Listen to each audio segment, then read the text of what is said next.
We can. I'd like to officially declare open the House of Representatives Standing Committee on Economics for the review of Australia's 4 major banks, and I'll start by acknowledging too we're on the lands of the Ngunnawal, and I pay my respect to elders past and present and extend that respect to any Aboriginal or Torres Strait Islander people that are joining us today. Today the committee will hear from the Commonwealth Bank of Australia and Westpac. Tomorrow the ANZ and National Australia Bank. I extend a warm welcome to the representatives of all 4 major banks, along with members of the public and media that are here in the room, plus those that might be following proceedings via webcasts. The major banks are critical players in our nation. They help underpin the ambition of industries, companies to grow and strengthen our economy, while also giving effect to the personal ambitions of everyday Australians, helping them buy their own home or backing investment in their own future well-being. The decisions of our major banks can help Australians enormously, but as times past have shown, their decisions can run counter to the interests of average Australians. It's a big reason why these annual public hearings with the banks have continued in this new term of Parliament. This decision reflects a determination to maintain one of the few public platforms providing for transparency, openness and accountability of the biggest banks in our financial system following the conduct of the Hayne Banking Royal Commission. The hearings also occur against the backdrop of a decision by ASIC to hand down a record $240 million fine for unconscionable conduct by the ANZ.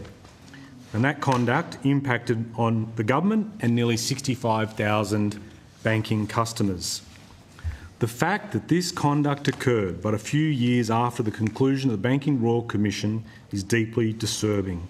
It underscores the need to maintain public scrutiny through mechanisms such as this ongoing committee inquiry.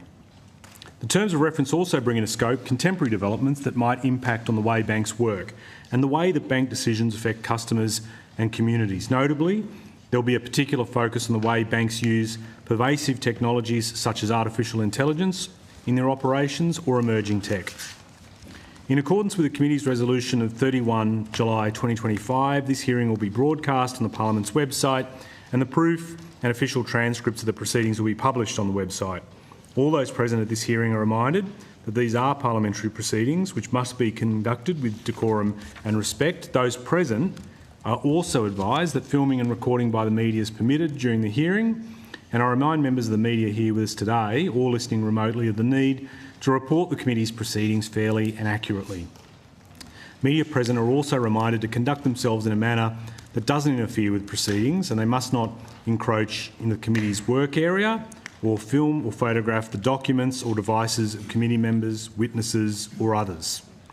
With that, I formally welcome the Commonwealth Bank of Australia.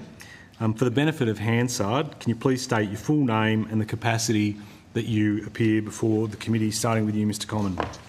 Thank you, Chair, and good morning. Matthew Peter Common, Chief Executive Officer and Managing Director of the Commonwealth Bank of Australia. Thank you. Good morning. Monique McLeod, Group Executive Marketing and Corporate Affairs for Commonwealth Bank of Australia. Thank you. I remind you that although the committee doesn't require you to give evidence under oath, the hearings are legal proceedings of the Parliament and they warrant the same respect as proceedings of the House. The giving of false or misleading evidence is a serious matter and may be regarded as a contempt of the Parliament. My colleagues and I may have questions that, due to time constraints, may need to be taken on notice, and we'd be grateful for the cooperation of all the banks in responding to these in a timely manner. So, Mr Common, welcome, and if you want to make an opening statement, I'd invite you to do so now if you wish. Thank you very much, Chair, and good morning.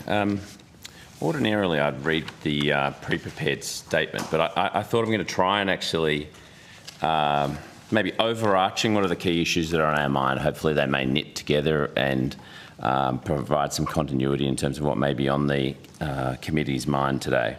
First of all, I thought maybe it's helpful to start with, what do we seek to deliver as the Commonwealth Bank? Well, good outcomes for customers, deliver a reasonable and sustainable rate of return for our owners, support economic growth and financial stability and avoid regulatory sanctions, obviously because of the impact to customers, but it's also damaging reputationally and to our social licence. Now, for a financial institution, We take deposits. This is a dramatic oversimplification. We require capital and we make loans. That's how primarily we support economic growth. Like many countries, Australia is very focused on both economic growth, and I'm happy to talk to any questions that the committee may have about what we're seeing.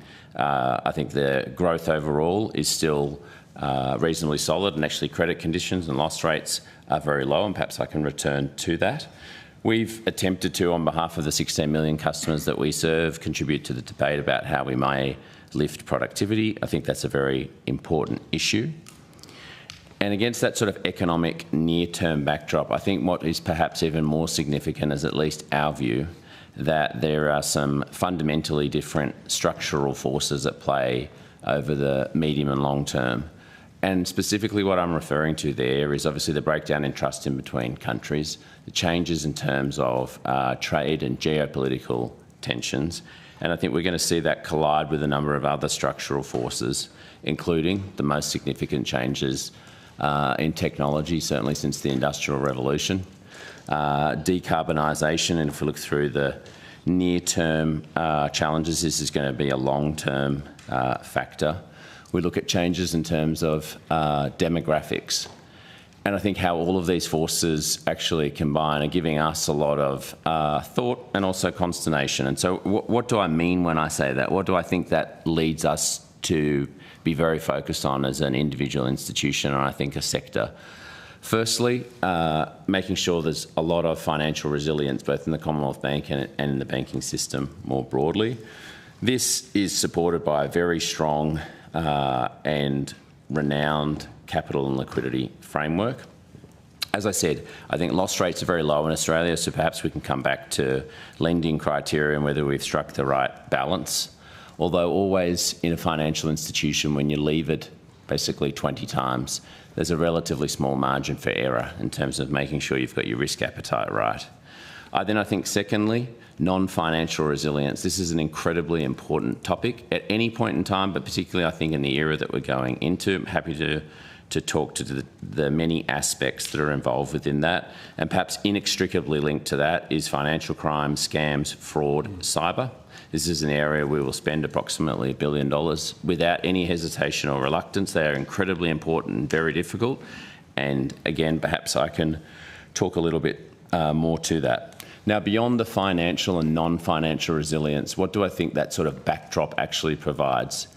It provides the impetus to make sure that policy making in Australia is consistent with the national interest, and that we're thinking very carefully, as I think the government absolutely is, about what are the critical industries and institutions that Australia is going to rely on.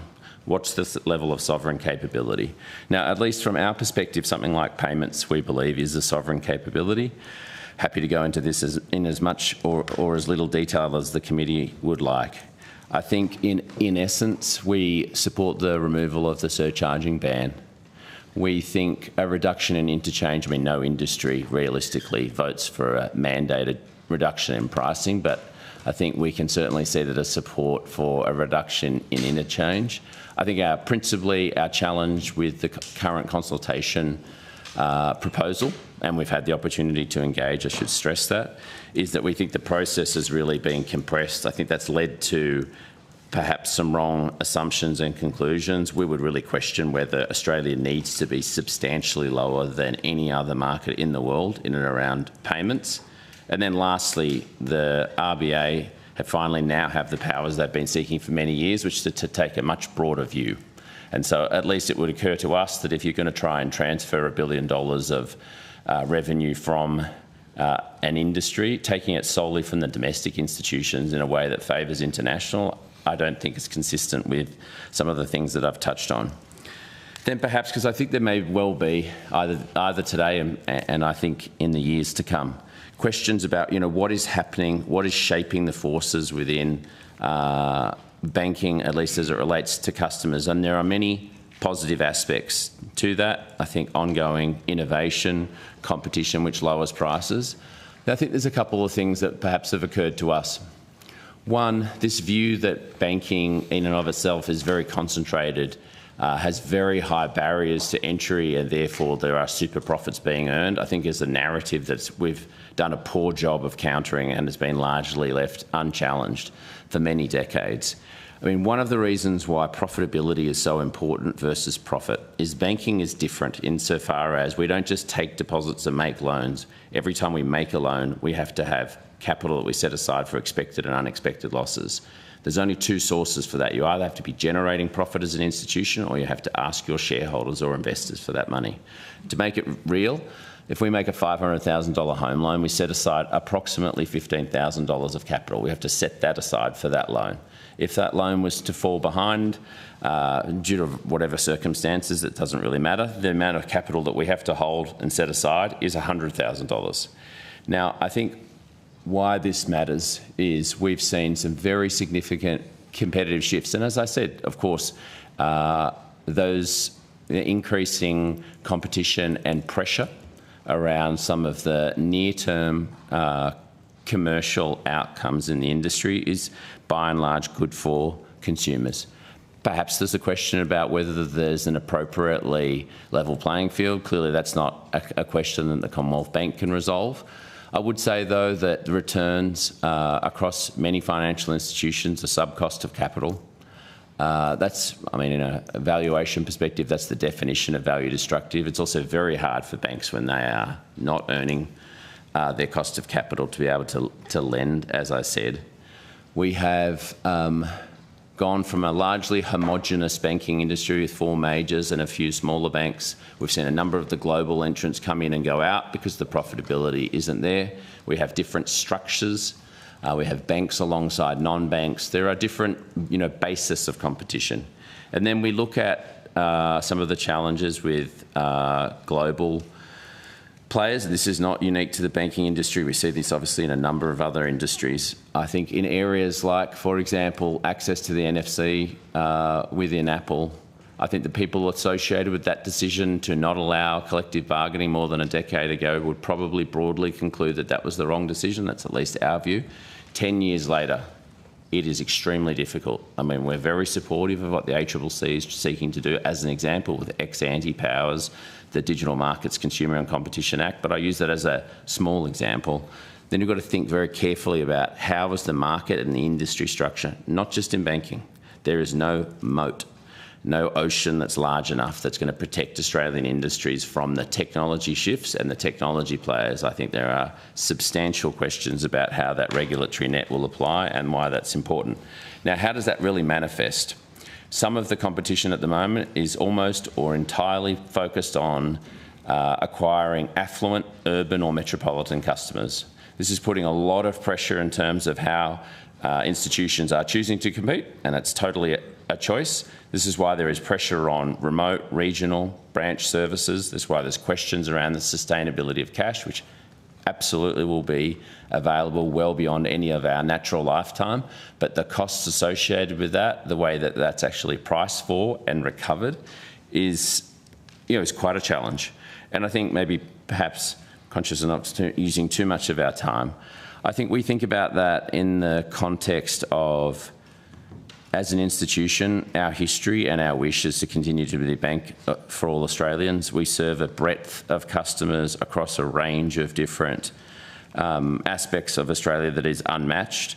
We see some aspects of that where, to make it real, approximately 50% of the customers that we serve in retail banking, we wouldn't recover the costs of that service. Now, of course, that's at our scale, so you can imagine what that might look like for other institutions, which is why you're seeing, again, pressure around cost reduction and changes. Now, obviously, you don't need every customer in any business model to be recovering all of the costs of that service, but when those cross subsidies become quite large, it's actually very difficult and, one may argue, unsustainable. So I flag those issues. As I said, we're very proud of our history. We recognise, believe we play an important role in the Australian economy. We are acutely aware of the obligations that are upon us.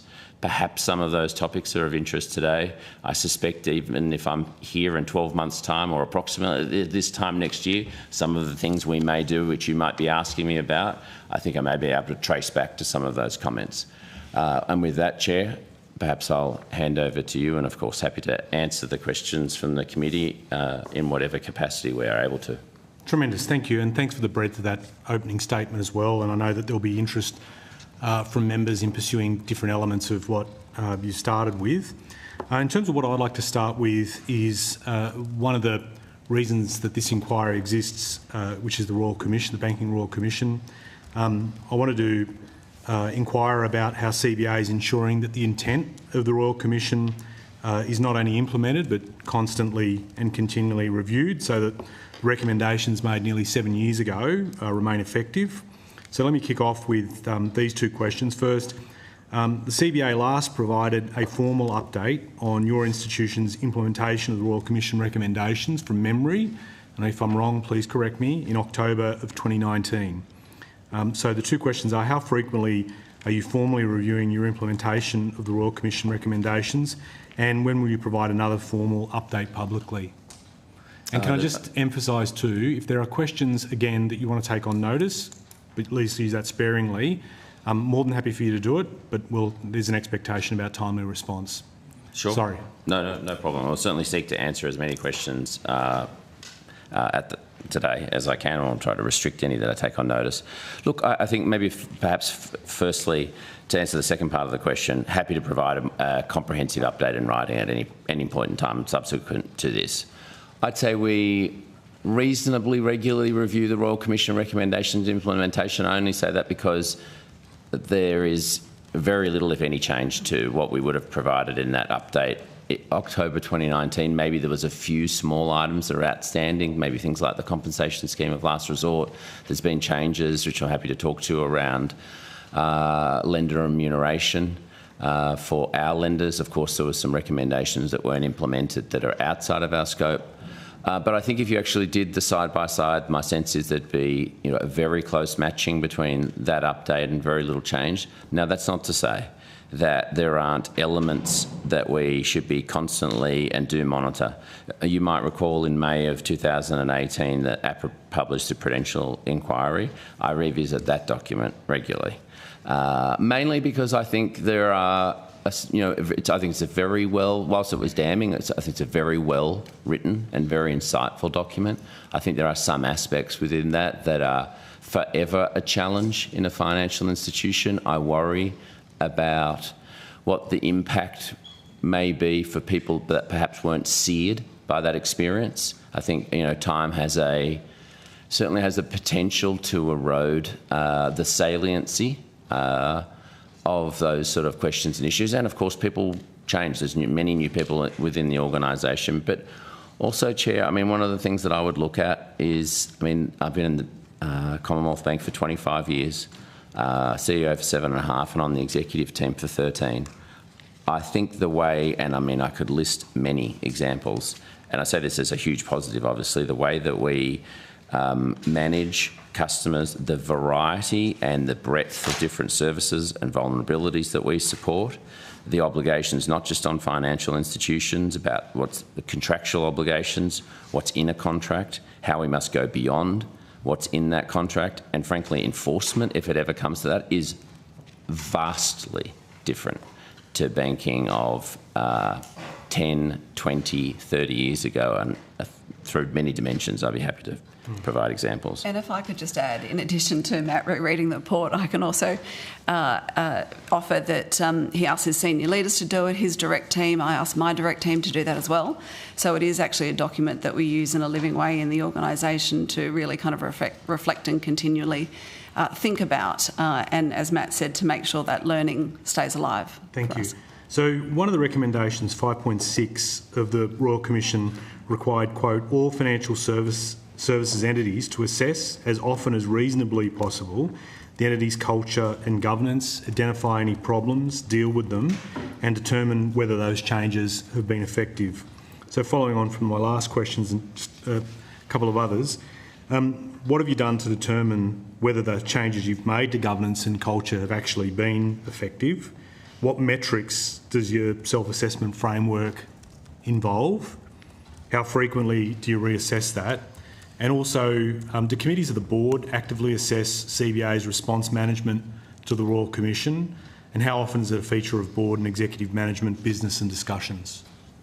Thank you. And if there are any questions you need me to repeat, please let me know. I think I certainly have the broad elements, but perhaps if I miss anything, please let me know. It's very sort of topical and entirely, I think, coincidentally, we were going through many of these issues yesterday. And why do we do that? Well, at least annually, the board also takes and forms an assessment around risk culture.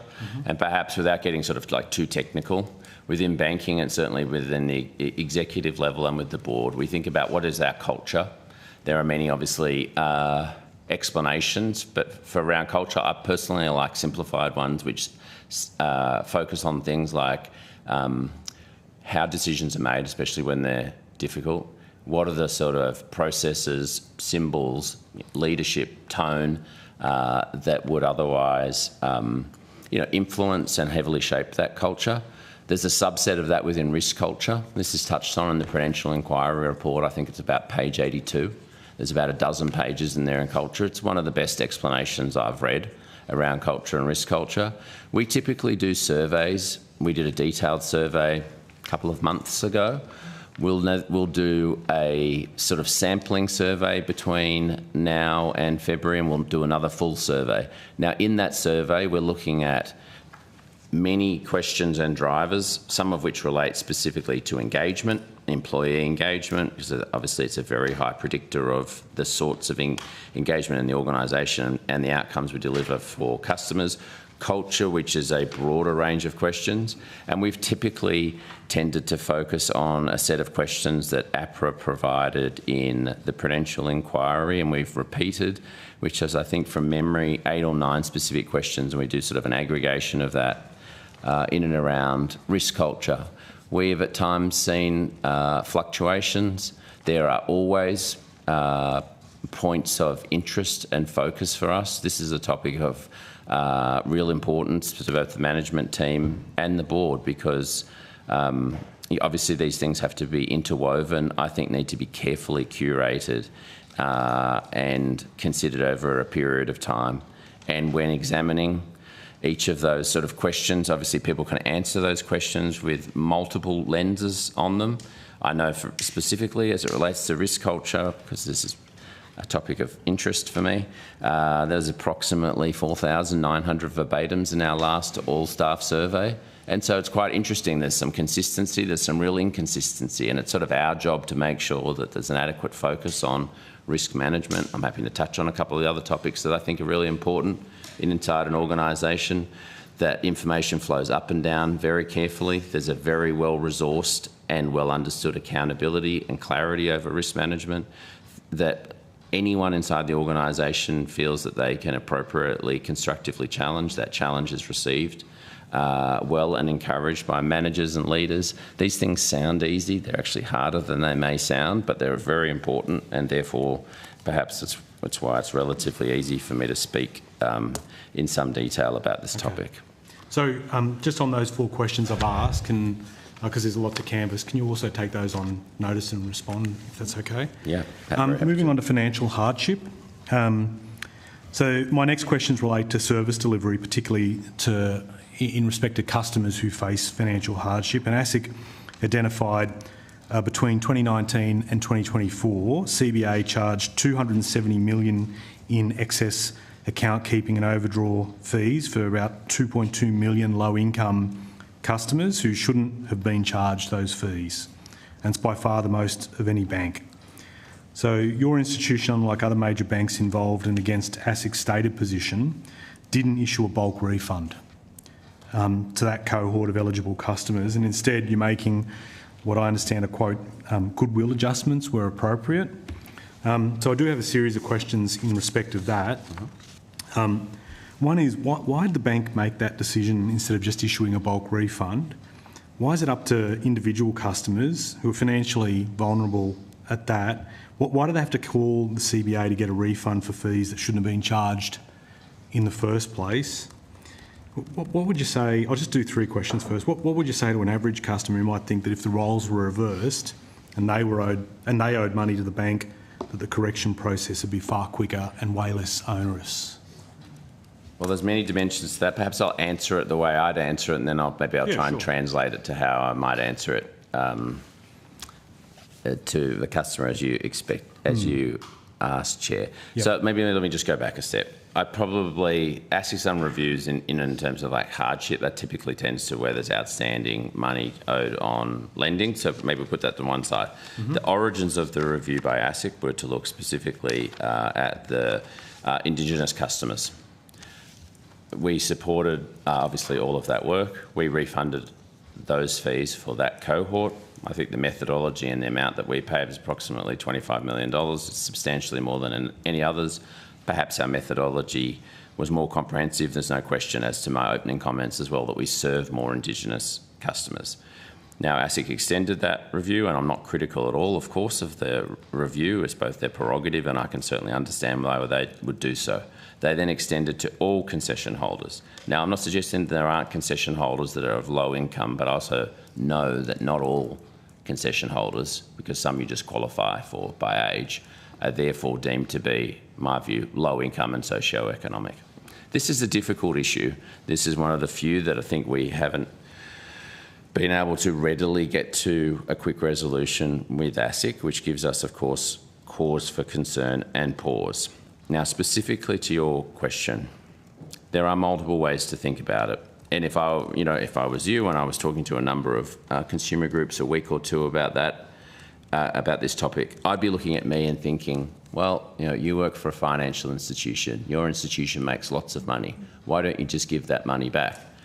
Now, I could certainly understand that, and it's perhaps related to some of the comments that I made. Now, we have to make a distinction between generally where a financial institution, well, entirely where a financial institution has done something wrong, they're remediating and making those repayments.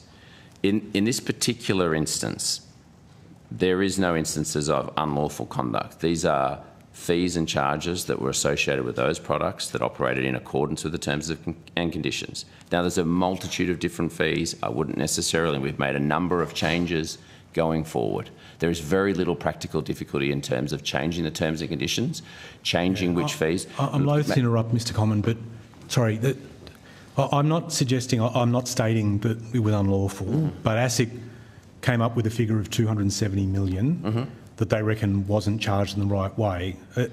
Is CBA disputing the 270 mil? It's slightly more than that. I think it was 285 million, but your number is very, very close, obviously, to that number. I would dispute whether it was. What was your exact characterisation?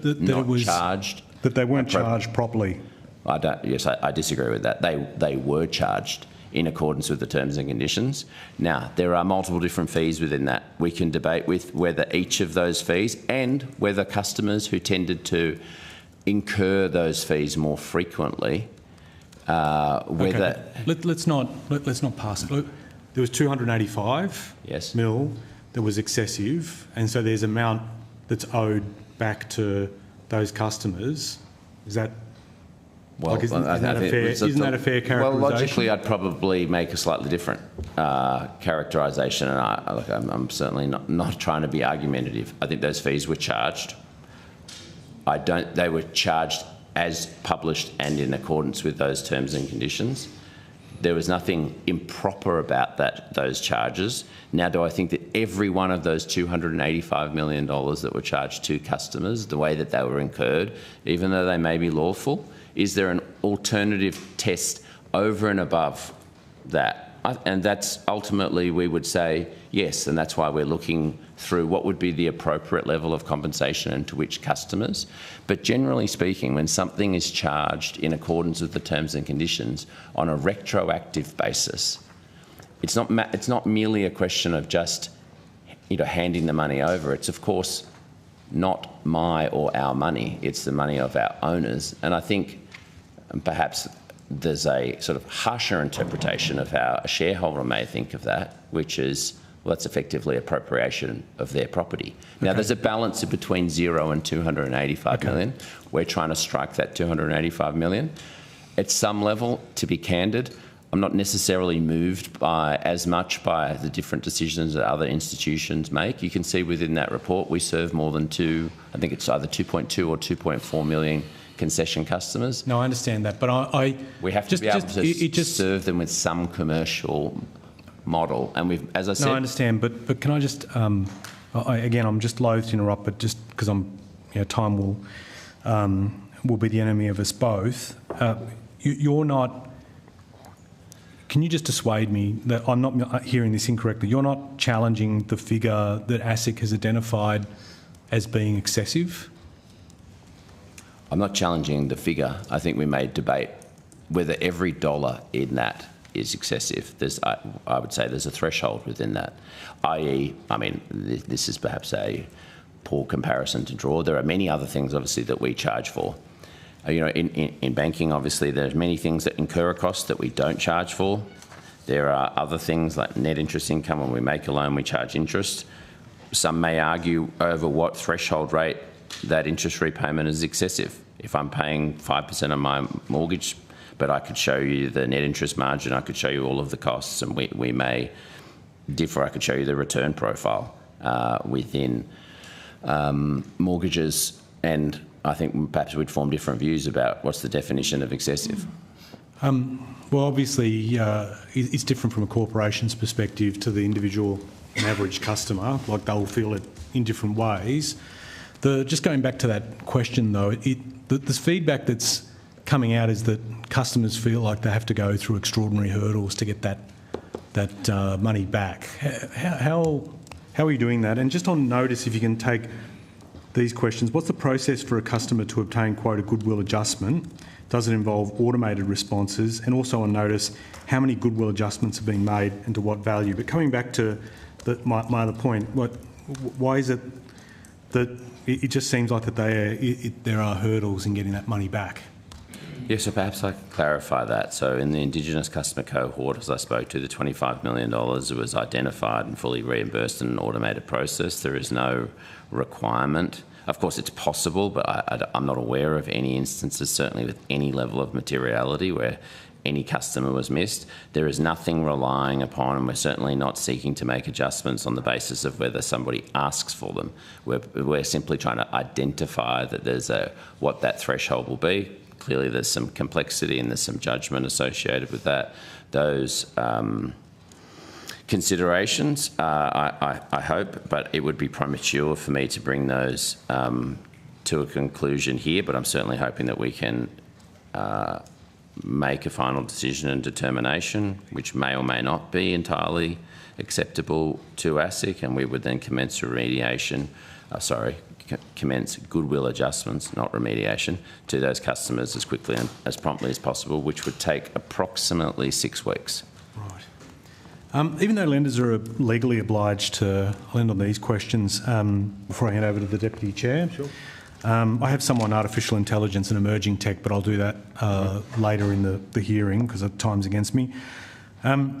Even though lenders are legally obliged to consider hardship requests, AFCA has reported failures to respond to requests for financial hardship assistance, that those have risen over 4 consecutive years, and they've noted an industry-wide trend, so industry-wide, of what they describe as a cookie-cutter style, automated responses being delivered to customers requiring or requesting this type of assistance. So the 3 questions I have is, do you have an automated system for hardship request responses? How accessible is applying for hardship assistance at the bank, and what's being done to improve hardship application processes, especially if you're not responding to them now with people in the position to help out? How does it get better with, say, an AI-driven model? Well, perhaps there may be some specific elements of that question that perhaps I'll come back to on notice. But to your question about, we've made significant investments in our hardship processes, investing in the underlying technology, and perhaps one of obviously the biggest challenges for us, for our customers, of course, was during COVID. Yeah. Approximately 13% of our home loan balances, I think from memory, went on to a deferral. To be able to support that at that volume, obviously in a very compressed time, we had to try and build as much automation into that. Yep. So there's definitely automation within the processes. I think they are robust. I'm certain that not every element of that would be automated. I think we're certainly always alert to any individual improvements. It's important, obviously, to hear individual instances. As I said, I met with a number of community groups a couple of weeks ago. There were a couple of specific examples that they raised, and I'm in the process of investigating those. But in the context of hardship, both in substance, the sorts of options that are available to customers, as I said, the flexibility that's there is very, very different to what was provided many years ago. And I do think that overall the processes are quite robust. And if I could just add to that. Sorry, if I can, I've got to manage in terms of, we've got a lot of questions and I'm a stickler in terms of time. If there's any additional information you'd like to provide, just provide it in response in questions on notice, if that's okay. Okay, over to the Deputy Chair. Thank you, Chair, and thank you, Mr Common and Ms McLeod. The Chair is doing a great job keeping us to time, so I may, apologies if I cut you off or interrupt if I feel you've answered the question, just to get through them, so just apologies in advance. I'm going to shift to housing, a few questions on housing, and first up, specifically on the government's 5% deposit scheme. It's in the news today, property prices grew at the fastest rate in 2 years, with price increases most concentrated at the bottom and middle market, where first home buyers are most likely to be found. At CBA, have you seen an increase in demand since the 5% deposit price scheme began? And can you confirm from your data that higher demand usually leads to higher prices? Higher demand leads to higher prices. I think substantively, the vast majority of the policies are focused around expanding supply. I mean, specifically to your question, I think in this broad level of support to homeowners we've provided, I think it's 38,000 since 2022, which I think is a relatively small number. I think it's obviously helped some customers, or all of those customers, go into the housing market. We have not done any of our own specific work looking at how much of the demand side would have shifted with a variety of both Commonwealth and state schemes over that time. So without having studied it, I know Treasury did some work. My suspicion would be that it's a very, very small element of the pickup, causally to demand. I mean, housing credit at the moment, this isn't, perhaps worth a brief comment. It's running at about 6%, slightly higher for investor. I'd say that that's, and obviously we benefit as an institution where housing credit is higher, but for long-term financial stability, for equality and access to the housing market, I think a slightly lower level of credit. If I could speculate, I think that's probably pushing a higher level than perhaps policymakers and regulators might be ultimately comfortable with.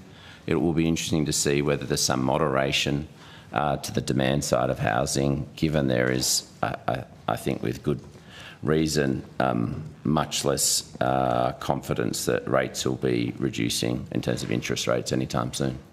And when you just said it's pushing a higher level of, was it demand that policymakers may be comfortable with? What you're saying, the 5% deposit scheme? Sorry, no, just credit growth. If you think about housing, I think obviously we're all aware in terms of house prices and credit growth over a long period of time.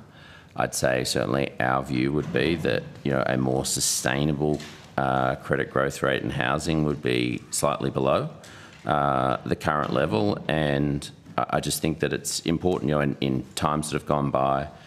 Probably most significantly in approximately 2014, and then obviously during COVID we see big increases in terms of demand. There are many forces that shape appetite for housing, including obviously some of the incentives that are available. So I just think it's important as a financial institution and the largest home lender. We've got more than $600 billion of home loans. We're just very thoughtful about demand. We're very supportive of the work that's been done at a federal and state level on supply. We recognise the difficulty of that problem. I'd be happy to talk to any of the supply side things that we've been focused on. Great. And I might come back to the supply side, and I'll also come back to credit growth growing faster than you think might be in the long-term interest of the economy, but I'll come back to that. But to stick with the 5%, I think the AFR said the bottom end of the market has been growing more quickly for the past 2 years as home values have been rising up to 10 times faster than wage growth. And I note the barefoot investor has been saying The government's 5% deposit scheme will trap, quote, young buyers into becoming postcode povos, saying with maximum debt and minimum buffer, you're one bad year away from disaster. Do you agree with Scott Pape that the 5% deposit scheme can increase risk for the most vulnerable in Australia's society? I haven't read the article. I'd like to, and I'm not sort of seeking to evade the question. Maybe there's a few elements to that. I do think, and I obviously see this up close, it is very challenging for younger Australians to get access to the housing market. Now, clearly, boosting supply and a higher proportion of volume of affordable housing is the most critical aspect of that. The question is always what, if any, and support should be provided to first home buyers, how to do that in the most targeted way.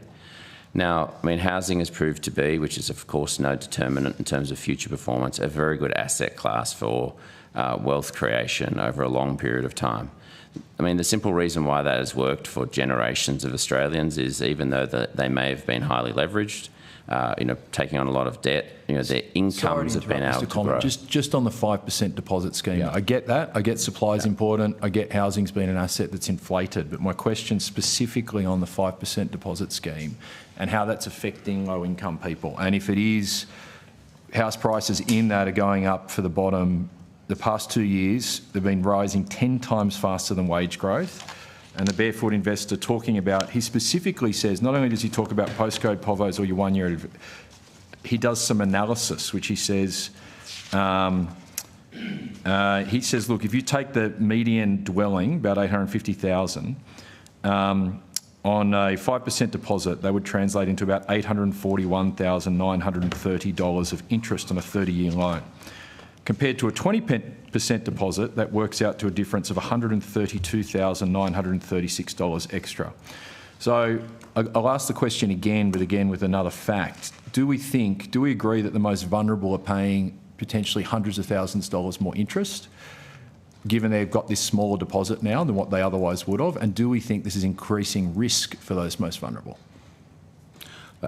You have to look at the underlying assumptions from the numbers. Like I haven't read his. Let me just. Would a smaller deposit if you have more interest? A higher principal, and it takes longer to repay that principal, you will pay more interest. That is unquestionably correct. I'm not 100% sure though in those calculations because with a 5% deposit, and ordinarily if you have less than 20% deposit, you'll be taking out lender's mortgage insurance. That could be thousands of dollars. It may not be enough, but it's true regardless of whether there's a government support. Obviously, the more you borrow and the slower you pay that back. And so if you're, at any point paying interest only versus principal and interest, and 85% of our customers are ahead on their repayment. So there's no question the amortising curve will support. You will pay more interest if you're paying, you are borrowing at the absolute maximum and your serviceable income, your household income that's available to repay that loan is at the maximum to just meet the interest repayments. There's no question that. And do you see more risk from those people accessing that scheme? Are they potentially taking on more risk compared to people who aren't taking on that scheme? Well, on the basis of as I said, the aspects that I just mentioned, the reality is the answer would be yes to that particular point. The loss rates in mortgages, and of course, we have to look at it at a portfolio basis, mainly because unemployment has been so low. So if there's a change in unemployment, that will make big differences. Yep. But the reality is when you look at loss experience over multiple decades, it's heavily causal to change in employment circumstances. Then secondarily, it tends to be related to a personal illness, which perhaps when I said the first one, change in employment circumstances. And then thirdly, sometimes would be relationship breakdowns, which can cause financial difficulty. So it's hard to generalise, but also specifically I can see that the point that you're making, I wouldn't refute that on an absolute sense. Perhaps the magnitude, before I'd be willing to comment more specifically, I'd just like to see the calculations. Yep. One other data point we could point to though is the 90-day arrears for those in the scheme is actually lower than the overall portfolio. Okay. I might move to another question if that's okay, and I'll move to something you were touching on a little bit, but the banking book split between, or the retail banking book, the banking books loans split between consumer, largely mortgages and businesses. From looking at APRA data, the loan books of Australian banks seem to have shifted over the last 40 years from roughly 1/3 consumer, which are almost all mortgages, to 2/3 business.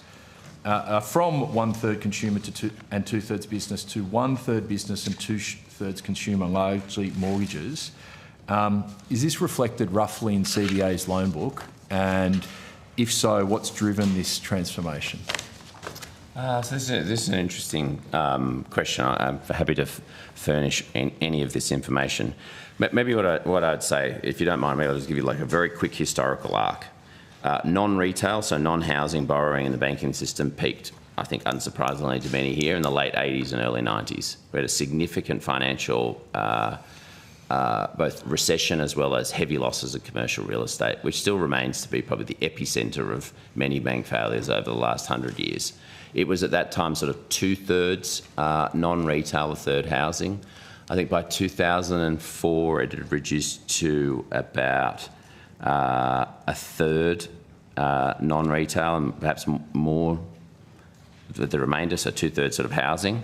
You know, if you look at nominal terms, they've grown sort of slightly faster in housing, but actually if you take out offset, maybe there's too many assumptions here, but offset is something that basically reduces your loan balance. Actually, business lending has been tracking slightly higher. I think perhaps what's more significant, and this has been our focus, is over the last 4 years, business lending has been growing at twice the rate at an industry level versus housing, and I think that's a very positive thing. For us, the numbers are even more stark. We lent $57 billion, or the growth rate would be 55% over those 4 years versus 22% in terms of housing. But just on that specific question, over the last 40 years, is it true 1/3 consumer, mainly mortgages, 2/3 businesses? Now it's 2/3 housing, consumer, 1/3 business. Is that largely true or not? Am I wrong? We've got to make the distinction between flow and stock. So of new loans, no, faster growth rate in business. But in terms of obviously the stock of loans, much larger. So $610 billion of housing, we'd have 220 billion of business lending. So it's about 75-25. So it's a bit worse than the third. This is a stock. They're big numbers. It's the flow that really matters. Yeah, but that stock has changed. The flow feeds the stock. And so that flow and stock has changed over that 40 years, roughly. Yes, and that stock would have reduced. So the imbalance, and like I said, there is significant difference between a 55% growth rate if that continues versus a 22% growth rate over that time. And have you done any research on, since we have then moved from something where it's largely businesses using credit in the banking system to loans, any research on the impacts this might have on the broader economy? And the way I try and understand it, maybe you can tell me if this is flawed, aren't we lending just basically so people can trade houses for one another for the most part, versus actually investing in businesses which are actually investing in the productive capacity of the economy? Or am I missing something there? No, I mean, I certainly agree with the second part. I mean, it's not to say that, of course, housing is a very important, both social right, it's an important investment, so I don't want to diminish the importance of housing. But I mean, in the essence of your question, strategically, and why is our lending growth rate? Because the risk profile is higher. Why are we allocating more capital there? It's fundamentally exactly the way you outlined it, around productive capacity. Now, we try to do that on a diversified basis, even within business lending. Perhaps, not all of those loans are as productive as possible because there's a lot of commercial property in business lending. But I do think it's extremely important. We've been very focused on it. The regulated, it's often thought that the mortgage risk weights support higher mortgage growth rate. We actually run a mortgage risk weight that's more than double global standards. There's other factors that drive why people borrow in housing. They actually made some changes, as in APRA, which is probably in opposition to some of the Basel committee because of the sort of risk profile with business lending. At least our evidence would support both strategically and with the support of the regulator, which I wouldn't like to speak for them, but at times, may feel more uncomfortable. We are taking more risk in a number of areas. I'm happy to talk to how we've thought about lending policies. You know, we do that eyes wide open. We think that's well within risk appetite. I mean, as I said, our loan losses are running about 8 or 9 basis points per annum. That's well below what we would expect to be the long run average. But as I said, when you're running at an unemployment rate of 4.3%, perhaps the long term average is something more like 6%. You need small changes in some of the macro factors to really change the loss rates. Yeah. And I think this is why I think it is of interest and importance that there is a reasonable level of profitability, because when you have many, as we do today, banks earning below the cost of capital in the most benign credit cycle any of us have ever seen in our lifetimes, I'm not sure that sort of augurs well for the sorts of macro and geopolitical tail risks we're going to see. Sounds good. Just on that, have you... Great, you agree with that, and thank you for being so, honest and open on that. Have you had thoughts, if policymakers wanted to see that rebalance a little bit and see businesses investing more productively in themselves to improve productivity, which we're all aware of the productivity challenge? Have you had policy thoughts on that, or has it come up in discussions what policymakers could do to better balance that, and if so, what are they? I mean, it comes up regularly. We have a very constructive engagement with APRA, obviously as the prudential regulator and as the largest financial institution with the opportunity to contribute to a variety of different, and I meet with them personally regularly. We talk about a number of these topics. Is there any specific ideas that you think? Well, as I said, they made some changes to the risk weight framework in 2023. Yep. Sometimes it's often talked about and evidentially supported that lending criteria, certainly in commercial real estate, was tightened significantly since the early 90s, which basically took one major bank to insolvency.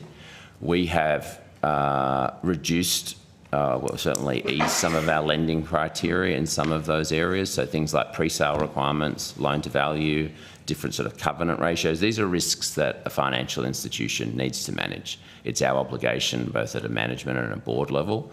But of course the prudential regulator is and should be interested in that. We regularly discuss whether we've got our risk appetite settings correct, what are the risks are that we're worried about. We've talked a lot about unsecured. So, I mean, to give you an example, during COVID, we originated more than half of the SME loan guarantee. We've turned that now into a $10 billion unsecured loan book.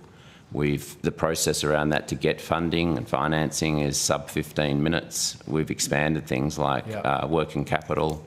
I might just ask one last question just before time runs out. And then we talked just slightly back on housing. And we talked about supply side and demand side. Mm-hmm. And you mentioned targets. You said you're happy to talk about them. I guess my question is how those two things interact. What you're seeing, do you have any thoughts on housing targets given what you're seeing on demand signals in your business, and specifically, population growth and immigration levels, particularly given lending volumes you're seeing to new houses, and particularly given you're seeing building costs? So are those targets looking achievable to you, given what you're seeing on the data on your side and what you're seeing for immigration levels? Well, I mean, I think demand and supply have clearly been in imbalance for some time. That's causing enormous difficulties. I think targets are important. It's a personal view. I think where there is a predictable level of migration, perhaps that number is something in the order of 180,000 per annum, gives both the Commonwealth and states the ability to plan for critical infrastructure, including housing. I think having a target is important. I mean, the difficulty, if I could say, at the Commonwealth is to have the target. You don't necessarily have all the levers, so you need a lot of coordination between the federal and the state level. I mean, I'm familiar with many of the state's policies. I can see firsthand, living in New South Wales, I know the Minns government are very focused on some of these supply side issues. They are not always easy to deal with. Areas like rezoning, supply, yes, construction costs, some of the input prices. I think the sort of availability of labour, of skilled labour in and around multiple sectors, including this one, is challenged. So I'd say, look, I think the target is stretching, But I think having stretching an ambitious target is a good thing. Perhaps it may at times be politically unwise, but certainly inside an organisation, targets, even if they're aspirational, if they're well designed, are appropriate. Thank you. Look, I agree with targets. Just want to make sure we're being honest if they're achievable or not. Okay, thanks, Deputy Chair. I'll hand over to the member for Wentworth. Thank you very much. I wanted actually to follow up on some of the line of questioning in relation to business investment. You touched on some of the things that you're doing to drive greater lending within the business within the business sector. I guess, and are there different policies that you have seen work in the past that you feel would support greater bank lending to business? You mentioned briefly the small medium enterprise guarantee during COVID. Do you have any comments in that space? Policies are a broad remit. Yeah. I mean, one of the reasons why the SME loan guarantee worked very well was obviously there's enormous uncertainty during COVID, and therefore it makes it very difficult as an institution. And there was a lot of trepidation internally about participating at the level that we did because, frankly, we had no idea what the loss rates were going to be staring into March. Now, that's where, obviously, we basically shared the losses with the Commonwealth. That's very helpful.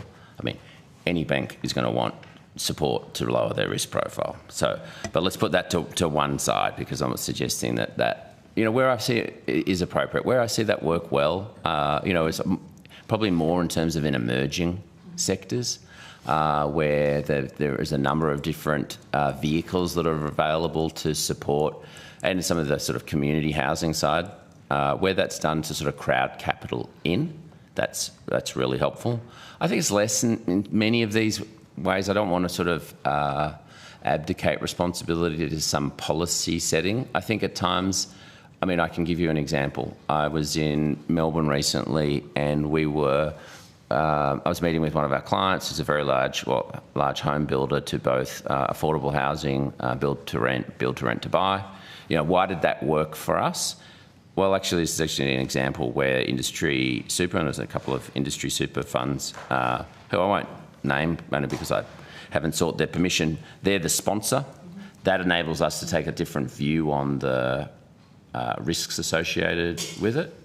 It drives something known as the probability of default, enables us to provide that at a more at a lower interest rate, make some of those projects viable. To us, that's a very, very good thing. In areas like modular housing, we see enormous potential. I think Australia is really underdeveloped in that sector. Again, we've pushed ourselves. We've made some changes on both the retail lending side to make it easier for customers to borrow into a modular house, because we typically like the value of the land. That's enabled a greater demand side for the modular housing companies. I think we're about 35%, perhaps more, of that particular sector. It's, I think, through concerted effort, sometimes at an individual institution, sometimes across parts of the institutions, I'd say, over many years we've got good support from government at all levels. Modular housing is clearly an area of priority. I mean, most of the time we're just trying to assess about whether, particularly where we're growing rapidly, and for us, if we're growing lending at more than 10%, as we have been in business lending now for several years, that's good. We certainly believe we're doing our job in terms of lending to productive capacity. We're, of course, always just thinking about, well, what's the stress scenario? You always have to think about, well, hope for the best, but plan for all the things that may go wrong. And that's why I think it's a very good and fair challenge. If I look at our loss rates, I'd be thinking, are you lending enough? You've got to put that against, as I said, the change in economic circumstances. And I think socially and from a community perspective, I'm not sure there is the appetite for some of the risk profile. It's very, very challenging when customers are unable to pay their loans and banks are enforcing on their security. I think it would be, a set of circumstances that would be intolerable to community expectations that we saw in sort of past cycles in Australia. And I hope, like all of us do, that the economy and unemployment remains low. I guess to a different question, certainly the one that is raised by business is to say we need to sort of regulate for growth as well as for risk. And I wanted to ask your perspective on there's been sort of a lot of discussion from the government on the need to do that. How's that working, and particularly in relation to the regulatory grid which has been brought in for the banking sector? Is that helping in that sense of balancing risk and growth? I think the grid helps realistically in modest ways. I don't know in some of these, and we've made a number of submissions in response to regulators asking about perhaps where there's some areas for improvement. I think it is a case of there's perhaps many small things that are incrementally small but perhaps cumulatively large, and you'll recall that we were part of that conversation at the Economic Roundtable around that, and I certainly won't repeat all of the discussions. I think there's definitely clarity about, and this isn't unique to Australia. I think there's very clear evidence from many countries around the world that they are very focused on a higher growth rate, productivity, and also supporting domestic capabilities and institutions. I think, obviously the Treasurer has written out to institutions. They've responded to those, their public documents. We've made submissions. Look, I'd say there is more to do. And look, I do think some of the perhaps issues that have been raised by regulators are very valid insofar as, some of these things are very easily said, not as easy to actually demonstrate. It's a little bit like simplifying the Corporations Act. It's a very complex document. It's not easy to rewrite and simplify the Corporations Act. Secondly, I think you have to think about what's the risk appetite? What are the settings that influence a regulator? I'm not sure there's a lot of evidence that regulators are encouraged with their risk appetite. And so I think it's actually quite a challenging situation. And I say that not just only as a financial institution. Regulation spans obviously all parts of the economy, and we have a very sound regulatory architecture, rule of law. We actually perform very well on a global basis in those particular dimensions. So I'm not suggesting for a moment that that's not helpful and appropriate. Like anything, if you can find targeted ways to reduce some of that regulation red tape cost with a scalpel, then that's helpful. Perhaps I'll just give one example, at least through our own lens. For non-retail or business lending, we're required to, above a certain loan size, do something known as an annual review. We've been able to, with the support of the regulator, automate the vast majority of that process. So we can, because we have the transaction relationship with our customers, we can see and form a very clear picture of their financial position. We think that's saving our business customers somewhere in the order of $50 to $100 million from an administrative perspective. Obviously, there are savings for us. So my suspicion will be that it'll be more of those targeted things. It's often the cumulative effect of the regulation, the tone, perhaps the things that sit outside the actual documents and guides. I hear frequently, and again, I say with some merit, post the Royal Commission, those changes are entirely important. Are financial institutions more risk averse? Absolutely. I think it's a question about how to find the appropriate balance, and that's why, whether it's culture, risk settings, these things need to be regularly challenged. And then lastly, I wanted to move on to scams. We've discussed this before in this committee, and I think one of the challenges or questions has been about the sort of incentive structures for different banks and others on scams. One area I wanted to flag was the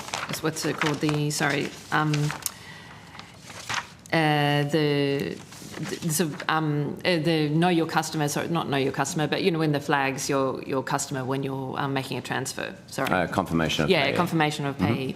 The Netherlands has had this since 2017 and the UK since 2020. So my question really is, what are these incentives strong enough for banks to make the innovation and investment around this sort of, these sorts of changes that can help scam reduction in the community?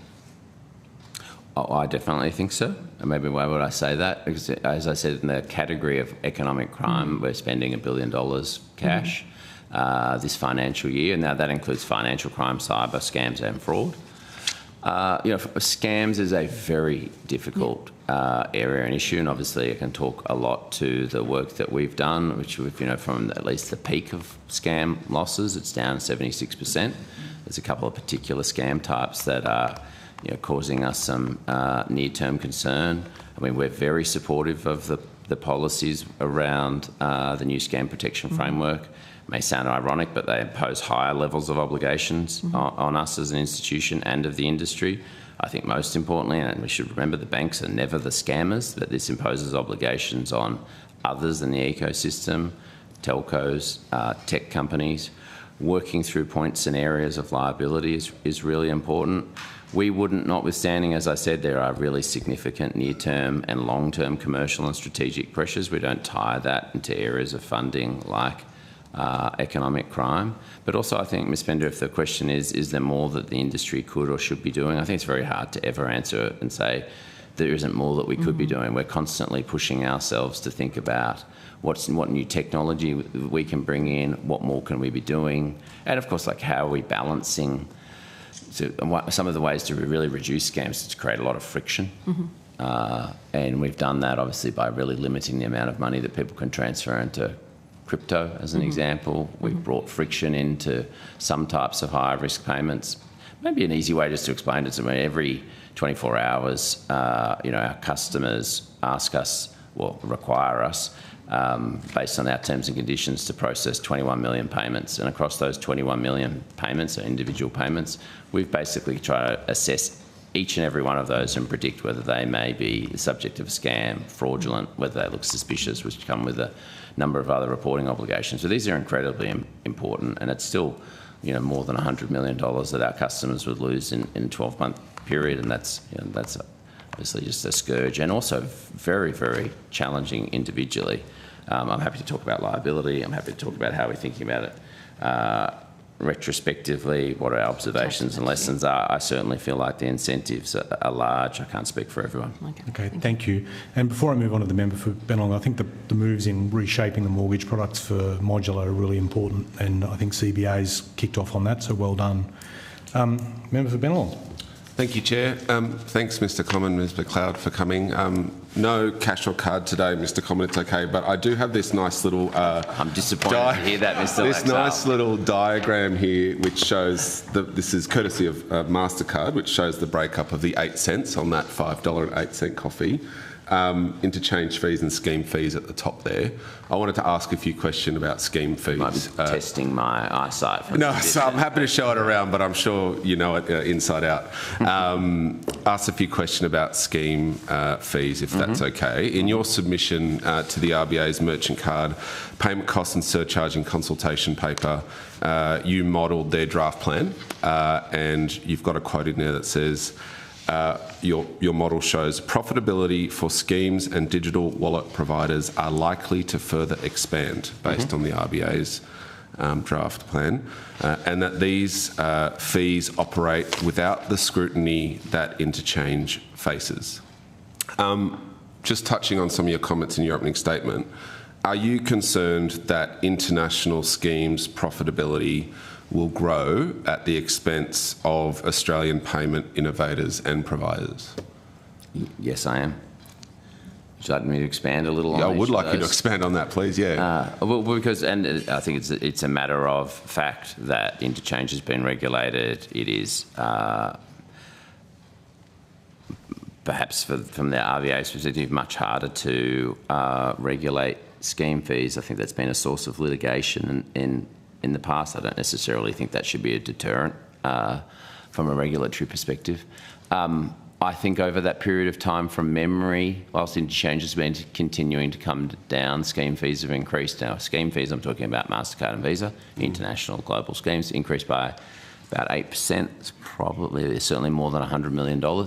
We have a domestic scheme, not as familiar with those numbers, but if you look at the pressure on compression, the compression on interchange versus scheme fees, it tells a very clear story, and to the extent that it's not evident in that submission, happy to provide information. One of the principal issues that we have, as I touched on earlier, is not just the movement or the reduction in the interchange levels, it's also how they will apply to domestic institutions and not what are known as three-party schemes. So a four-party scheme is an individual acquirer. Think about a payment acceptance, an issuer, someone who's paying with a debit or credit card, and the international schemes. A three-party is American Express. they're both the acquirer and the issuer. They're exempt from those regulations. They're actually under the PSRA, the RBA now for the first time, and to be fair, they've been asking for many, many years to get those powers. We've been very supportive, and they now have them.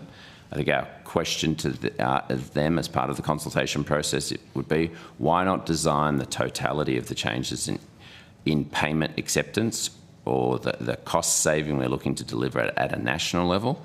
Why not design that deliberately with all of those powers that most appropriately balances a number of factors across schemes and international acquirers? Because I think, to state the obvious, there'd be a very low level of investment in American Express as a US domiciled company. And then Apple Pay, well, you may guess I'd be delighted to answer your questions, but I may need to take some sort of legal advice about how the multitude of NDAs that we're under restrict me and how that would intersect with parliamentary privilege. But perhaps that may be an area, if you were to put those questions on notice and require an answer, it may be easier for me to respond to them. Yeah, I might do that because, as you've suggested, they're international schemes. And my definition of scheme is your Visa, MasterCard, but you're right, those digital wallets too. It may not fit the industry definition, but they're all players in this cost, right? And so these are typically multinationals that pay little to no tax here in Australia. I mean, looking at the 23-24 Transparency Index, MasterCard paid no tax on $357 million worth of income, Visa $3 million worth of tax on $108 million income, Google $130 million tax on $2 billion worth of income. So if these schemes, by your modelling, increase their profitability, some of them pay no tax. What long-term impact do you think this will have on the domestic payments industry and, by extension, on small businesses and consumers? Yeah, I think it's an excellent question, not just because I align with a lot of the sentiment. I mean, I think it's going to have a negative impact on the industry. On small business, I'd like to come back to small businesses because I think they're a very important stakeholder in this process in and of itself. I think this is a really important question, and it's certainly not just limited to payments. We see this in many industries, like the media industry, the telco industry. There are other players. Netflix, as an example, I'm a subscriber. I can't remember what their total revenue is, but it's more than $10 billion. I don't think they pay $1 of tax. I think as a point of principle in terms of like the sovereignty of Australia having a very clear view, and at least in my view, legal and regulatory playing field that is level, so that everyone that participates and operates here does so by the same laws and rules and makes, if not equal, and certainly a proportionate and fair contribution. One of the ways that should be done is through taxation. I understand the sensitivities that may cause in other areas, but I do think this is an issue that's only going to get worse, and at least in my view, that if not now, then when. What scrutiny would you like to see on schemes and digital wallet providers? Well, I'd put schemes in a slightly different category to digital wallet providers, but I will maybe conceal my sentiment about some of the digital wallets. Look, I think there's a degree. I think transparency is good. Clearly, transparency does lower prices over time. I think the totality of, Australia is a very low cost of payments acceptance market. By global standards, that's unquestionably true. But I also do understand that for small business, which is the vast majority of the surcharging is occurring in small business, and often in areas like hospitality or cafes. Obviously, running a small business is very challenging. I think we do need to come up with a solution that is even more cost-effective for small businesses. And as you know well, Mr. Laxale is an expert in this area now. Very large companies pay much smaller. There's a real skewing of the sort of payment acceptance costs.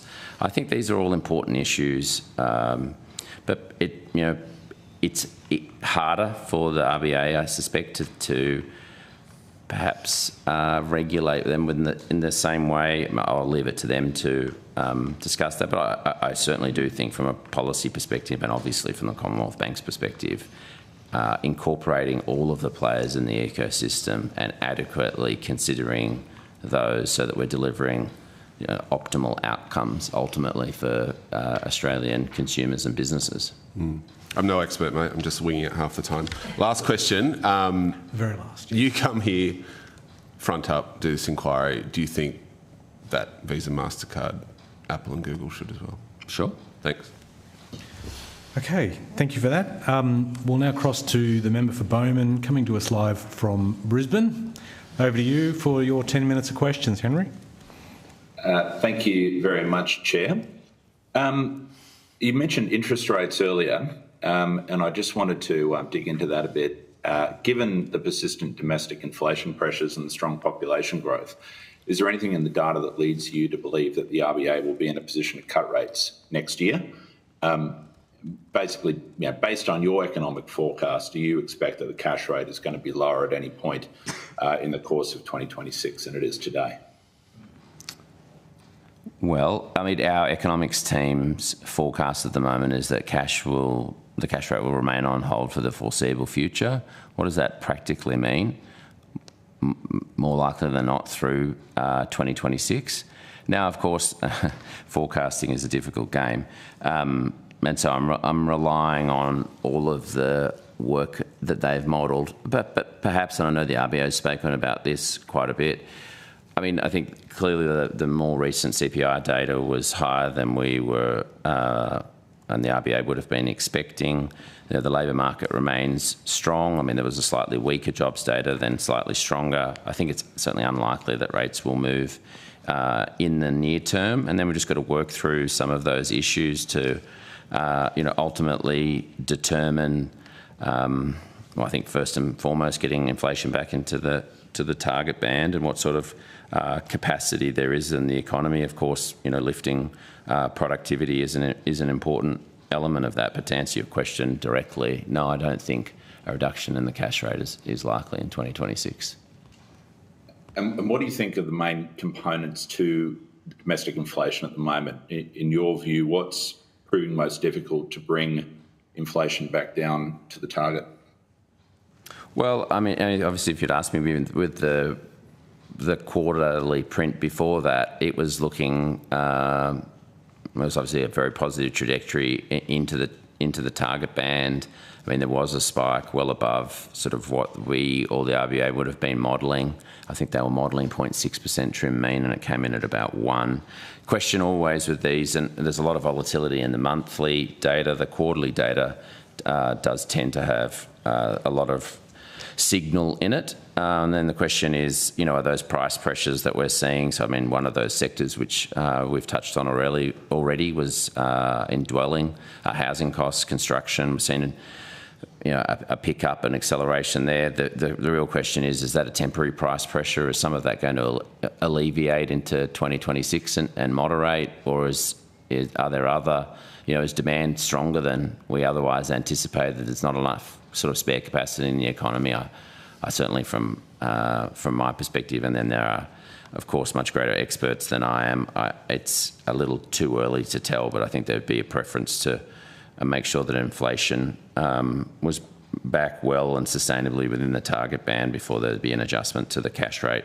All things being equal, of course, things like the labour market, obviously international factors could also shape that and already do play, a significant impact on the domestic economy.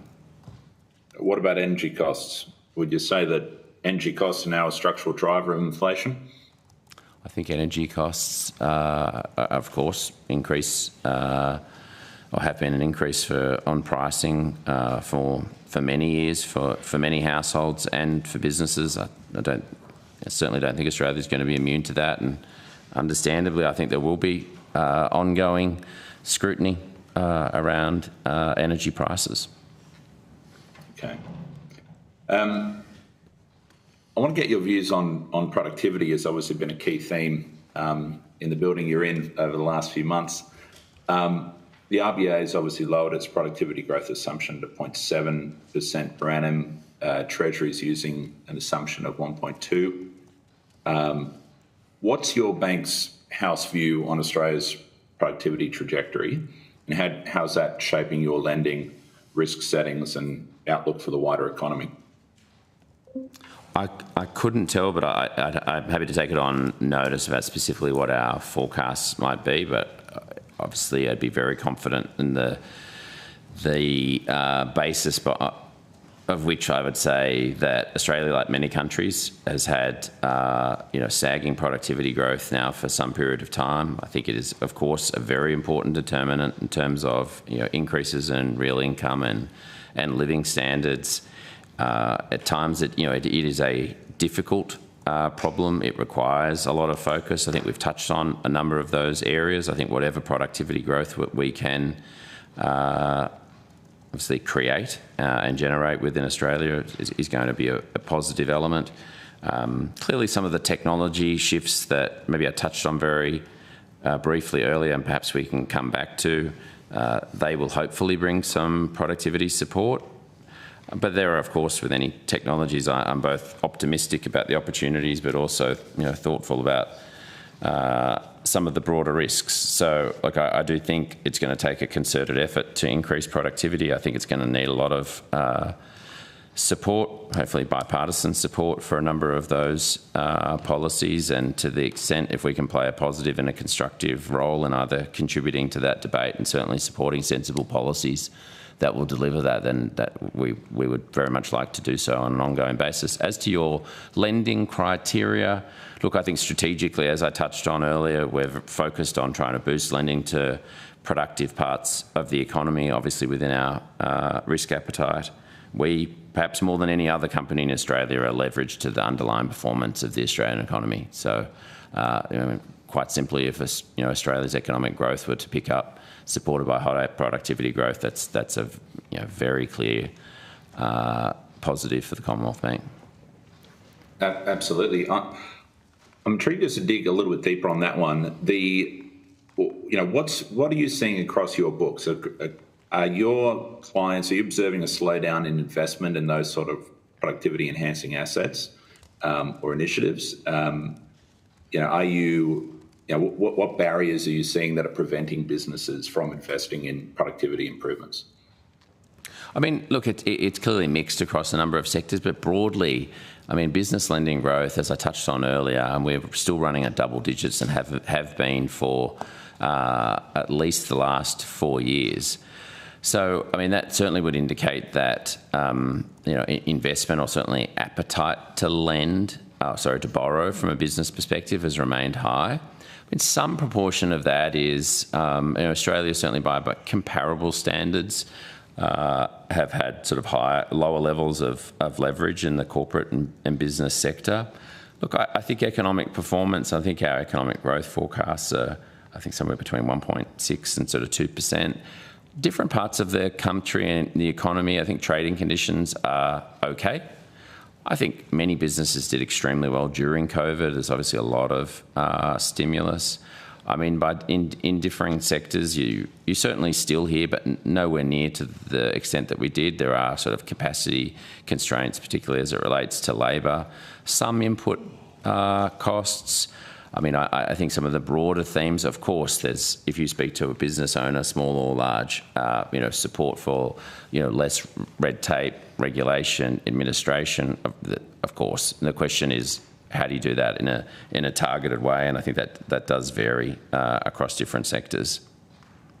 But would it be fair to say that higher operating costs across the board, whether it be wages, insurance, rent, energy, are crowding out that capacity for Australian business to invest in productivity enhancing initiatives? Look, I think many businesses would be experiencing, higher wage costs. They will skew depending on what the sectors are, and of course, factors like demand and supply. But having higher wages growth is obviously a positive aspect to that. Within reason, depending on, if you're an industry that's very dependent on energy prices, then yes, that will have increased as an input cost. But I mean, some of those price pressures in energy have been underway for a extended period of time. I mean, but to your point, absolutely. At the end of the day, any business, small, large, listed, unlisted, is going to seek to earn a reasonable rate of return based on the capital or the equity that they've contributed. And so if their costs are rising faster and their revenue isn't rising at that rate, then of course they may have a less optimistic outcome. They may be less willing to make future investments. Thanks, Mr. Pike. Absolutely. One more. It needs to be really quick because you've hit your 10 minutes. And if it needs to be taken on notice, then we'll take it on notice, but go quickly. Yes, I just wanted to ask about the Net Zero Banking Alliance, which ceased operation last month and that Commonwealth Bank was a member of. Now that the alliance is shut down, will you be revising your lending policies in relation to commitments around ESG? And I'm just interested in some background around what impact that had on your lending practices. Mr. Common, brevity is your friend here, if it's okay. And if you want to take things on notice, please do. I'll try and give a very brief answer. I don't think it's going to have much of an impact on our lending policies. As you said, it's sort of been disbanded. It's somewhat of a moot point.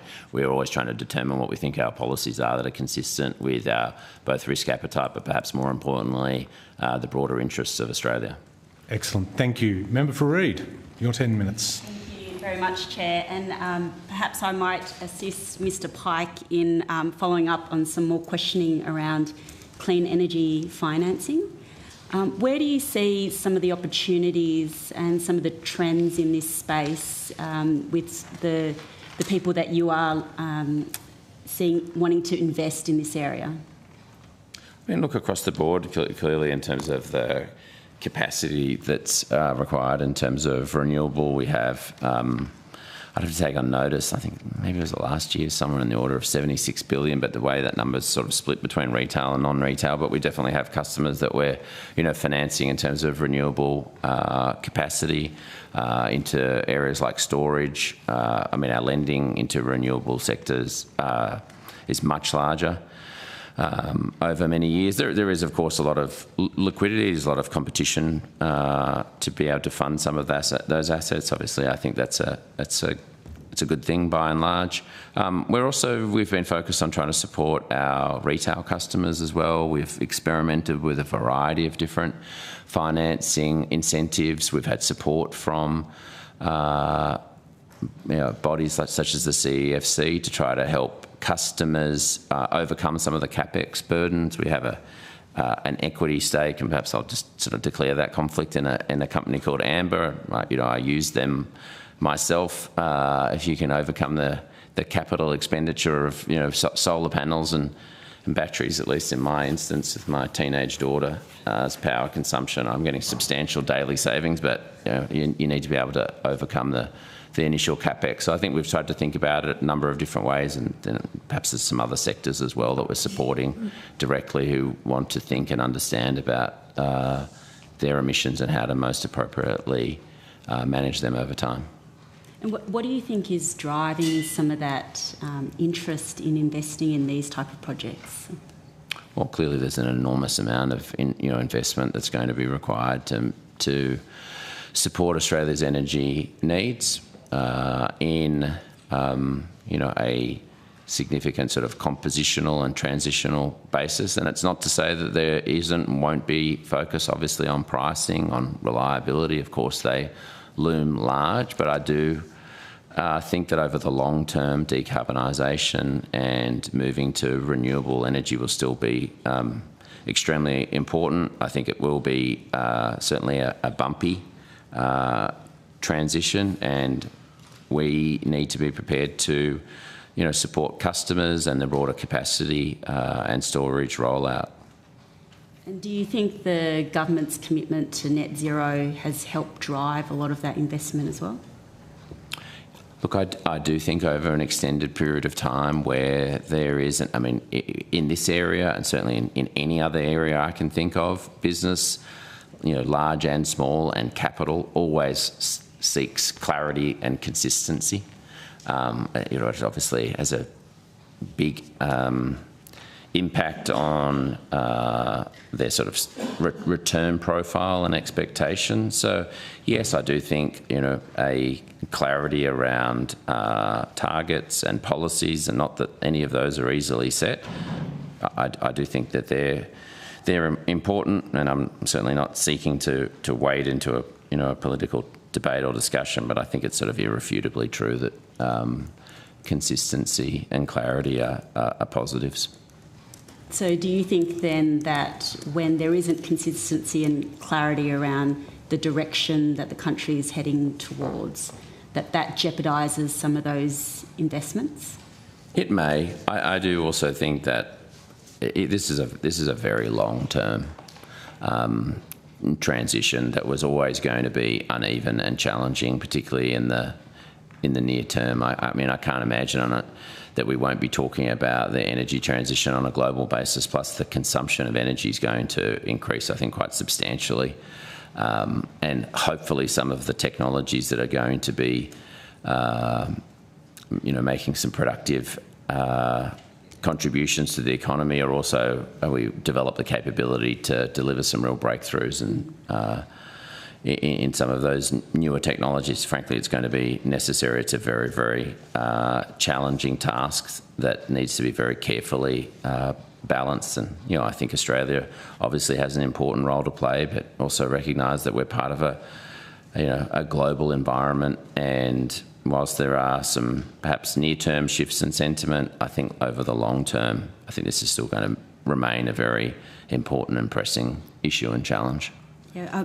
One question that I'd love to take on notice is the growth of the investments in this space and where you're seeing some of those trends in those growth. But I would like to just get some clarifying points around the 5% home deposit scheme. Is it true that those customers would, as you are assessing their applications, still be governed by the responsible lending laws? Mm-hmm. Yes. And I'll pick up on a point that you made, Ms McLeod, about the serviceability of these loans and the customers that you're seeing. They are, for the most part, paying off these loans? Mm-hmm. They are, and we're seeing, in fact, the 90-day arrears as it relates to customers within these loans being slightly below the overall portfolio. So that's a very positive indication and one we keep an eye on. So is this a fair characterisation of the cohort who are taking part in the 5% home deposit scheme, is that they are governed under quite strict lending rules, and for the most part they are meeting those loans and paying off those loans? Yeah, I think both of those statements are true. I mean, responsible lending applies to all consumers from a residential lending perspective. Financial institutions can make a small number of serviceability exceptions. They don't have to be related to this particular cohort. I'll give you an example. We may take, as we have, a different assumption on certain sectors about what their compound income may grow at. That may allow us to slightly stretch our serviceability criteria, but these things are very carefully managed, monitored, and we report to the regulator. I say that maybe more just for clarity, but to your comments, yes, certainly at the point of origination, all of the criteria applies, and as Monique touched on, the repayment experience to date has been positive. Yeah, great. I just want to take you, you're one of the few banking leaders who was around during the Banking Royal Commission, and you've spoken at length about the compliance that the bank has with the recommendations out of that. I think sometimes that it can become a compliance exercise, and I want to ask you what you think the spirit, the lessons, the major lessons that we ought to learn that came out of the Banking Royal Commission. That is a good question and will require a good answer. I'll do my best. Look, I think the Royal Commission as well, it spans a number of different topics and domains. I think we've touched on some of them. The importance of clarity inside an organisation about what is your purpose, what are your goals, and I say that within what are you trying to deliver for your customers? Each of those elements needs to be carefully thought through, monitored, managed. Information needs to flow up and down within the organisation. A lot of effort goes into thinking about risks, monitoring risks, reporting on, governing them through the organisation. But also, I do think one of the most important lessons as well is the importance of ongoing and continued focus. Things tend to erode slowly and quietly versus dramatically. I think you have to always be looking for the worst examples. The averages are very sort of problematic. They can also be, things can, as I said, maybe it's related to the cultural point, sort of subtly change over time. I mean, it is dramatically different. And I can say that over a long arc of history. And that's not to say that we don't make mistakes. It's not to say that there aren't areas of, I think, real frustration if we don't fulfil the commitments and the obligations that we've made. I do think it is dramatically different in terms of our ability to be able to detect those. As you would expect, there's an enormous amount of effort and enforcement from the regulator, and I say that as a positive. I think financial institutions are very complex. There are a number of sort of difficult sort of technological constraints at times. There's a lot of complexity in the business. One of the factors that comes from serving every part and aspect of Australia, we need lots of different processes. And I say this not as a criticism. We're required, and we do support customers that are incarcerated. They need different processes. You need different controls. Sometimes, again, if I was looking at a financial institution, I'd sort of think, well, how could you possibly have made that mistake? And I'm not suggesting to excuse them, but certainly my own experience, having seen them up close, is that you can never be, even in the slightest bit, complacent. Of course, at the end of the day, we're there to serve our customers. We have to deliver good and appropriate outcomes for them over the long term, and of course, as I said earlier, avoid regulatory sanctions. They're very painful and damaging. Thanks, Mr. Common. Thanks, Ms. Situ. I'll hand over to the member for Casey, and then we'll go for a break just a shade after 11 and come back at 11:15. So over to you. Thank you, Chair. Mr. Common, just interested, how often are you personally engaging with the Treasurer and the Treasurer's office? Whenever the need may arise, I probably... Weekly, daily, monthly? No, nothing like that frequency. I'm trying to think when I last spoke to him, a month or so ago. But, if there's something happening, certainly there's been times where there's been a lot of instability in markets. I may speak to him much more frequently. I certainly tend not to try to bother him with much. I think we're certainly more in regular communication with his office, but I couldn't tell you precisely how frequently.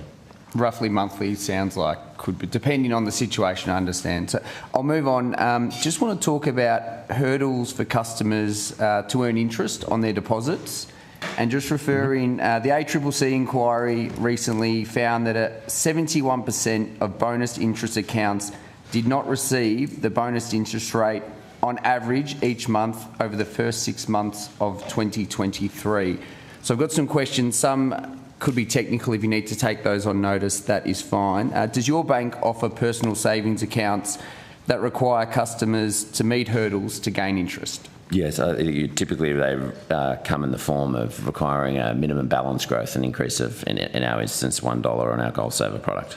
So just to clarify, how many hurdles do customers need to meet to gain their interest? On that particular product, one. But are there others where are there other products with more hurdles that they would not need to with meet? that sort of specific design? If your question is around where there's a minimum criteria, that is the product that we use in terms of the reward savings category, which I suspect is exactly what the ACCC is referring to. Yep. And can you provide, for each of your bonus savings accounts, the percentage of customers who did not get the advertised bonus rate in each month over the last 6 months? I can. We reported as well in an aggregate in our full year results in August. I think the number was 87 or 88% that did get it, so that will leave you with 12%. It's up substantially from the time period that you're referring to, and precisely for the reasons that you touched on. And we've put a lot of effort into alerting customers such that we can maximise the proportion of customers who are getting that bonus interest, which is obviously what's driven the increase. And can you provide us the average interest customers actually earned on each of your bonus savings accounts and how this compares to the advertised rates? Sure, happy to take that on notice. Perfect. And how many of your customers do not earn interest on their deposits?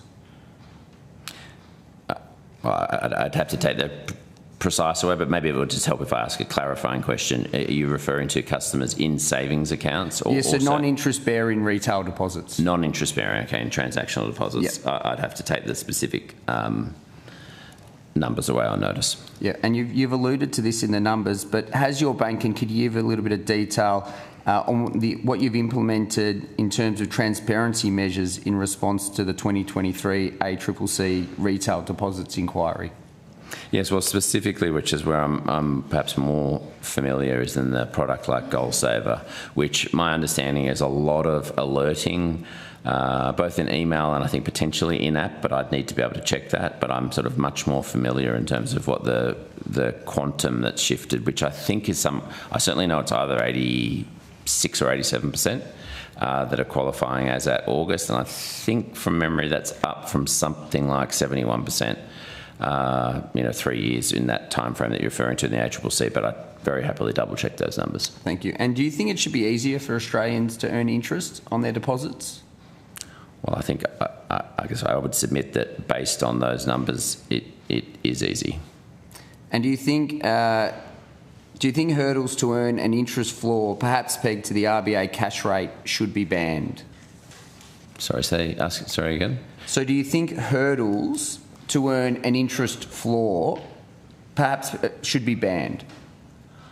So do you think it's appropriate that you charge hurdles, put requirements on your customers to earn interest on their own money? And I do, because I guess by definition we offer those accounts. No problem. Thank you. I just want to move on to illicit tobacco. As a Victorian, it's a big issue in my community and many communities across the country, and we're seeing not just the illicit tobacco, but also the crime, fire bombings, etc., that are impacting innocent people in the community.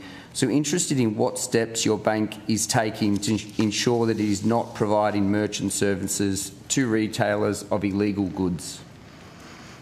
A number of steps, and this was reported recently, which you may or may not have seen just in the last couple of days. I mean, like you, this area is a real cause of concern. Maybe I'll speak specifically to illicit tobacco and clearly the growth of illicit tobacco, which, amongst other things, has been linked to crime, facilitating money laundering, and also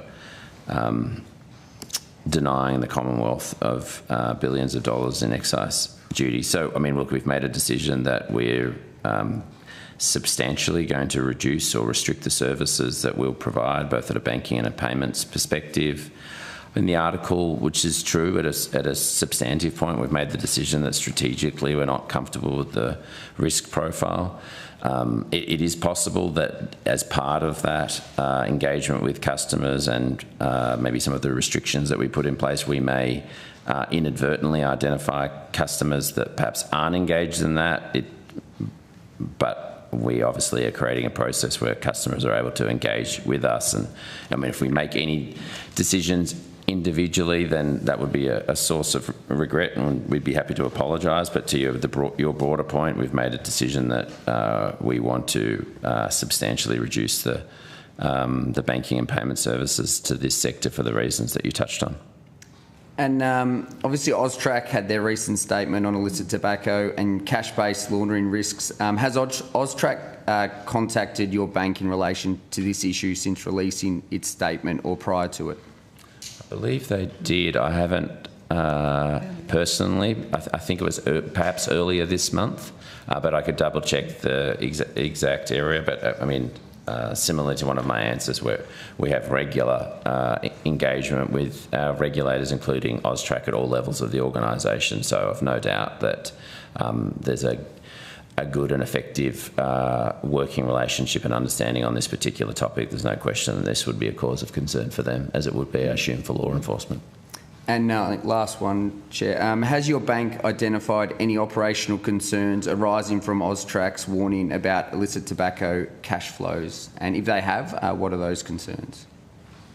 Well, I mean, it goes to the broader point of sort of our strategic policy in terms of reducing the services that we'll provide to that sector, given the risks associated with that. I mean, for all customers, we have very clear obligations as well that we need to understand, the type of business, the purpose, where funds are coming from. There's a whole range of different sort of obligations. So, I mean, I certainly wouldn't link it to this. Sometimes we have to do that on an individual basis. Individual customers understand their source of wealth, turnover, identify any suspicious matters, and we have to promptly report those to AUSTRAC. And occasionally we look at whole sectors, and we think that the risk profile associated with that makes it very difficult, if not impossible, for us to provide banking services to them, and so we seek to cease doing so. Perfect. Thank you, Mr. Common. All good. Okay, so we'll adjourn for a quick break until 11:15, and we'll see you back at that point in time. Thank you.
Now hand over to the member for Moreton. Thank you very much, Chair. Good. Thank you, Chair, and thank you very much for coming to give evidence today. I was going to focus on home loan offset accounts and was going to ask in the first instance, are you aware of ASIC's concerns surrounding potential issues with the operation of offset accounts not functioning as intended, as referenced in their strategic plan? Yes, broadly, I think so. Yes. And when you became aware of that issue, did the Commonwealth Bank take any steps to investigate whether indeed your own offset accounts had been functioning properly? Look, I'd need to double check, but it's an area that we have reviewed in the past. I'd have to check the periodic or the frequency of those reviews. And look, I think it's reasonable for ASIC to be focused on. There can sometimes be some complexity with the establishment of that, so perhaps I could take that on notice. No, happy for you to take that on notice. And I was going to ask, in those previous periodic reviews, were any other issues uncovered with respect to those offset accounts in the past? I mean, I'd have to double check some of the specifics. I mean, the offset account is, is generally making sure that the account is set up as instructed by the customer. Sometimes there can be multiple accounts, multiple offsets, some of the linking between those accounts. It would be issues of that nature. But I'd have to double check to be more specific. No, I understand. I was going to ask, who do you think the onus should be on in terms of detecting any errors of that nature? I think it's incumbent on financial institutions to review that and where mistakes are made to remediate them. I wouldn't necessarily want to imply that would be in a real-time basis, but I mean these are reasons why we have control tests and reviews and sometimes audits of different areas, and unfortunately from time to time they do identify that there have been some operational errors. Sometimes they're very easily picked up. Obviously we invest in what are known as preventative controls, basically ways of preventing mistakes from being made, but it's also important for financial institutions to have means to be able to detect those variations, and if there's some benefit hasn't been provided to the customer that they're contractually entitled to, then it should be promptly, and to the extent that there's been any period of time where that benefit hasn't been applied, then it would be applied, and we have a formula to calculate the interest payment over and above the dollars that are outstanding, which is I think it's a referable rate to the cash rate plus some form of penalty interest. Thank you. I might just move on to AI. Can you take the committee through where you've deployed AI across your bank and what functions? Yes. Perhaps AI in the context of perhaps more traditional techniques, including machine learning for more than a decade. Machine learning being more advanced analytical techniques that effectively make predictions. We use that in, probably the most well-known would be in the mobile banking app. We provide personalisation and experiences within the app. We would be making certainly tens of millions of decisions every day based on billions of data points. We use at least some of those techniques, which would be known as AI or under a family of AI and machine learning, in areas like credit decisioning. More specifically, I think obviously there's a lot of interest in generative AI, based on large language models that use a particular technique around neural networks. We are using that in the digital experience. We're trying to build out the ability for customers to be able to ask broader questions, to be able to interact. We would like to be able to, more specifically in areas like fraud and scams. We are working on a variety of different, both internal use cases, so helping staff members in terms of what's known normally as like some form of knowledge or retrieval, or RAG technology, which basically retrieving policies, procedures, helping our people get answers. We've rolled out capability and tools to just about all of our employees. There's some restrictions. There's a number of other use cases that we are working on as well, and a number of use cases which are going to be really important to be able to protect our customers from what we see as increasing sophistication, which I'm happy to talk to in some detail, and sort of areas around scams and fraud and cyber in particular. And understanding that you've been working to use AI to increase or improve scam fraud detection, but also to change the customer experience. Have you implemented the use of AI to reduce costs for customers? We've implemented AI across a range of use cases. Some of the benefits of that, I think it's really important that the benefits that we're seeking to deliver are not certainly solely weighted towards costs. I mean, our primary benefit that we're seeking is improving customer experience, but there will be some instances, and there have been to date, where there is some cost savings that are available to us. I'd say overall they're relatively modest at this point, and this is an area that we're giving a lot of thought to in terms of the appropriate deployment and how to manage, as I said, the benefits that we deliver to customers, not just related to cost reduction. And where is consumer data processed or stored for those AI systems? Well, there's obviously a lot of data that we hold in a lot of systems, but if I simplify it down to, we have what we call a relationship. We have a single system that manages a customer view and most of the interactions that our team have with our customers. That's known as ComC. We have a core banking system that obviously has its own database. There are a number of different sort of data stores that hold different parts of information about different customers. We obviously have to do a lot to keep that data both protected and to a high quality. And are there any specific safeguards for data that is used in AI specifically that have been developed for obviously the increased use of AI? Many. Yeah. I mean, to the extent that it's helpful, we have a lot of processes, frameworks, policies around governing the use of AI, as we would for any model. It doesn't need to be an AI model. It can be a more sort of statistical or regression-based model. There are verification, validation. There are particularly things such as guardrails which protect against use and misuse. There are very clear responsible guidelines which we've published. We seek to monitor the performance of those models. Of course, we're very conscious about the information that we're using, whether customers are given their appropriate consent, how that information is used, how that may result in inappropriate outcomes. All of those areas are modelled and understood and monitored closely. I'm interested in the impacts on workforce in this space. We've seen some reports about people's jobs being impacted by the presence of AI chatbots. So can you please take us through what tasks are being automated and how you're managing those workforce impacts?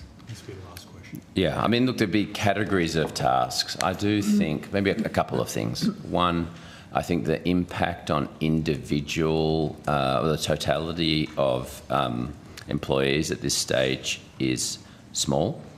I do think it's perfectly understandable that there is, some degree of trepidation and concern about how AI may influence and impact tasks, skills, what new skills will be required. This is a very important area of focus and something we've been communicating a lot with internally. It's hard for me to give you a generic answer because, my general expectation is that at least a subset of tasks that just about all of us do over time should be at least augmented by AI. I think actually the commercial pressures that I touched on earlier, I think they'll be felt more acutely, not through an AI lens per se in the near term. I think, over time though, there certainly is the possibility that that's going to, and the probability that that's going to have direct workforce impacts. We're spending a lot of time trying to think through how the workforce may change over time, acknowledging we certainly don't have all of the answers and there's also tremendous uncertainty. But this is an area that, we've certainly given quite a bit of thought to, and want to make sure that we're engaging appropriately, not just inside the organisation but also externally. It's clearly an area that there is enormous public interest. Thank you. I'll hand over now to the member for Deakin. Thank you very much, Chair. I was wondering if I could revisit that $270 million or $280 million figure raised before. As I understand it, these were fees paid by a low-income cohort in connection with high-fee accounts, which they didn't need to be on because they were eligible for low-fee accounts as well. Your earlier answer referred to goodwill payments rather than remediation. Is the bank's position that it complied with its obligations under the banking code to those low-income customers? Yes, it is.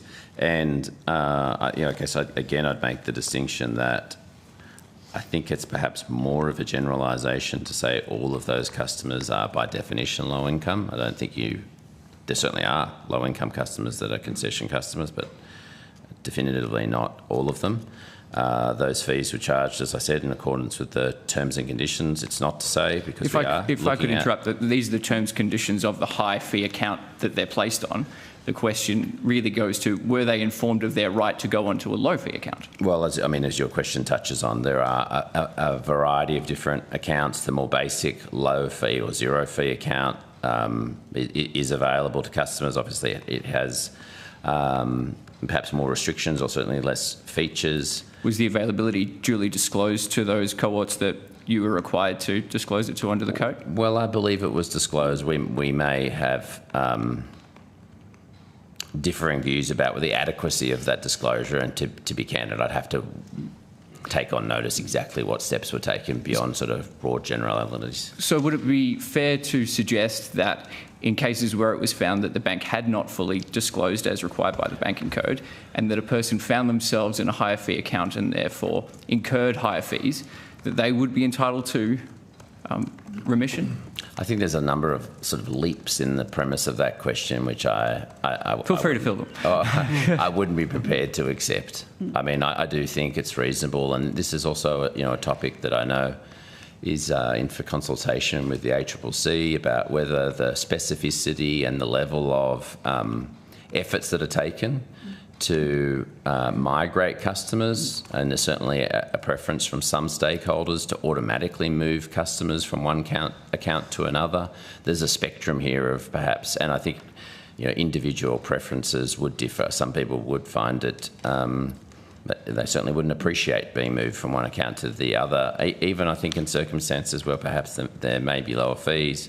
I don't doubt that there may be improvements that we could make to the information, the way we engage with customers. As I touched on earlier in answers around the reward saver, I think there's good examples where we've done that. So I'd acknowledge that there may be areas for improvement, but I wouldn't accept some stepping stone liability equation. So the premise that that losses incurred as a result of the bank not complying fully with its obligations under the banking code, if such a loss were to have incurred, would that... I'm not sure. I wouldn't agree with the characterisation of it as a loss, nor would I agree with it as excessive. So paying fees that they would not have been required to pay had they been fully informed is not a loss? There's a lot of ifs in that statement. Well, let's say hypothetically they were incurred and would not have been incurred had they been placed on a low fee account. That's not that much of a leap, is it? Oh, there would be some in that cohort, even if you don't accept that everyone's a low income earner, and that some wouldn't have chosen to be on a high fee account, that there would be some, at least in that cohort, who were placed in an inappropriate account and incurred avoidable fees as a result of a lack of disclosure of their options. But I think you will find, at least my view would be, that will hinge on what steps were taken, whether they were appropriate. I don't think the obligation is going to be to ensure that we forcefully migrate every customer into that, and therefore there's a consequential loss from that. I mean, imagine the implications of that across all parts of the economy. So my question you're assuming no agency or involvement in that decision making. I think this is about agency and being fully informed at that initial instance, that these are your account options. As a low income person, you're eligible to be on this low fee account, and that will mean you incur lower fees. Sure. The migration's a kind of separate question. Well, but I believe that steps were taken to make those options available to customers. As I said, we may agree or disagree whether those steps were appropriate or not.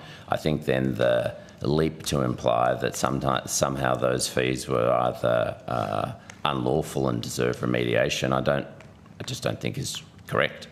But as I said earlier, it's not that we are not contemplating, because we are. What do we think the appropriate rectification is? But I do think it's a very, putting aside the specifics, a very challenging precedent to then say if something was actually operated the way it was designed, but now you want to go back and retroactively change things. I don't know that that's a particularly strong foundation.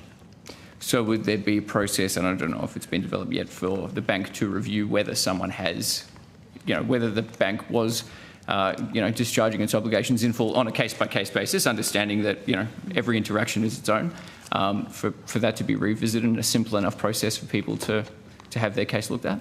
Yeah, look, there's certainly a lot of steps taken and changes that we've made on a go-forward basis, and I think that's a much easier, equation to both comprehend and contemplate. I think, as you would appreciate, with millions of customers over, I think the time period was 2019, it would be very difficult to determine exactly, of course, what offers or where the information was made available, but how people engage in that information would be challenging, I think, to establish. So you were saying going forward, so you haven't got a program for revisiting that kind of cohort of customers? Well, I do, insofar as the customer cohort that we're talking to, that you're referring to try to find an appropriate, as I said, goodwill payment, which I think strikes the right and appropriate balance. But I also accept that reasonable minds may differ about whether the judgment that we form there is something that is entirely consistent in this instance with how you may view it. So when would we know the kind of full scope of that program? Well, I certainly would think that will be in the coming months, and I'm confident by the time our next appearance, I'm certainly happy to provide some update if that would be helpful to either the chair or yourself. It certainly would be, thank you. I'm just going to switch topics around because I realise we have limited time. I don't mean to interrupt. Just very quickly, and I'll make allocation of time. Mr. Common, with the greatest regard, I think this is a sticking point. I think that there are going to be differences of opinion about how CBA is managing this. This is a low-income cohort. You can take on notice and let us know the percentage, but I just think if there's the question about agency that's been raised in the back and forth here that I think is worth following up. I take on board your point about forcible movement of people, but giving them the option to go for a lower fee account and for them to save money. And if they've been on a higher account, ASIC has taken a different view to your organisation about how to manage it. I'm just saying, I think I'll take on board your point about reasonable people. I think reasonable people would see that that this is a sticking point that I think would be good for revisiting, and we'll be very keen to hear how CBA is managing it, if I can put it. Yeah, no, I'm entirely comfortable with that and happy to do so. I guess, I make a number of sort of comparisons. Would you make the same comment if someone was, paying a higher interest rate on their loan or their deposit than someone else, if there was a better offer that was alternative to them? I think the distinction that I'm seeking to make is that there's a difference between conduct that's in accordance with the terms and conditions versus conduct that is not, where there are clear obligations and breaches, and we're moving from sort of contractual obligations into well and above and beyond that, which I do say is appropriate in some circumstances. I don't think by definition it's therefore appropriate in all circumstances, but I'm happy to provide an update and accept that there. And when you say terms and conditions, do you include the bank's obligations under the Banking Code post-2019? Yes, I do. Cool. Could you give the committee an update on how what your bank is doing to support banking in regional communities at this point? In what regard specifically? So I know there's discussions between banks as to how we can ensure the longevity of access to regional branches. So an update on the work being done in that space. Yes, well, we announced, I'm trying to remember when, but some time ago that our branch moratorium would extend. It was initially until the end of 2026, and then we extended it to 2027. So I think sort of clarity and consistency in terms of regional footprint. We also offer access access through Australia Post or Bank at Post. We've recently, I think it's a matter of public record, perhaps not the specifics, but renegotiated and offered to provide additional payments to them. We, amongst a consortium, have voluntarily increased the payments that we were making to the cash utility that, well, the cash services provider. And so I think there's certainly clarity and consistency over those services. Regional Australia, of course, is very important to us. We have by far the largest physical footprint in terms of branches in regional Australia. And in addition to that, we've obviously looked to extend services where we can by using multi-channel branch time in regional areas to actually utilise that half the day through branches, half the day through call centre. We also look to roll out programs such as the First Nations Reach program, whereby we go to remote communities. So we've actually built that program, and we visit 33 remote communities, go in for 2.5 days, really try and help with banking and education as well. So there's a number of other things we have in train beyond just the network itself. So, I mean, the moratorium is presumably a stopgap option. Have we looked at kind of business delivery models post-moratorium, whenever that might end? What is the future? Is it, a bank branch acting as an agency? Is it an industry levy that incentivises any bank having regional bank, branches? Are there kind of longer-term models that are being explored among the industry? Yeah, I think they're important questions. I perhaps need to be somewhat mindful that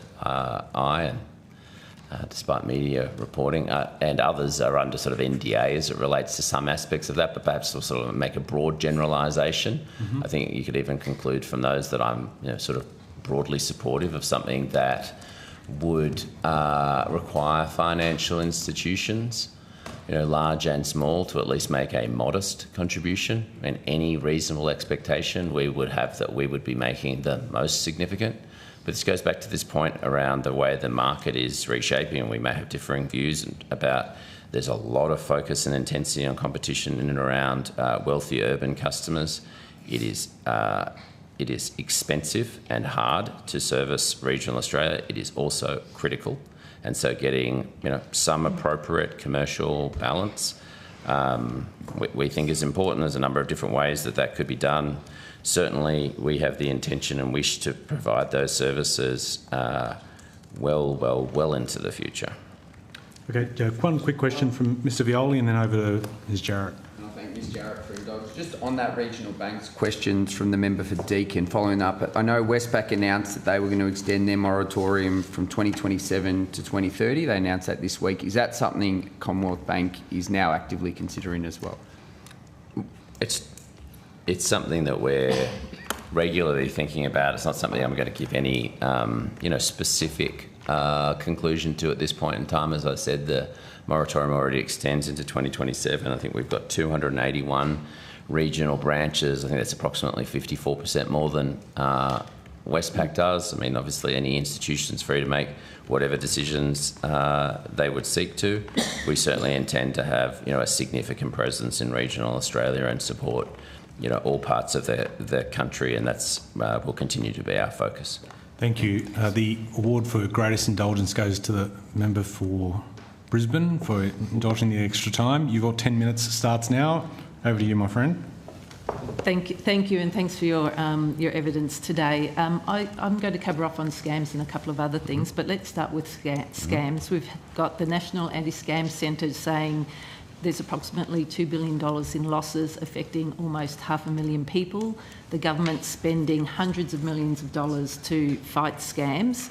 You've said that you are spending yourselves $1 billion on financial security. I'm interested to know how much of that is going into anti-scam prevention, but also are you seeing any trends that we should be aware of in terms of how this challenge is progressing? Yeah, thank you. I mean, the number that's reported is, of course, difficult to estimate. It's, substantially larger than the number that we would see, but there's questions of underreporting. I do think, and this has been covered, there has been a lot of progress made across the industry, at least as I said, from what we saw at the peak, I think, which was 2022, where it's down something like 76%. The $1 billion that I mentioned a few times, that's across what we would categorise as economic crime, which is financial crime, scams, fraud, cyber. The reason as well is there's a number of protections that we're working on at any point in time that serve multiple purposes. So, I mean, I'd be happy to detail all of the things that we've done to reduce scams by that point. We're very supportive of the scams protection framework. We're supportive of the higher obligations on the banking industry. Of course, we'd like to see those applied equally across other industries. They will come with, I think, protections as well as obligations that will enable greater information sharing to be provided across the ecosystem that I think will continue to reduce. Specifically to your question, maybe a couple of particular, so that scams obviously broad range of different categories or subcategories. Happy to talk to as many of those as would be helpful.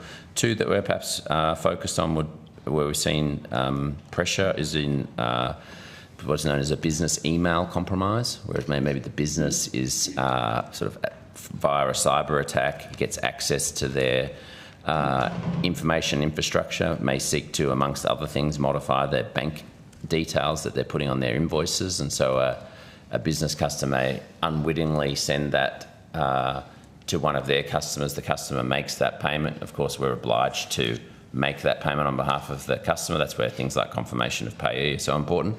And then the second area where there's real growth, which perhaps supports my earlier point around ecosystems, is an increase in buying and selling scams on marketplaces in particular. So that's often where someone's purchasing, or they think they're purchasing something, but they're in effect purchasing nothing, or via a scam. And so these are very difficult for us to predict in ahead of time, but as an example, that's an area that post the implementation, and there's a lot of work that needs to be done between these codes, information that would show that, let's say Monique was subject to one of those scams, which I'm not suggesting you were, and then we'd have obligations to respond to that. So if there were particular bank details, we'd have to be able to prevent payments. There has to be a way that we're able to work collectively across the seams of the economy to continue to reduce scam losses.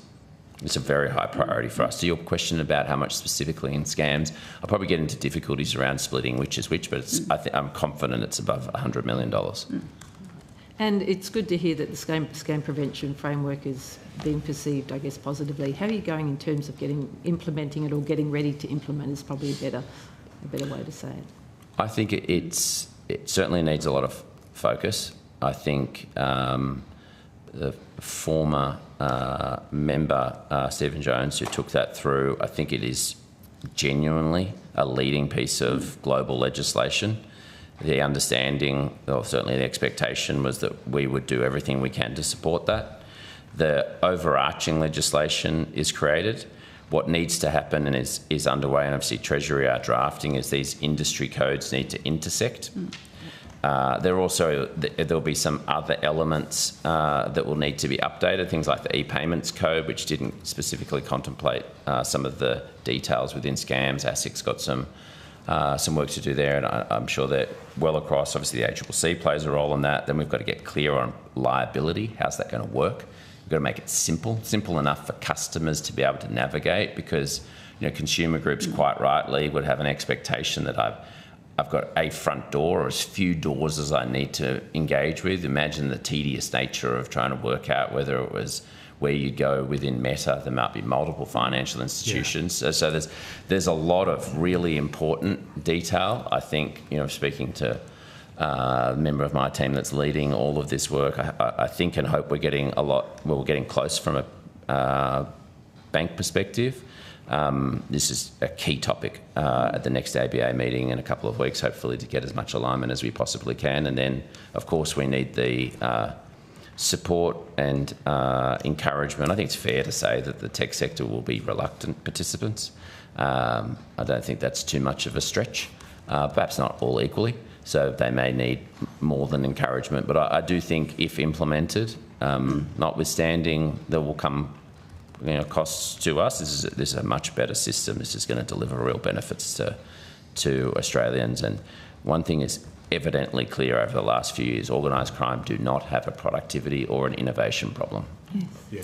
And I would just add the one other piece is the actionable scams intelligence sharing and real SLAs around that, because what we can see through lots of different examples or case studies is where we have been able to share that when we can act really swiftly is when that's two ways. We need everybody at the table at the start, because that's the way that will make a real difference.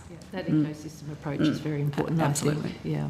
If I could just switch gears, Chair, I just want to go back to the fees and charges on low-income customers, and noting also that the CBA really has a real focus on customer service and looking after its customers.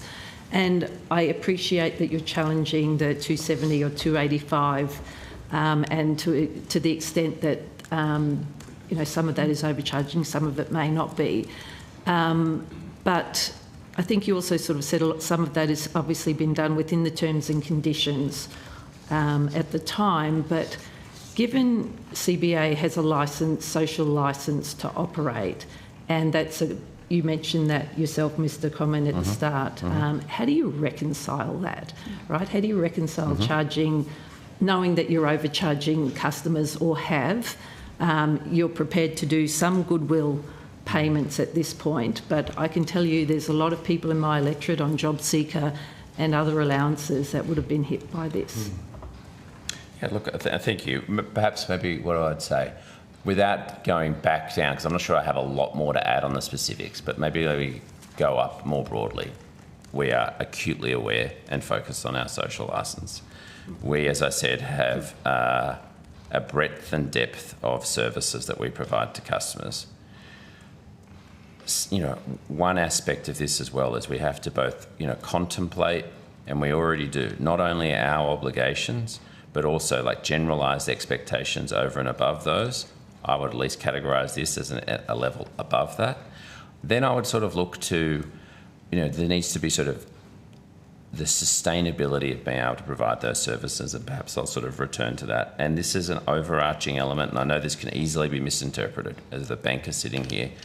We don't seek to maximise returns. We seek to earn a reasonable and sustainable rate of return. What worries me is in a market structure, and look, I'm linking a few topics and I could deal with them in isolation, but this is still equally valid and I think important strategically for the committee to understand, where the commercial pressures are great around heavy competition for affluent customers, a whole range of institutions that seek to not only provide no service to any of these customers, make no contribution, that's fine. That is our issue that we need to be able to deal with. We need to have some sustainability of services, because in an industry where an ever-increasing proportion of customers to serve those customers, the costs cannot be recovered. I've not seen an industry anywhere in the world where on an ongoing basis that doesn't lead to a loss of accessibility or a degradation of service. And this is, is quite interesting, and perhaps I'll use one sort of example, which I think's hopefully relevant. It's also substantially my fault, so I think it's a reasonably valid case study. In 2017, we removed ATM fees that you pay on other financial institutions. I thought that was a good idea. I don't think it was such a good idea now looking back. Why? Well, mortgage profitability was more than 2x what it is today. There are a whole range of other fees that we've eventually been pressured into, which is fine, reducing.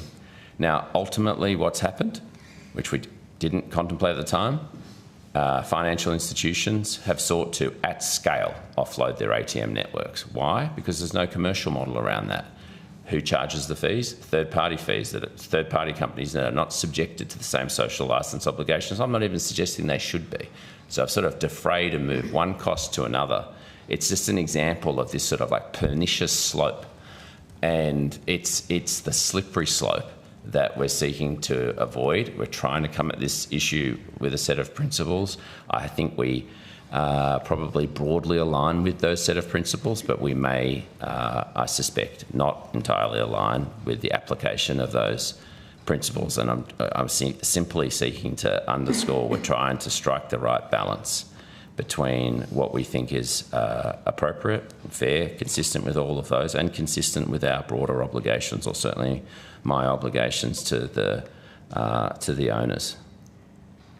I understand what you're saying. I understand. Yeah, I'm using shareholders and owners interchangeably in that context, but yes. Yeah, I understand that you're a business, but what we're really talking about here at basic tin tax is overcharging and compensating low-income earners who are overcharged, and noting that CBA is taking a different approach than than your competitors. Yeah, I won't waste the time by sort of refuting a number of the descriptors there, because I don't think that's the case.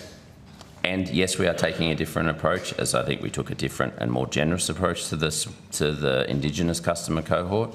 Yes, we've at this stage taken a different approach to the other institutions that are in there. The scale, breadth and reach of the services that we provide is unmatched. But again, obviously institutions can make their own decisions. We're attempting to strike the right balance. I certainly register and acknowledge the questions that I've received on this topic, and I'll be happy to provide an update.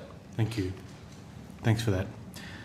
Going back to AI, I've got 5 minutes of questions, and then the Deputy Chair I'll hand over.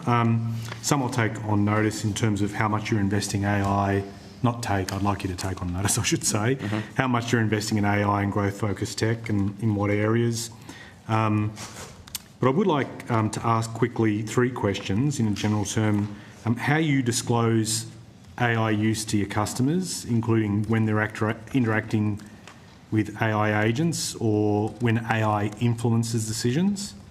As the MD, you've said, and I do respect the fact that you've really lent in terms of the application of tech in your institution, but you've said CBA will continue to keep humans in the loop as you deploy AI, so I'd be keen to know what that looks like in practice. And finally, you referenced today credit decisioning as an area where you use AI.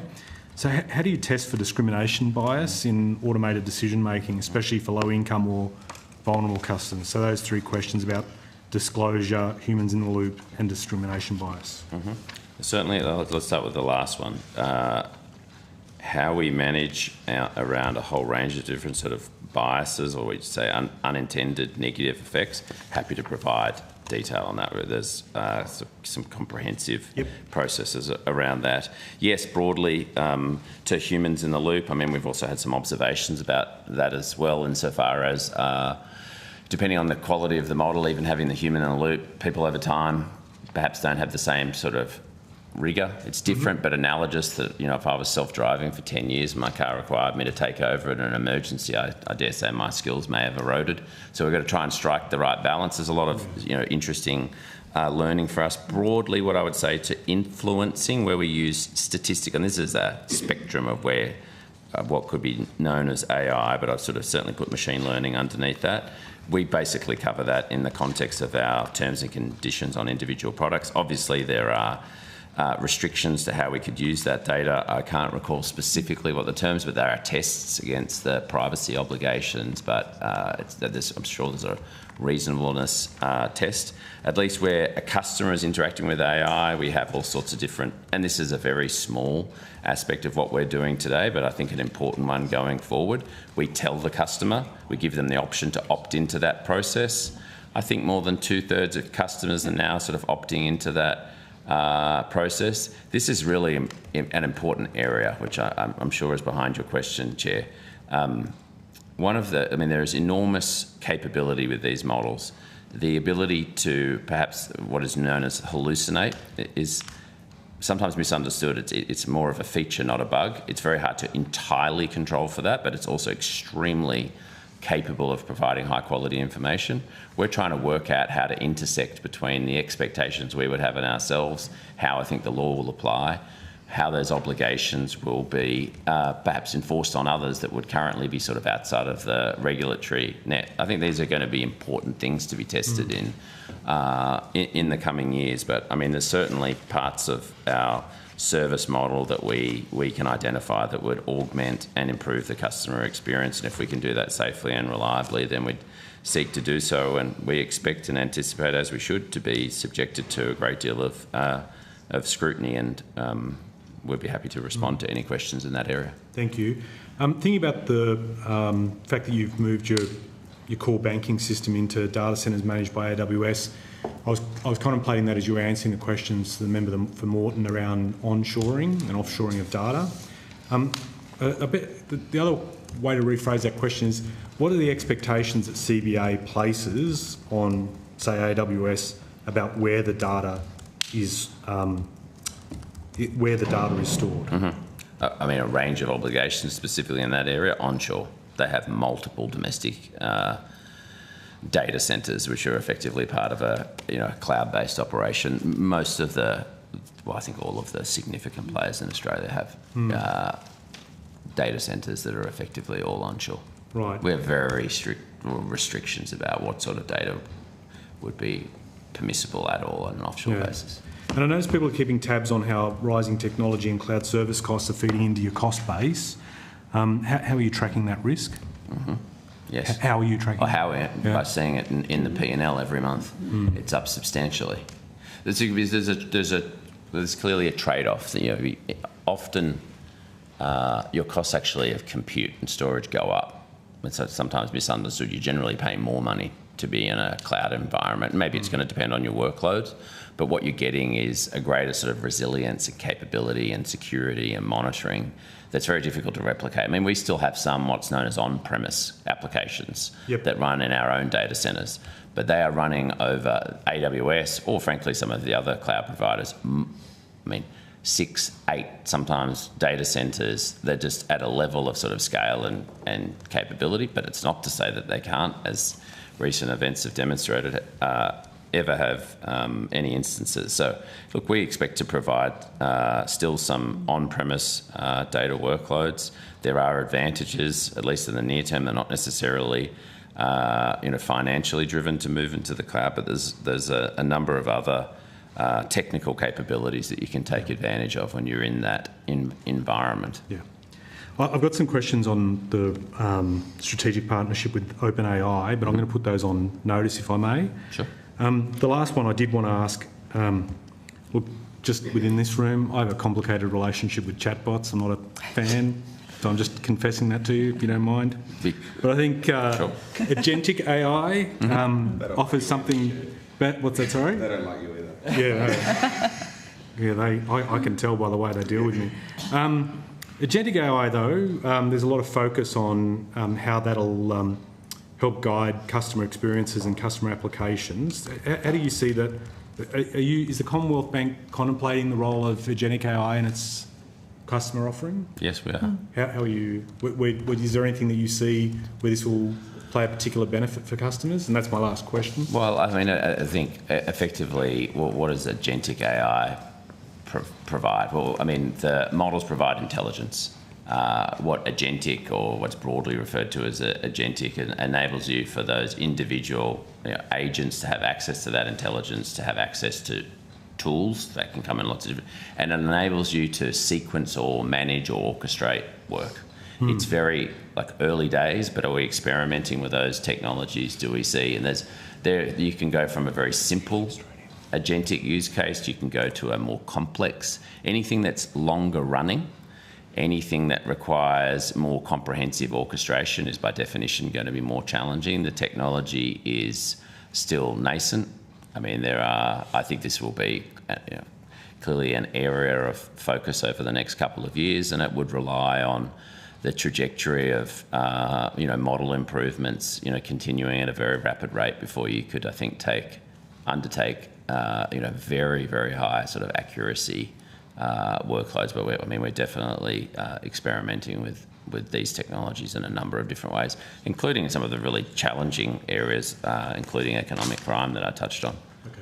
And I've also got some questions on notice the Scam Victims Alliance has raised with me, so I'll put those on notice if I may. Over to the Deputy Chair. Just to touch on energy again, I think one of the previous members talked about whether it's a structural driver of inflation. Does your research team look at energy forecasts as part of their inflation forecasting work or economic? We certainly have a team within our economics department, which does work in and around the energy sector. They certainly, and that comes in a variety of different forms. I don't know specifically, and some part of that would be thinking about things like capacity and pricing. I don't know how specifically that then sort of traces into the model that's predicting inflation. I'd be sort of happy to take that on notice. It's certainly not an enormous leap to think that they would contemplate that. Yeah. Do you know if that team has predicted in any of their scenarios energy prices coming down? I'd have to take that on notice. Yeah, if you could, that would be great. Maybe moving, you touched on crypto and earlier. 25% of Australians own cryptocurrency. What are you doing with regards to them making deposits and transactions and enabling that or otherwise with CBA? And when you say enabling that, insofar as permitting customers to transfer into crypto? Permitting or not permitting, either. Yeah, well, we permit it, but we have made restrictions to the velocity and the quantum that customers are able to transfer into crypto. I think at times that can no doubt cause some frustration for individual customers, but this has dramatically reduced some of the scam losses. So we think about certain like fraud density across individual providers. Obviously, there's some very reputable, perhaps some that are perhaps less sort of reputable.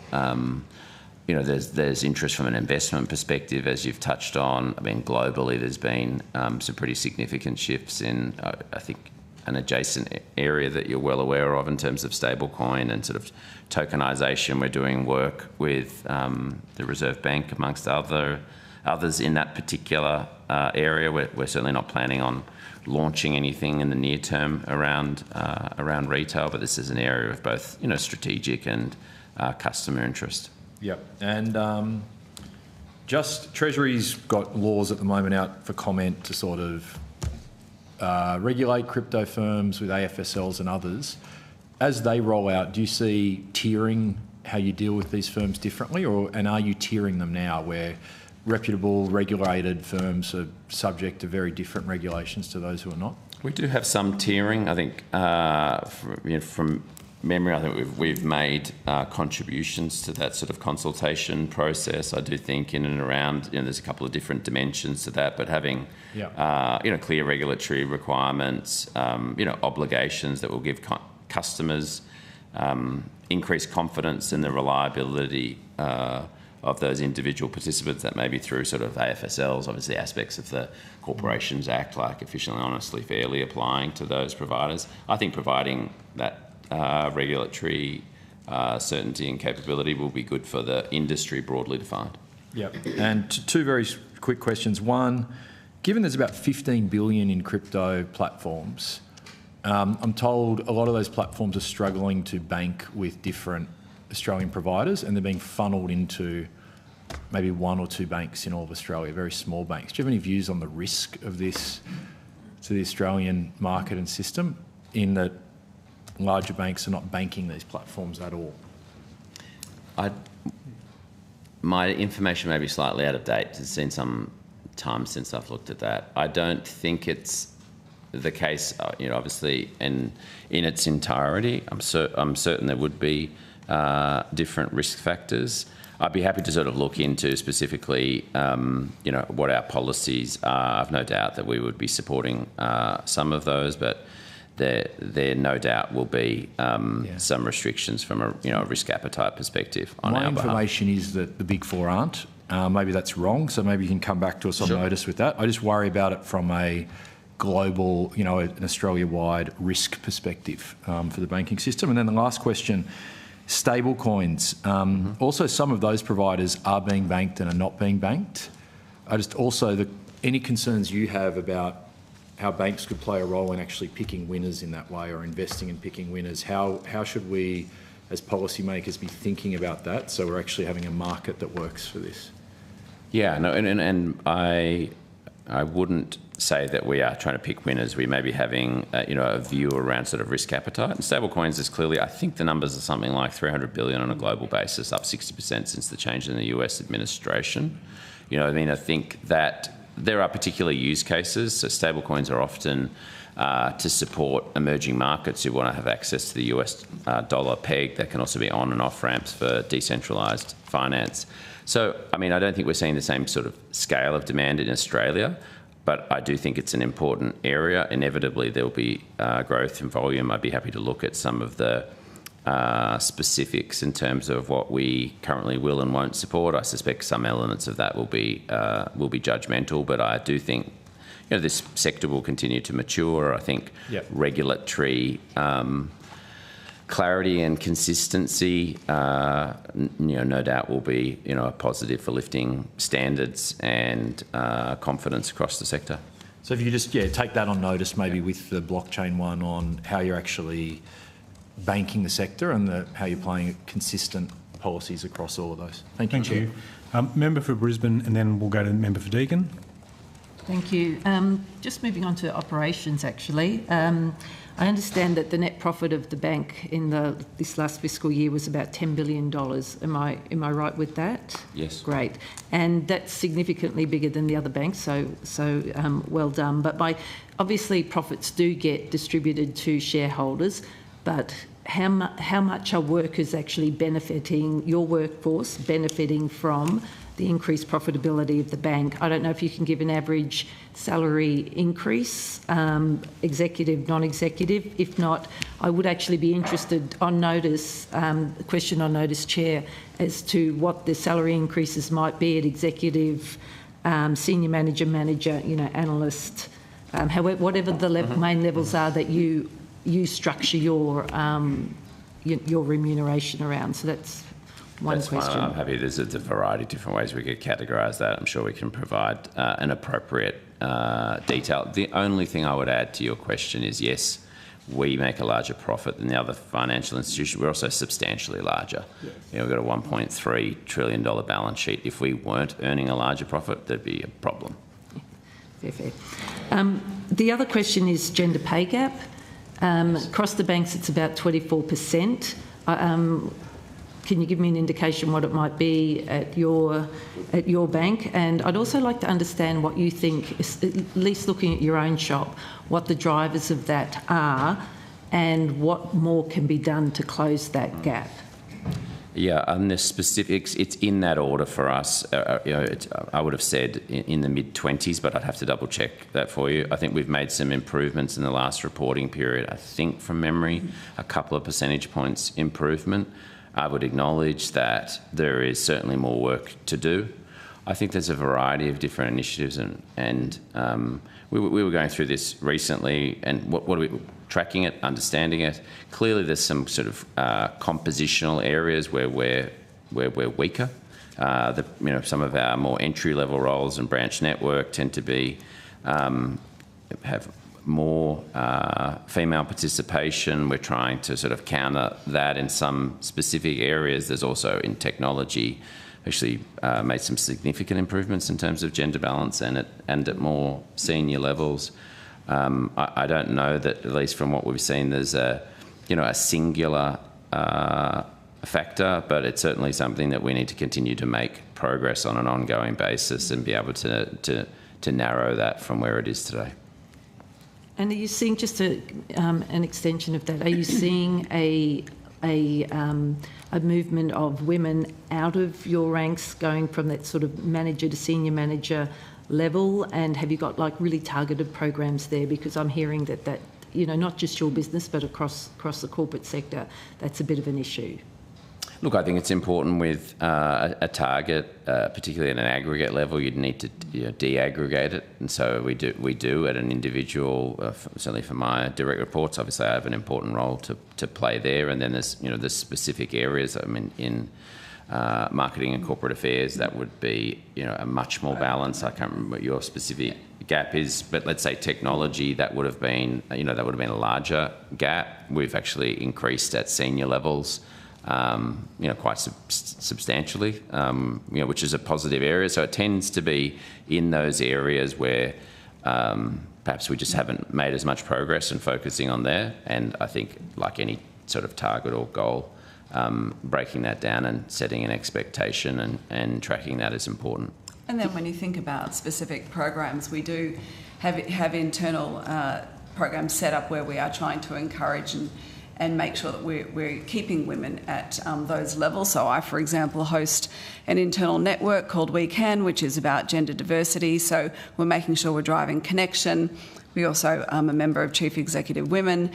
We've very recently, in fact, in the last 2 weeks, we run an alumni program. We run people through the courses there to make sure that we can actually try to, really kind of keep women rising through the ranks. So I feel like there are a number of different programs that we have in place. But to Matt's point, it really does vary by the different areas. We support, women in tech through the Vogue Women Codes program.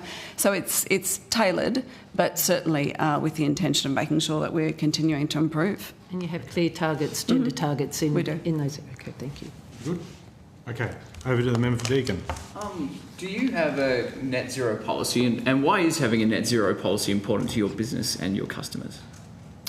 We have a variety of policies, and specifically in and around climate and sustainability. One of the reasons why we do is so that we try to communicate clearly about what our goals and targets are, what our commitments are, how we're reporting on those, and this is an area which will continue to be a significant focus. We used to have a standalone climate report with all of that information in it, as well as the progress against our own operational emissions and the decisions that we were making from a lending perspective. It's now integrated into our annual report. So do you have any specific policies on lending to the development of new coal facilities? We do. We have specific restrictions to thermal coal. We have restrictions about diversification, and there's differentiation between different types of facilities. We've had a policy in place for some time about reducing.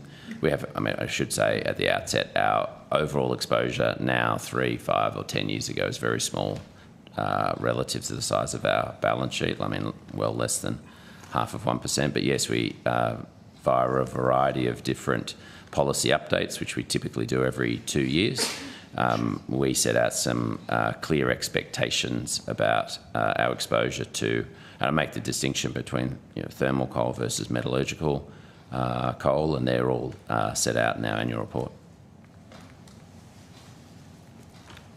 Any other questions? I might just ask, what do you think the importance of consistent and predictable energy policy is for the purposes of investors and the directing of investment towards projects? Well, I don't know that I've got too much more to add than to reiterate the answer that I gave earlier in this area, and in many areas, I guess I'm yet to meet an investor that's not interested in consistency and certainty. That's just the factors that drive confidence and valuation. So I think that's sort of irrefutably true. Thank you very much. Thank you. Member for Morton. Thank you, Chair. So just for clarity, to follow on, you do have a net zero policy and targets for when you'll source 100% of your energy from renewable energy, yes? We do. We have operational emissions. We talk about the reduction in each of those. One of the subset of that is electricity. We talk about, we currently already purchase through a repurchase agreement, 100% renewable. We also have to think about the third parties, particular areas like data centres, and the source and emissions profile around that, and they are all dwarfed relative to the emissions through Scope 3 through our financing decisions. Do you think that conduct being in accordance with terms and conditions is an adequate test for a bank's behaviour? No, as I said earlier, I think this is an area where, and I'd say in lots of different areas, there's been really significant shifts. Where it's at a minimum, there are obligations either through regulations or directly through law. There are many examples, and the ones that we've already surfaced earlier, where those obligations are deliberately taken above and consciously in a customer's favour. I just always think there's perhaps a spectrum on where the optimal balance for that is. Do you think that customers read terms and conditions? I think it'd be hard to generalise for every customer. I don't know that. I think it'd be very difficult to make that case either way. How many people do you think would read the Across full? 16 million customers? Yeah. I think it'd be hard to guess. I mean, if I had to guess about how many people here read their terms and conditions across all aspects of their life, how many people click on I accept and scroll to the bottom, I don't know. But I think at the same time, what we certainly seek to do is not only through the terms and conditions, but certainly on our website and all the content that we put out that we try and engage customers in, is showing the simple way to describe the features of the products, what we're laying out in terms of what's available as a result of taking up that option. So yes, it is about the T's and C's, but I think at the same time there's more that we try and do to make sure that we're really clear and transparent in terms of what the product offer is. Do you think it's more likely or less likely that the most vulnerable people in our community would read terms and conditions? I mean, I think there's a implicit assumption and conclusion that you're drawing from your own question. I think, you know, the only thing, because I feel like we're sort of relitigating over the same ground, and I'm not sure that I have anything particularly new to add, other than to say it's not necessarily only about the terms and conditions. I've simply stated, and I think it's an important principle at least, that they did operate in accordance with the terms and conditions, you know, as per the original refunds that we've already provided on a voluntary basis, did so, and we're seeking to continue to do so and to find an appropriate resolution that hopefully adequately resolves this matter. But I don't know that there's a generalised principle that would apply across all sorts of different industries, that you just subjectively make determinations. I mean, going back to the questions from an investor expectation, I mean, I think that's a difficult sort of concept to get your head around, or proportion of any income that you've ever charged as any business. There's some generalised expectation. Now, I accept that there's a spectrum here, and of course I'm making some generalisations, but again, I feel like we're going to be going over pretty familiar ground. I understand. So I might just, for my last question, look forward. What processes and systems are now in place for low-income earners to be put automatically on either low-fee or no-fee based accounts? Well, I think there's a variety of different answers to that. One will be, I suspect there will be higher obligations to automatically migrate customers. Are there any processes or systems to put people who are on low incomes? Yes, as I said, automatically. There may also be sub-cohorts where perhaps you don't automatically need to move customers onto a zero-fee account. I certainly accept the benefits of that. I think I'd probably make the same conclusion that I made earlier.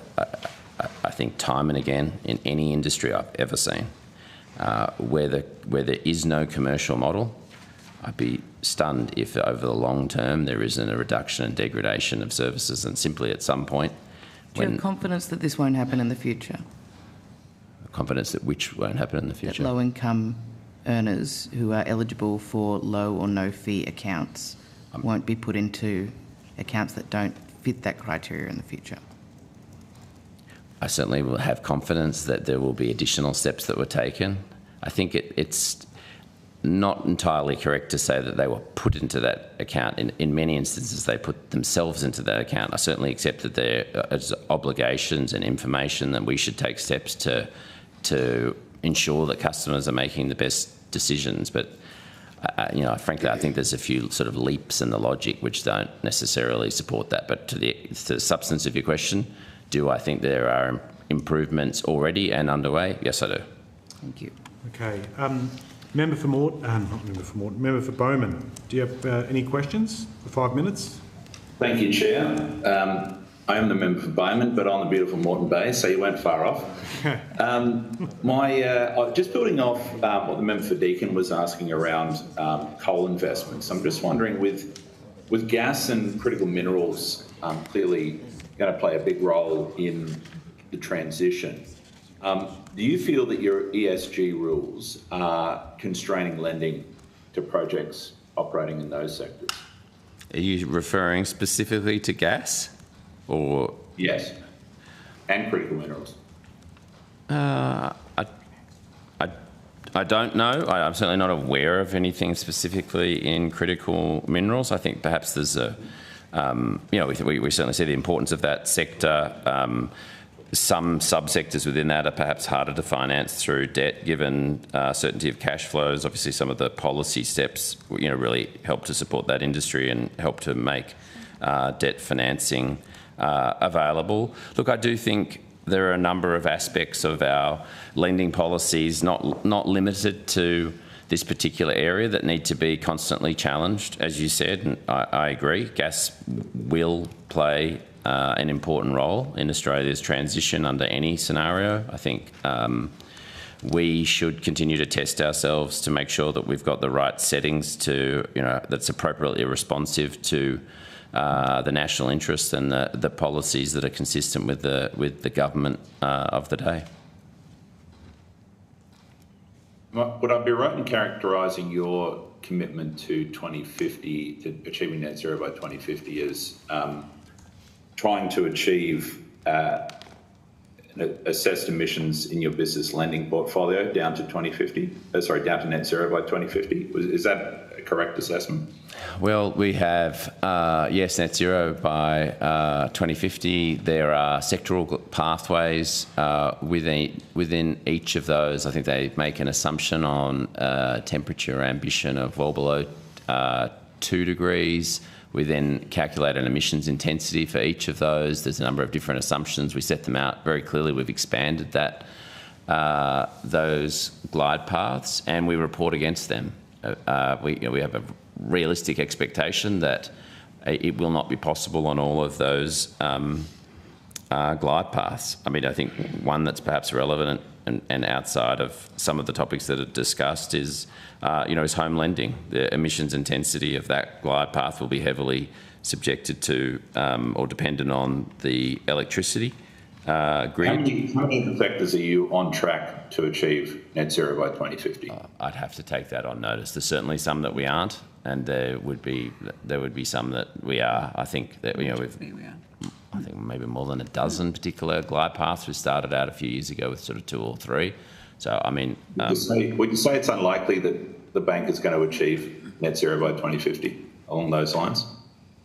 Well, I think there is, a number of variables and complexities that would make it very difficult to conclude that all of the objectives that we've set out will be achieved. So obviously, a number of them are well outside our scope, but that doesn't therefore mean that it isn't important to have a target and a goal, even if some of those there are dimensions of that outside of our control.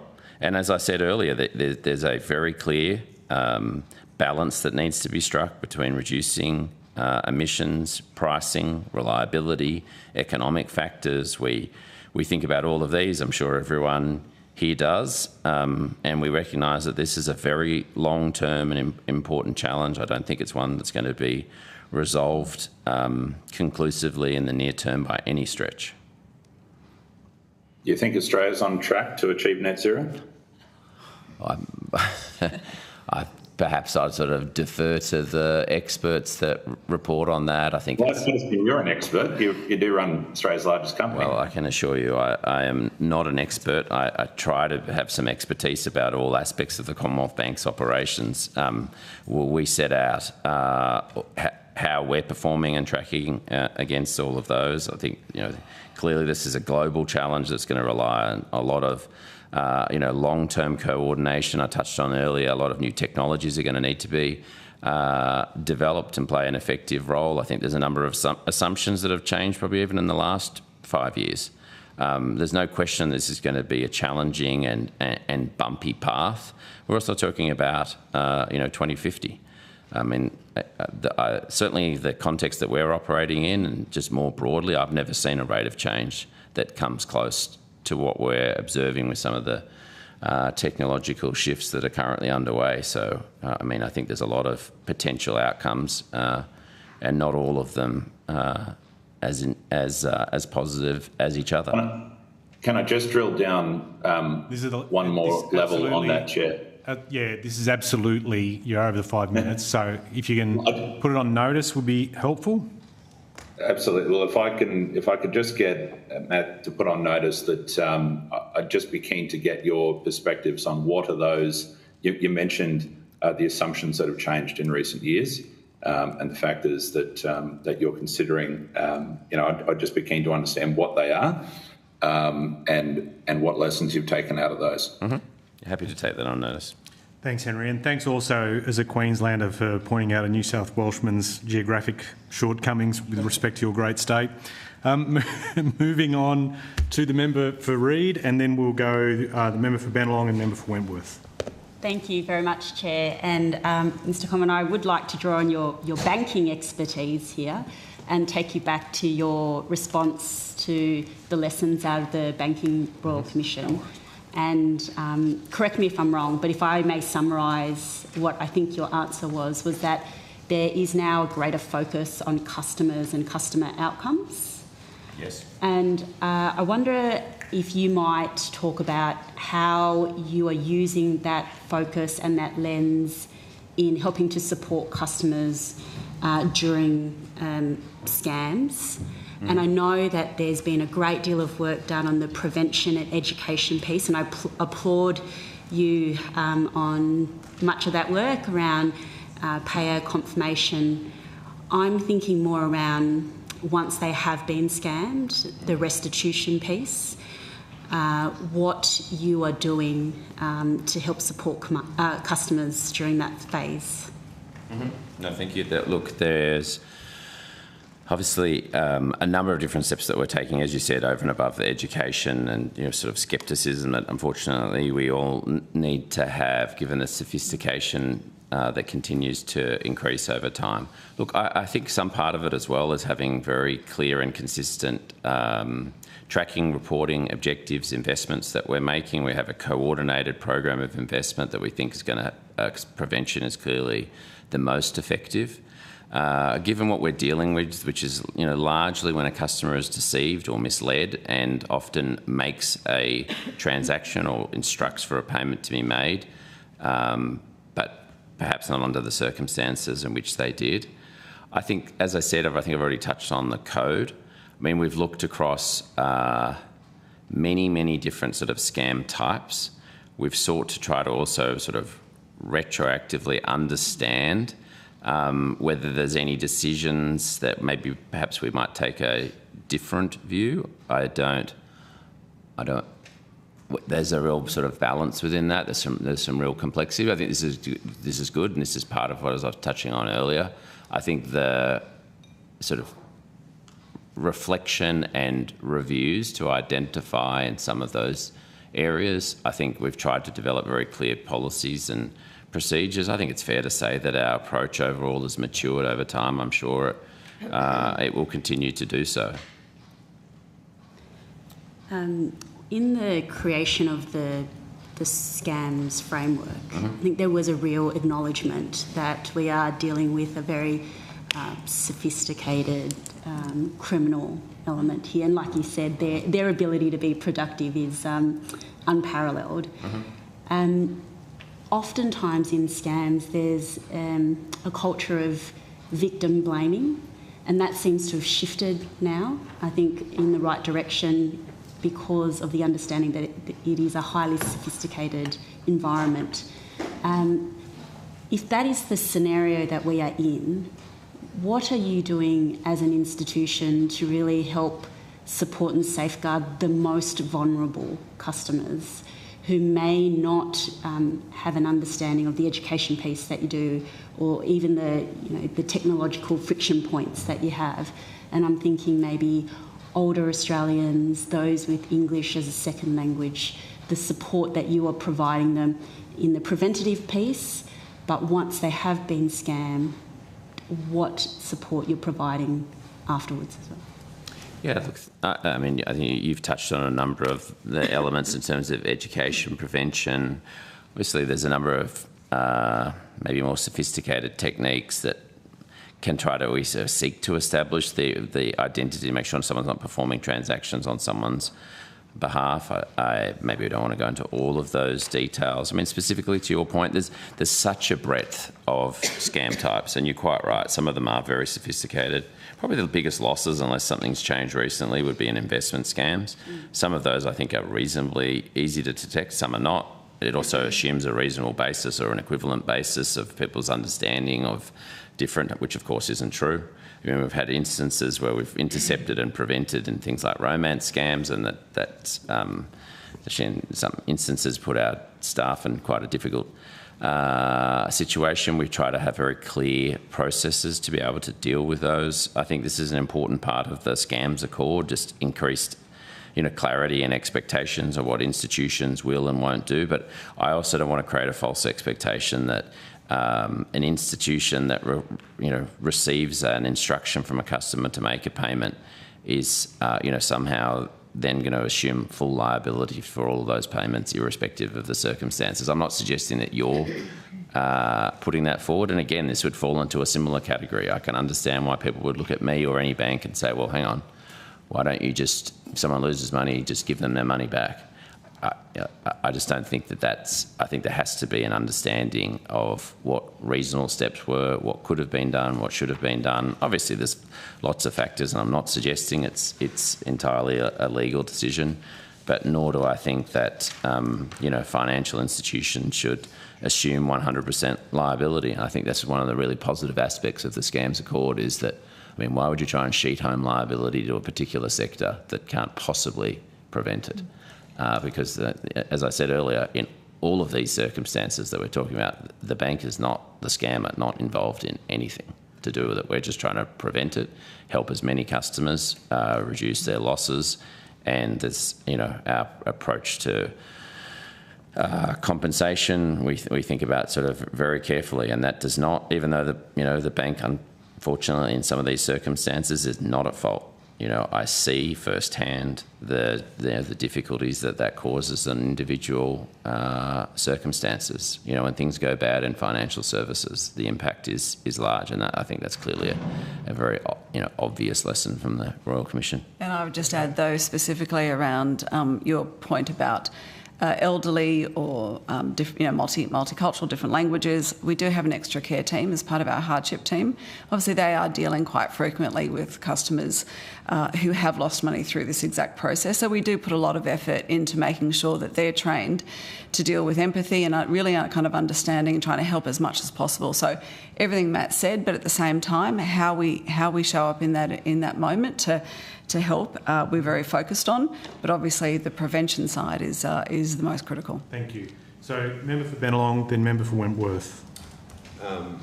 Someone opened the net zero box. I'm going to jump in. Your 2025 annual report states this.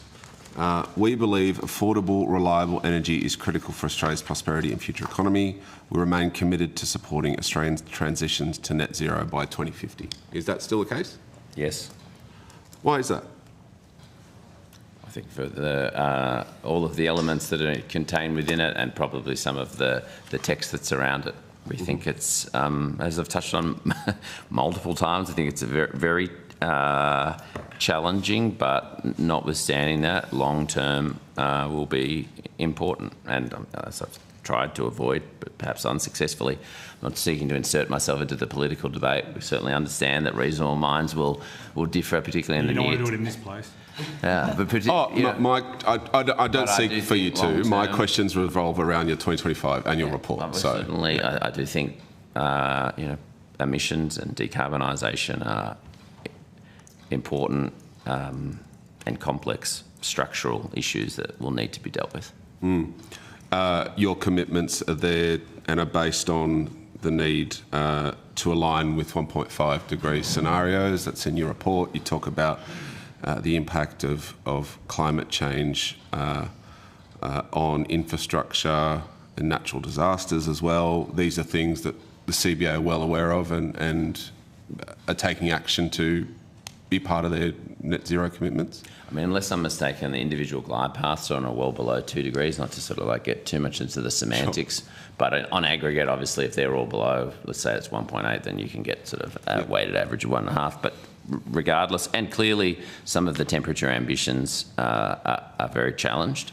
But yes, we seek to make clear what our commitments are, what we're doing, what we're thinking about it, what steps, and reporting against those. And as I said, every 2 years, at least every 2 years, we will update our framework policies, and to the extent that we think that it's necessary to make changes to those policies to better support Australia, then that's what we'll do.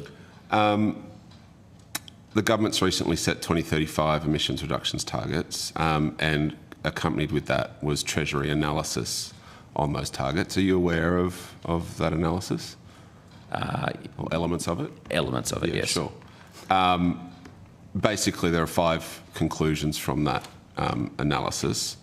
Number 1 is Australia can be a primary beneficiary of the global net zero transformation if Australia continues to take decisive action on climate change. Is that a statement that you agree with? Yes, I mean, I'd obviously add the sort of compensating. There's a range of other factors, and I do think some economies and communities and some of the other factors. But yes, I don't think I'm going to have, particularly in a truncated version, many difficulties with what I suspect you're going to put forward. But you continue, Mr. Laxale. That Treasury analysis also says clear and credible climate action will lead to more jobs, higher wages and better living standards for Australians. Is that something you agree with?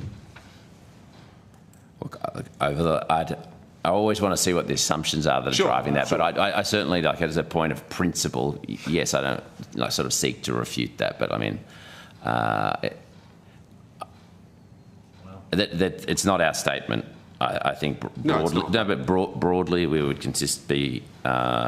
our views would be very consistent with a number of the conclusions. I'm aware of the emissions target. I think it's stretching, but it's an ambitious target by its design. As I've touched on many times, I think it would take a lot of work. We haven't sort of changed anything in our posture. We think long-term this continues to be an important issue. An orderly net zero plan gives businesses the clarity and certainty they need to invest in Australia with confidence. Is that something you would agree with? Yeah, as I've touched on, I think consistency and long-term planning is I think without exception is a good thing for businesses. Perhaps in some cases that's harder to provide, but that's always desirable. Thanks. Just on that Over to you, member for Wentworth. Oh, sorry, I just wanted to say it's actually the glide paths are 1.5 and the ENS framework overall is well below 2, so just to clarify. Thank you. Thank you, member for Wentworth. Thank you. The government passed its scam prevention framework in February, but still waiting on development of the industry codes. Have you seen any drafts of any industry codes? Our team have been involved in them. I've seen I've certainly seen the updates. I've seen the areas where there is still some clarification. I've certainly seen the aspects of banking. I don't know what aspects, if any at all, of the other industry codes have been shared. I know Treasury's working on them, and I know our team are very engaged in it. And as I said, it's an area of focus for all of the banks and will be a topic of important discussion at the upcoming ABA meeting. So I do think that a lot of progress needs to be made rapidly. There's some real complexity associated with it, and to get to a sort of mid-2026 implementation date, it's going to require a lot of focused effort and cooperation or coercion across the multiple sectors. Well, talking on that, are you satisfied with the current engagement between sort of banks, telcos and digital media on scam prevention as it is? I couldn't comment sort of confidently about what level of engagement there's been. I think certainly my personal perspective, the engagement with the telco industry and certainly some of the telcos has been quite effective. There's certainly been engagement with the tech industry. Perhaps my natural conclusion or inclination, I'd want to just double check before I form that conclusion. Okay, thank you. Do you think that customers should have access to institution-specific data relating to, how effectively their institutions are both either sort of facing scams or how many of their customers are facing scams and also scam losses, but also reimbursements? Look, I think, like many things, some form of reporting and transparency is generally a good thing. I haven't thought to what level of specificity would be helpful. I think ultimately for many individual consumers or businesses, they're interested in their specifics. I do, I think having clarity of expectations and performance across the industry to lift all boats and more of a race to the top, I think is generally a positive force, definitely. Okay. To switch gears, this is a bit of an perhaps unusual question, but I know we've asked you all a lot of questions. I guess I think there's also, we have a role I believe, parliamentarians have a role to also to be listening. Are there any things that we haven't talked about you think where we as the Economics Committee or individual politicians should be thinking about that is not being covered in our discussions? This is your moment to tell us your opinion on things. No, thank you. I appreciate the question. How long do I have? One of us in particular. Well, how long do I have? No, look, I mean, I've appeared many times. I actually, sadly, probably enjoy it more than I should. I think the accountability and transparency is good. I deliberately tried to cover what I think to be the most important topics that at least we're thinking about and facing into at the moment. I did that some way, which I won't repeat, but I think there's a number of elements within that clearly we think they're important. I think they go to some way to explain a number of the topics that we've talked about. I dare say in 12 months from now, unless you want to increase the frequency, there'll be other questions and decisions that you may be asking about that I think will tie back to some of those comments. And that's specifically what I wanted to be able to cover, is to give you, a sense of some of the issues that's within the industry. So I certainly feel like I've had every opportunity to provide that. Okay. Then my final question then is on tax, which is to say you have been previously on the record in relation to the tax system in relation to personal income and young people. And I guess I'm interested in to see, your position, your kind of views sort of unchanged, and how much do you think this is a priority? Yeah, my views are unchanged. And you know my views. Look, it's a view of one. We also try to, as I said, contribute as best we can across. We get a lot of feedback from customers, sometimes in tax, but obviously in a lot of other areas.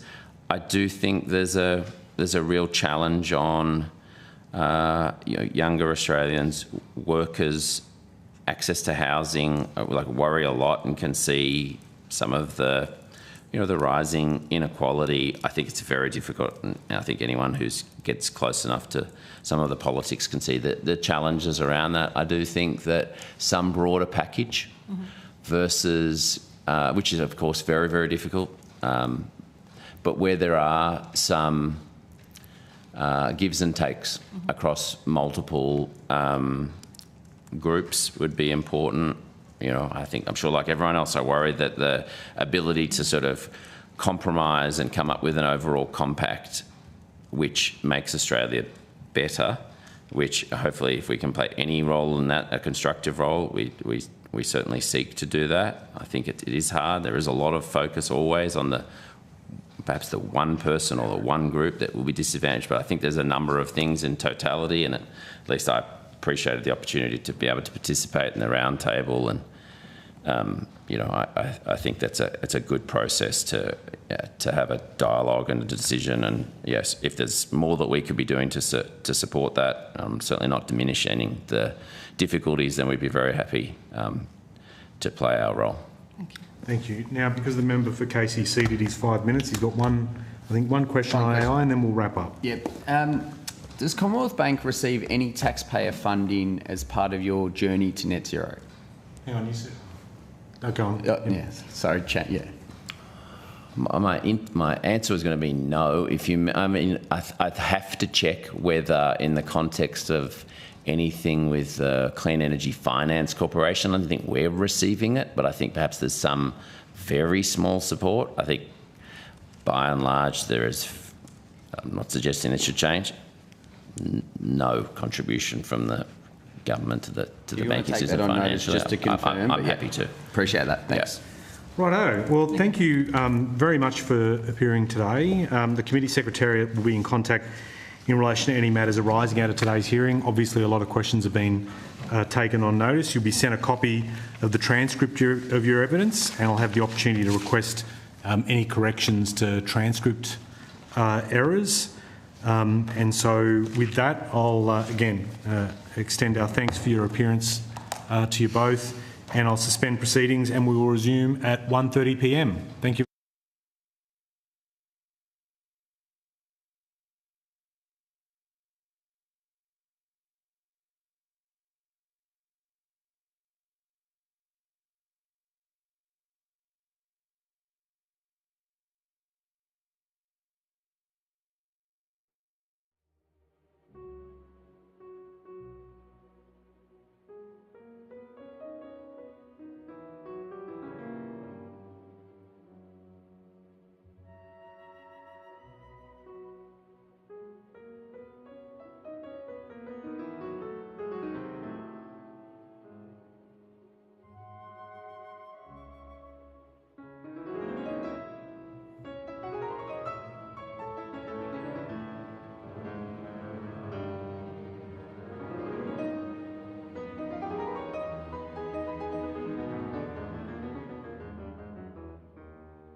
Introduce myself to a new concept of punctuality.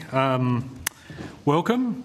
I just want to welcome Mr Miller as the CEO of the Westpac Group. The public hearing will now resume, and obviously I extend that welcome to all representatives of the group. For the benefit of Hansard, can you both state your full names and the capacity in which you appear before the committee, starting with you, Mr Miller? Anthony Miller, Chief Executive Officer, Westpac Group. Ryan Zanin, Chief Risk Officer at Westpac. Terrific, thank you. I remind you that although the committee doesn't require you to give evidence under oath, the hearings are legal proceedings of the Parliament and warrant the same respect as the proceedings of the House. The giving of false or misleading evidence is a serious matter and may be regarded as a contempt of Parliament. So with that warm welcome, Mr Miller, if you'd like to make an opening statement, I invite you to do so. Okay, thank you, and Chair. thank you for tabling the one that you did. No problem. Thank you, Chair. It is a privilege to appear before you for the first time as Chief Executive of Westpac. Today I'd like to cover 4 areas that are central to Australia's economic and social progress: the state of the economy, productivity, our payment system and regional Australia. Australia's economy remains strong and is showing signs of improvement in the face of global uncertainty. Recent interest rate relief has provided welcome support to households and contributed to consumer sentiment reaching its highest level in 7 years. Larger businesses are reporting improved trading conditions. However, small and medium-sized enterprises continue to face headwinds, especially around the availability and cost of labour. Westpac is well placed to support our customers through this period. Our capital position is strong, providing a solid foundation to navigate these times and support lending to the economy. Encouragingly, 90-day mortgage delinquency rates have declined to 0.73% on our mortgage book of over 1.6 million customers. Pleasingly, 75% of our customers who enter hardship situations move out of hardship within 3 months with support from the bank. We have seen hardship applications slightly down year on year, which is a positive indicator of the easing cost of living pressures. One area of challenge in our economy is productivity. Without its improvement, we cannot lift living standards or remain competitive on the global stage. Addressing this challenge requires a coordinated national response with government, business and community working together to unlock the next wave of growth. We need to prioritise and tackle the key drivers of this next round of economic growth: increasing housing supply and affordability, investing in regional Australia and embracing new technology by training our workforce and ensuring Australians have the skills, the confidence and the tools to innovate and adapt. Turning to payments, Australia has a world-class payment system that delivers real-time payments for individuals and helps ensure that the small businesses benefit from near instant availability of funds. This is the result of significant investment by domestic institutions, making our payment system fast, safe and dependable.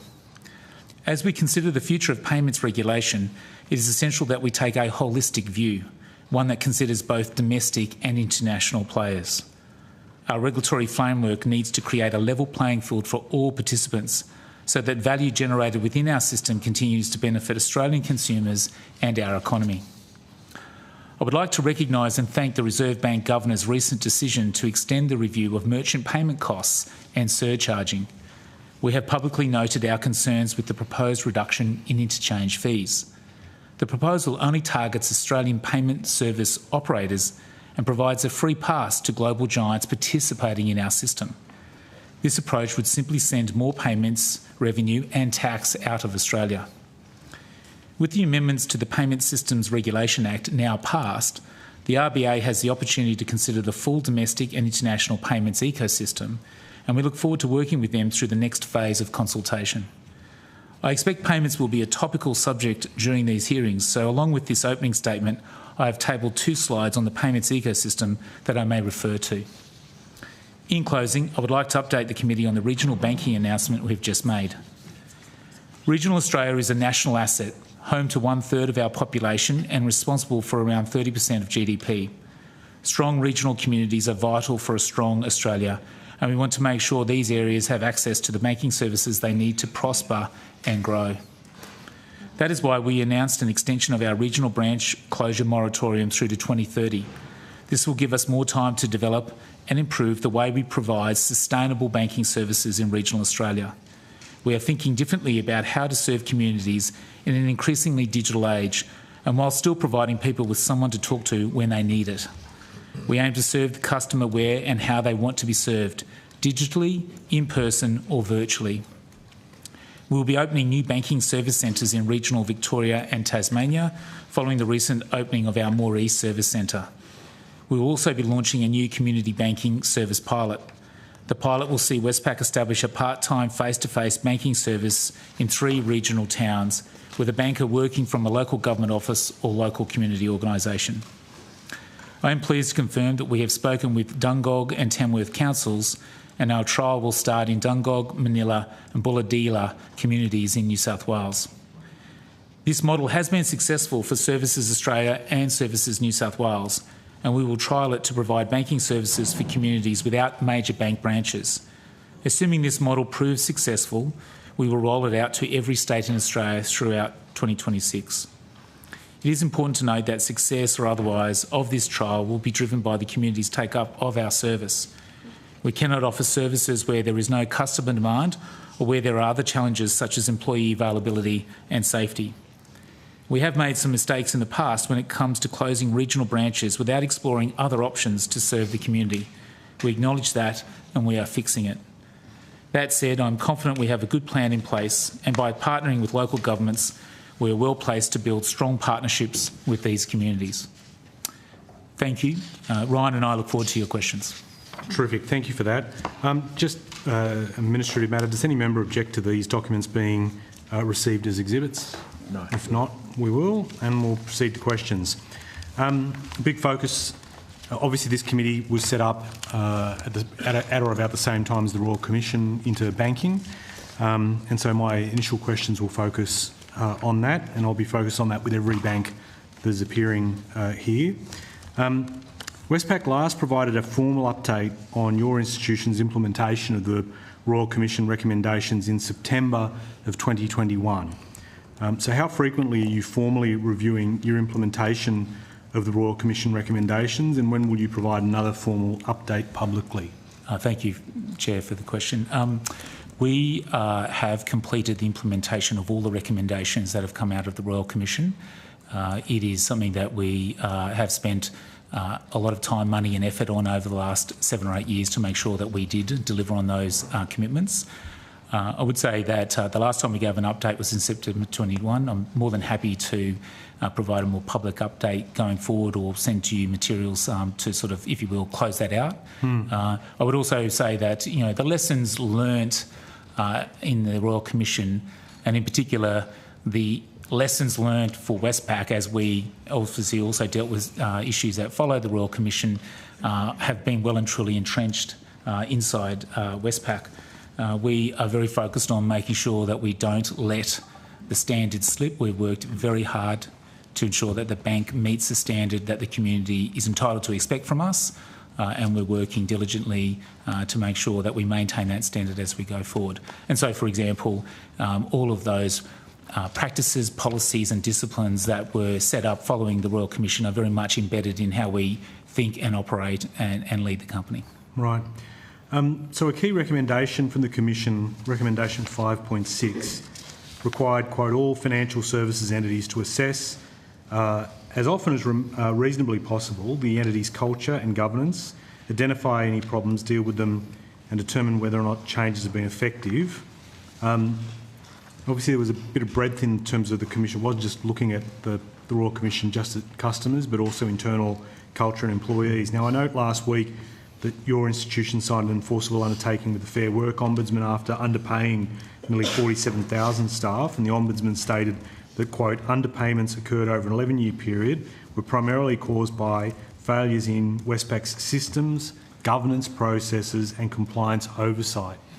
So are you comfortable about that situation, even though it will be from a HR or employment role, that the fact that your governance processes and compliance have been singled out concerns me? So what's been done to determine whether the changes you've made to governance and culture have been effective, if you've got that occurring? Thank you for the question.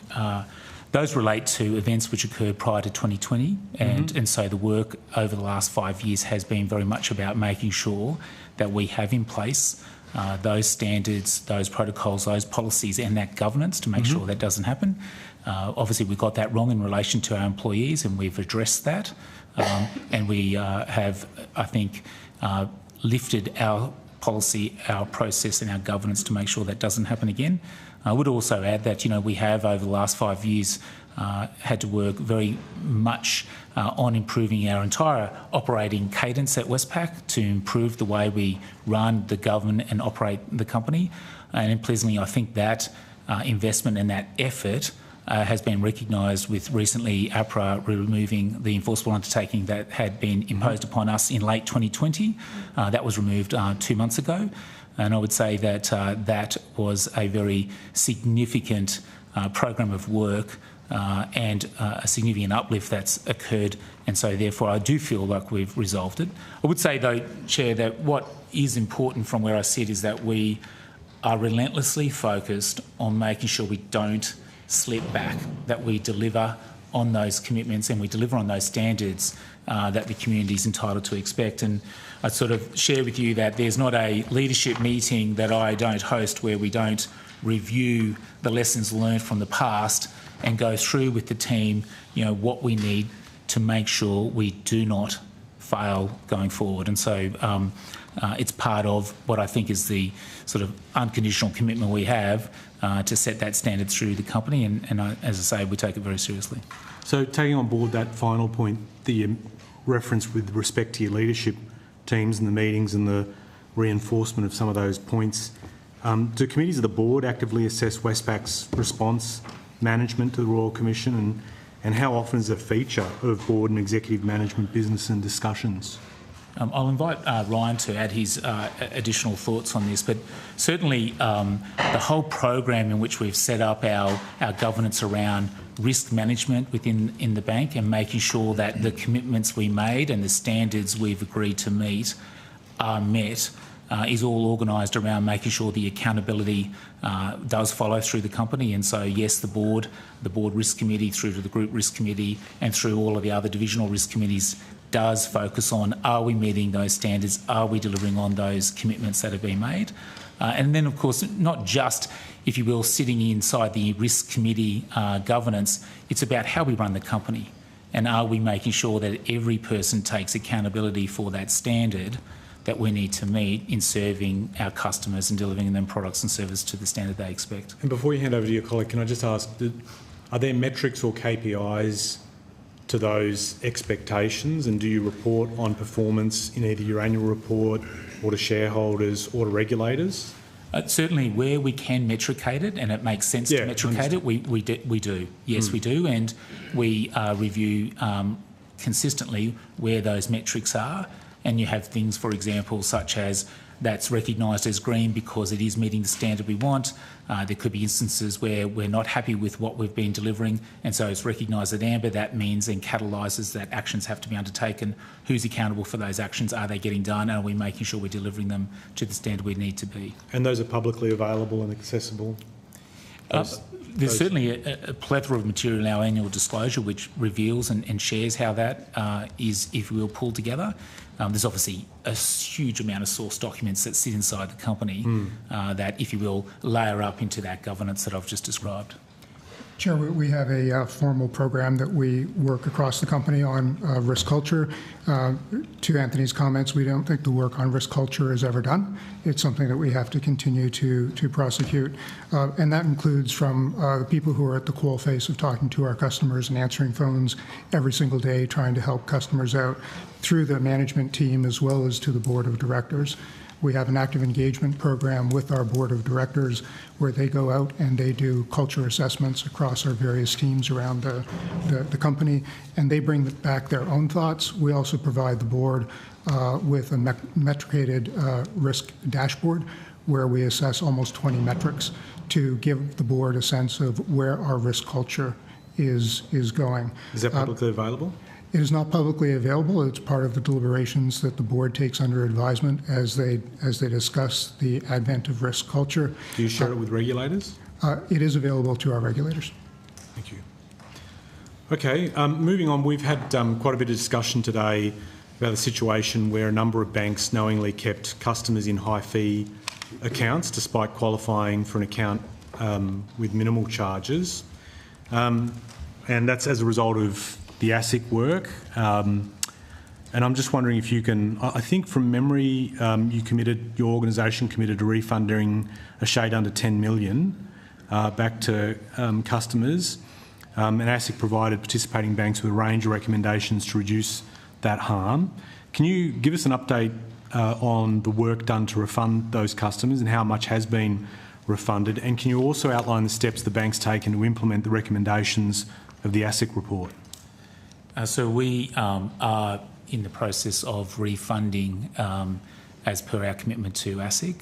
That should be complete by approximately next March. What we are doing in the meantime is, to the extent that, for example, accounts haven't been migrated to the lower fee, we're rebating the fees because there's a systems issue that has to be navigated. So we have responded to the proposition or the challenge set by ASIC, and we are and have agreed to refund those fees to, first of all, it started in a Better Banking Indigenous Communities initiative, and we've addressed that, and we're now proceeding through the cohort that ASIC identified in July 2024, which is a sort of lower income and, again, a demographic where concessions are provided, and so we're now currently completing that work of rebating fees that have been collected from them.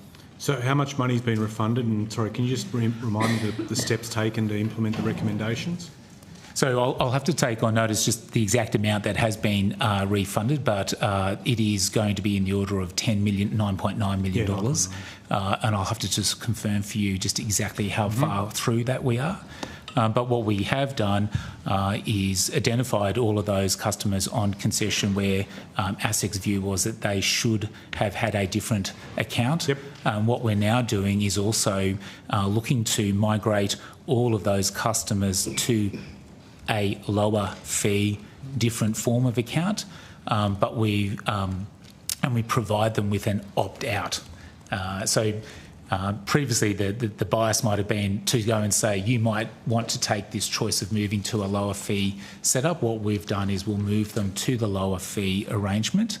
And as a result, if they don't want to avail themselves of that account and what it does or doesn't do for them, then they can opt out. And so I'll have to confirm the exact number in terms of how we've progressed that, but we will have completed that work as well and targeting by next March 2026. Okay, and can I just clarify, do customers have to, in some cases, it's a requirement that customers apply for what is known as a goodwill, it's been described as goodwill adjustment.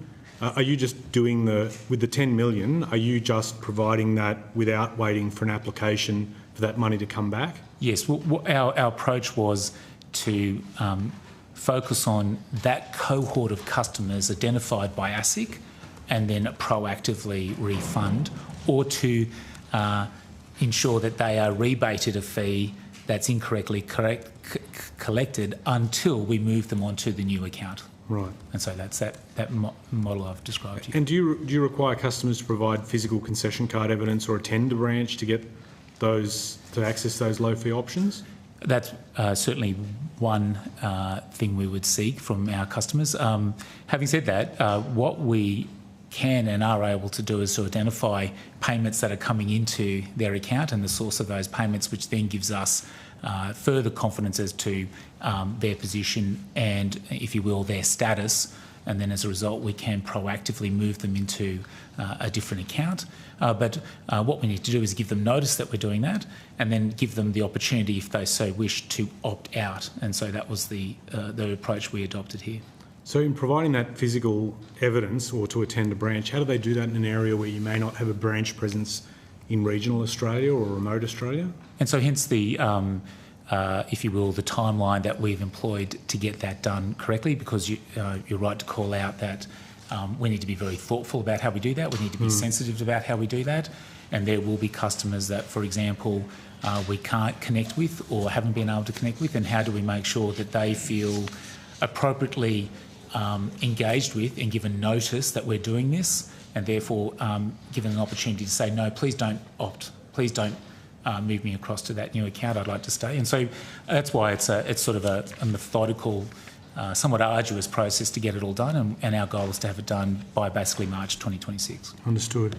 I've got a series of questions in the remaining time that I have around the Financial Abuse Safety by Design toolkit. And just what action Westpac's undertaking to tackle financial abuse, and if you can provide an update on the development and rollout of that Safety by Design toolkit, including the implementation status within Westpac or any other measurable outcomes you've had. Well, I might invite Ryan to add his additional comments on this. Financial abuse is something that we are very focused on. It was part of our submission to the Productivity Roundtable a couple of months ago, which is that the current drain on Australia's productivity is in the order of approximately $4 to $4.5 billion as a result of financial abuse. And so we've been focusing on what are those things that we should be working on to provide as much protection as we can in how we bank our customers and protect our customers. One of the things just to call out that we thought was very important, and I think is within the gift of the regulatory setting, is to have a national register of powers of attorney, because one of the bigger problems or sources of problems in relation to financial abuse is the misuse of powers of attorney and the misuse by people who were perhaps once trusted and now cannot be. And what we see is, for example, patterns and behaviour which suggest to us that actually there is a misuse or an abuse going on, and it is sometimes quite difficult for us legally to so intervene. And so, therefore, in terms of designing a model going forward, it's about building in upfront consents, upfront concessions as to what we can do to protect you from potential financial abuse. And of course, that ranges from elderly to vulnerable to domestic, violence-orientated situations. Yep. And do you have any metrics or evaluation tools being used to determine whether or not those principles are reducing instances of technology-facilitated and financial abuse, and when will those be reported publicly? And sorry, Mr. Zanin, if you wanted to add to any earlier question as well, please feel free. In terms of, I'll have to take on notice giving you the specifics on that. We do very actively look at, for example, the misuse by people in terms of messaging, and for example, one of the common examples that's incredibly frustrating and saddening is payments made between obviously potentially a divorced couple or an alienated couple, and the abusive language attached to the payment of whatever has been agreed. We've actively managing that out, actively addressing that, and also on occasions where the counterpart is misusing that, we look to suspend their access to the bank.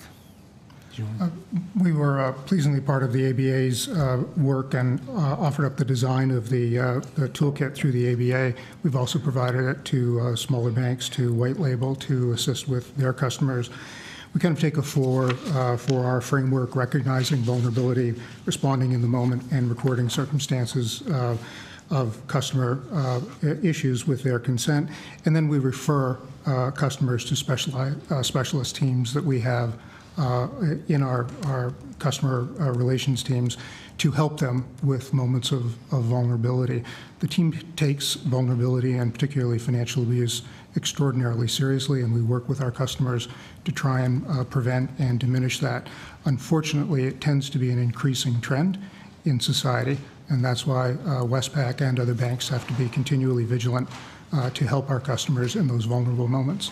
Okay, thank you.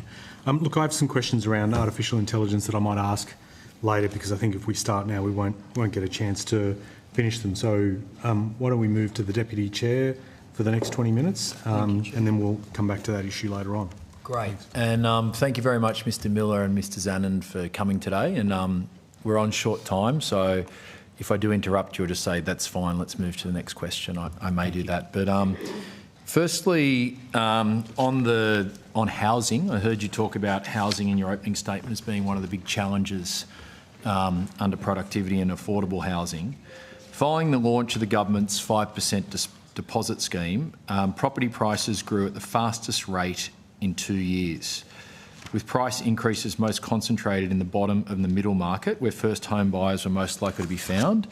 And I think the AFR said today the bottom end of the market has been growing more quickly for the past 2 years and has been rising up to 10 times faster than wage growth. So my question is, have you seen an increase in demand since the 5% deposit scheme began, and can you confirm that this higher demand is leading to higher housing prices?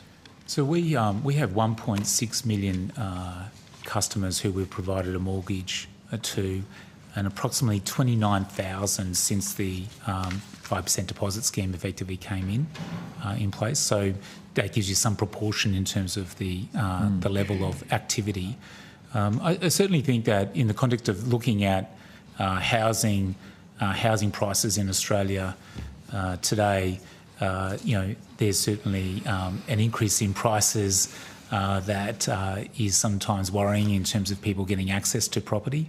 And so, from where we sit, the challenge remains simply how do we get more supply of the right houses at the right price point to ensure people within Australia can buy a property that they can afford.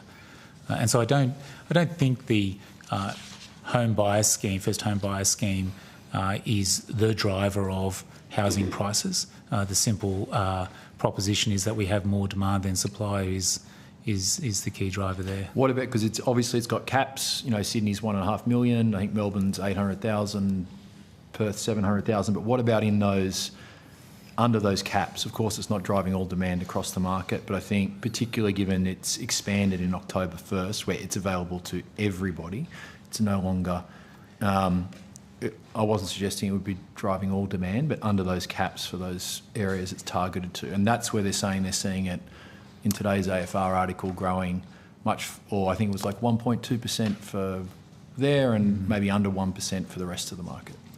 Yeah, I'd have to sort of spend some time looking at the underlying data and analytics to sort of, if you will, assess that observation or be able to sort of confirm that potential hypothesis is proved. No worries.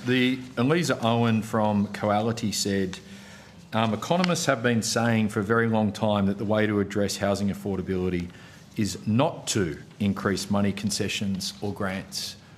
Is she wrong? I'm not able to say if she's wrong or right. What I would say is that the number one challenge in housing in Australia is to build more houses at the right price point. That is the key challenge in front of the country. It also represents probably one of the most attractive growth opportunities any country in the world has had. And so, facilitating and putting in place all of what needs to be done to drive more house construction, I think, is an enormous opportunity for the country. One more question on that scheme, and then I'll come back to your comment on the thing is to build more supply. But the barefoot investor Scott Pape argues the government's 5% deposit scheme will, quote, trap young buyers into becoming postcode povos, saying with the maximum debt and minimum buffer, you're one bad year away from disaster. He then goes on to say a 5% deposit on a median dwelling of at $850,000 would have $841,000 of interest. That would be an extra $132,000, $936 in more interest. So do you agree that the most vulnerable who use the 5% deposit scheme could pay hundreds of thousands of dollars more in interest? I certainly agree that if you've got more debt, you're going to pay more interest. When we are and do assess the borrower for those particular, we're very focused on our responsible lending obligations. So we are assessing whether they can afford and can, if you will, sustain the serviceability of that mortgage, and that's an important, if you will, obligation we have, which I think gives us comfort around are we getting that right.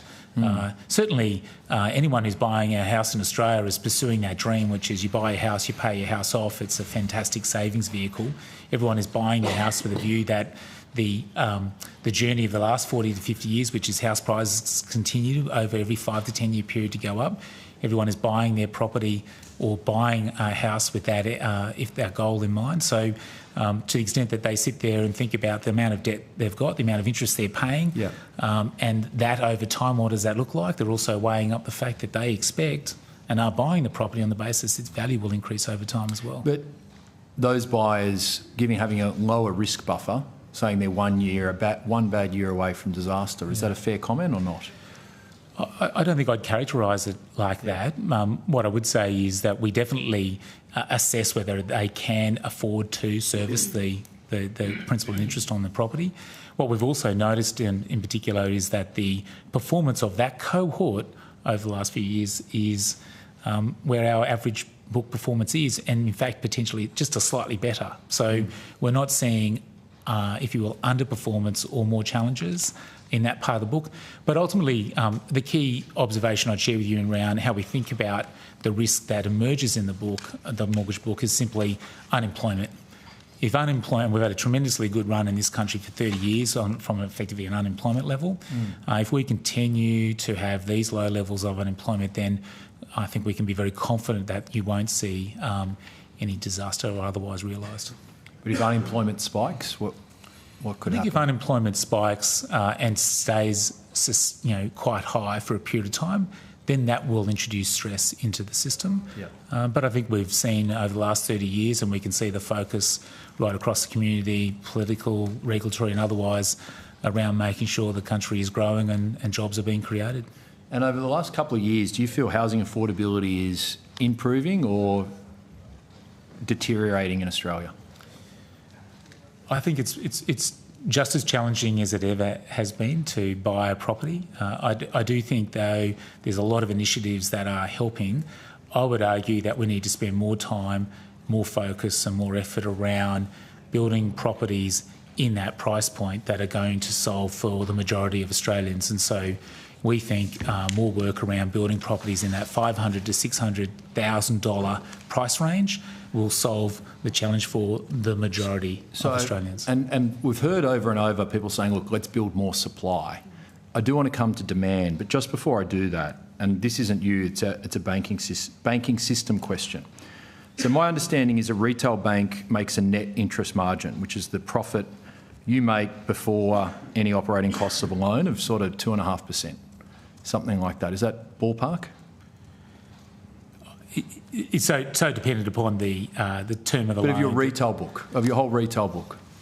I think it's less than that now in light of the competitive environment that we operate in. 2%? Do you know what it is? I have a sense of that.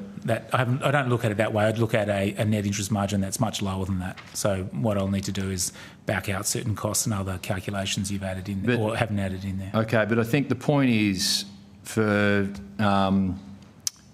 all the billions of dollars of mortgages you make a fixed margin on that. Is that fair? And maybe it's around 2%. You'll have to check, but is that how it works? Yeah, we make a margin. That's right on any loan we make. But then when the housing market goes up, you've got a fixed cost base there. So say the housing market accretes 10%, and we get greater supply through greater immigration or whatever. Does that translate to greater profit for the banking sector? No. Why not? So our loans, we make a return which is the cost of funds of the bank, and then obviously there's the cost of running the bank. There's the cost of the capital we have to hold to support the loan that we've put out, and then there's the return that we make in terms of the interest paid to us. But you don't make a greater profit. You say you're selling the same volume of houses, maybe you sell more. You don't make a greater profit if it's a greater sized loan. You have more revenue, but the profitability may not be more just because you've got a larger loan. No. So the profitability is. You're telling me you don't. When house prices go up, you don't make more money. You're telling me that's not true. No. To the extent we make more loans and make larger loans, then we charge. Obviously, the math follows that we charge more interest and we collect more interest. But that does not necessarily follow that our profitability is higher because my costs also go up. But don't you price those mortgages so you make a profit on those mortgages? So you're telling me when housing prices go up, you don't make more money. You don't think that's a given. You don't think increased bank profits are linked to increased housing prices? No, I don't think they're linked as directly as you're suggesting. My understanding is because if you have a net interest margin, what is that telling me? You're making margin on the interest you collect. So I lend money to the customer, they pay me $100. The cost for me raising the money, holding the capital means that it's $80 to provide that $100 and I get $20. That's my net interest margin. That's the profitability.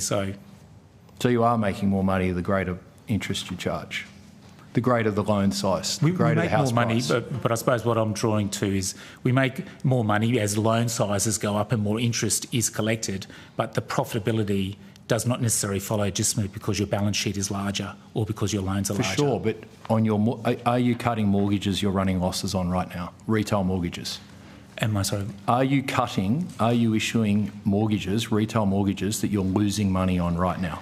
So we currently, our mortgage book does not make the return or the target return on cash. Are you losing money on your retail mortgage book? It's a simple question. So you're not. You're making money on that book. Are you cutting any individuals? Can you name a single mortgage where you're losing money on, a retail mortgage where you would lose money? At this point in time, a single mortgage. Would there be a single customer where you're losing money on? I'd have to check that. Look, I think it feels like that's a little bit evasive. If you're saying, look, you're not making money as house prices increase, I understand you might not want to say that, but if you can't tell me you don't think there's a single customer where you're not making money on.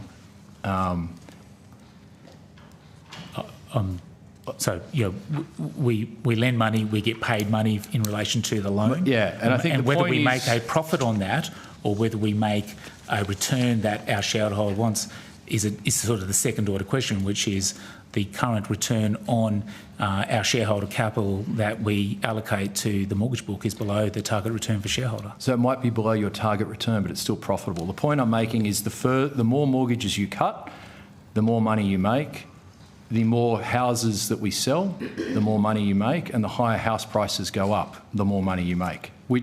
Can you give me a specific example that disproves any of those statements? I acknowledge that if we lend more money, we make more money. Whether we make more profit, whether we make more profit or not is a different thing entirely. That's where I was trying to get to. Chair, I would just offer up that one of the things to note, as Anthony mentioned in the beginning, is that our net interest margin as an industry is down 55 basis points over the course of the last 25 years, despite a significant increase in house prices. So your point is well taken. The more loans and the larger loans we make, the larger absolute revenue we make because we charge interest on loans, but the net interest margin, in fact, as a basis points, has come down. Yeah.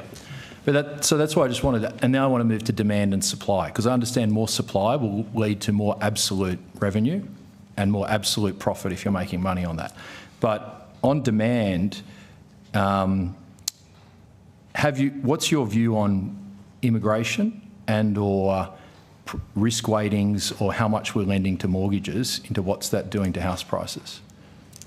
In terms of immigration? So the demand side, I look at the demand side in two ways. Volume, which is the lever we control at the federal government, is immigration. There's birth rate, but we can't control that, but as a federal government we can control immigration. And then secondly, the other area I think we can control or have some influence on is risk weightings or access to credit. And then I'll have a couple of follow-up questions on that. Okay.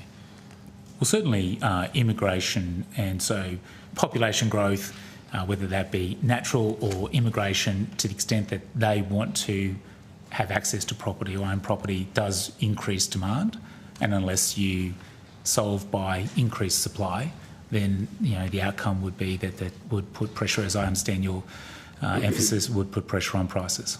Yeah, and I think this morning I asked Matt Common a similar question on immigration and said, I said, what's that doing to housing demand, the government target in supply? And he said, on a quote from the Hansard, perhaps the right number is something in the order of 180,000 per annum. It gives both the Commonwealth and the states the ability to plan for critical infrastructure, including housing, end quote. Does Westpac have a similar view to that? Does your economics research team have a view on that? I'll have to take that one on notice because we have done work on that, but to the extent what is the number we think is that happy balance that ensures we get the immigration we need, the skilled migration that we need, and thus can be solved by, satisfied by the infrastructure spend we need to make, the infrastructure investment we need to undertake. I'll have to come back to you and confirm that, but I'm sure Matt's very close to right, if not right, and I'll come back to you on notice on that one. Yep, no, sure, thank you. Just on interest rates, do you have a view for the likelihood of interest rates coming down in the next 12 months? At the moment, our official forecast is that there would be likely 2 rate cuts next year in May and August, and so that's the current view. And has that view changed over the last 6 months or so?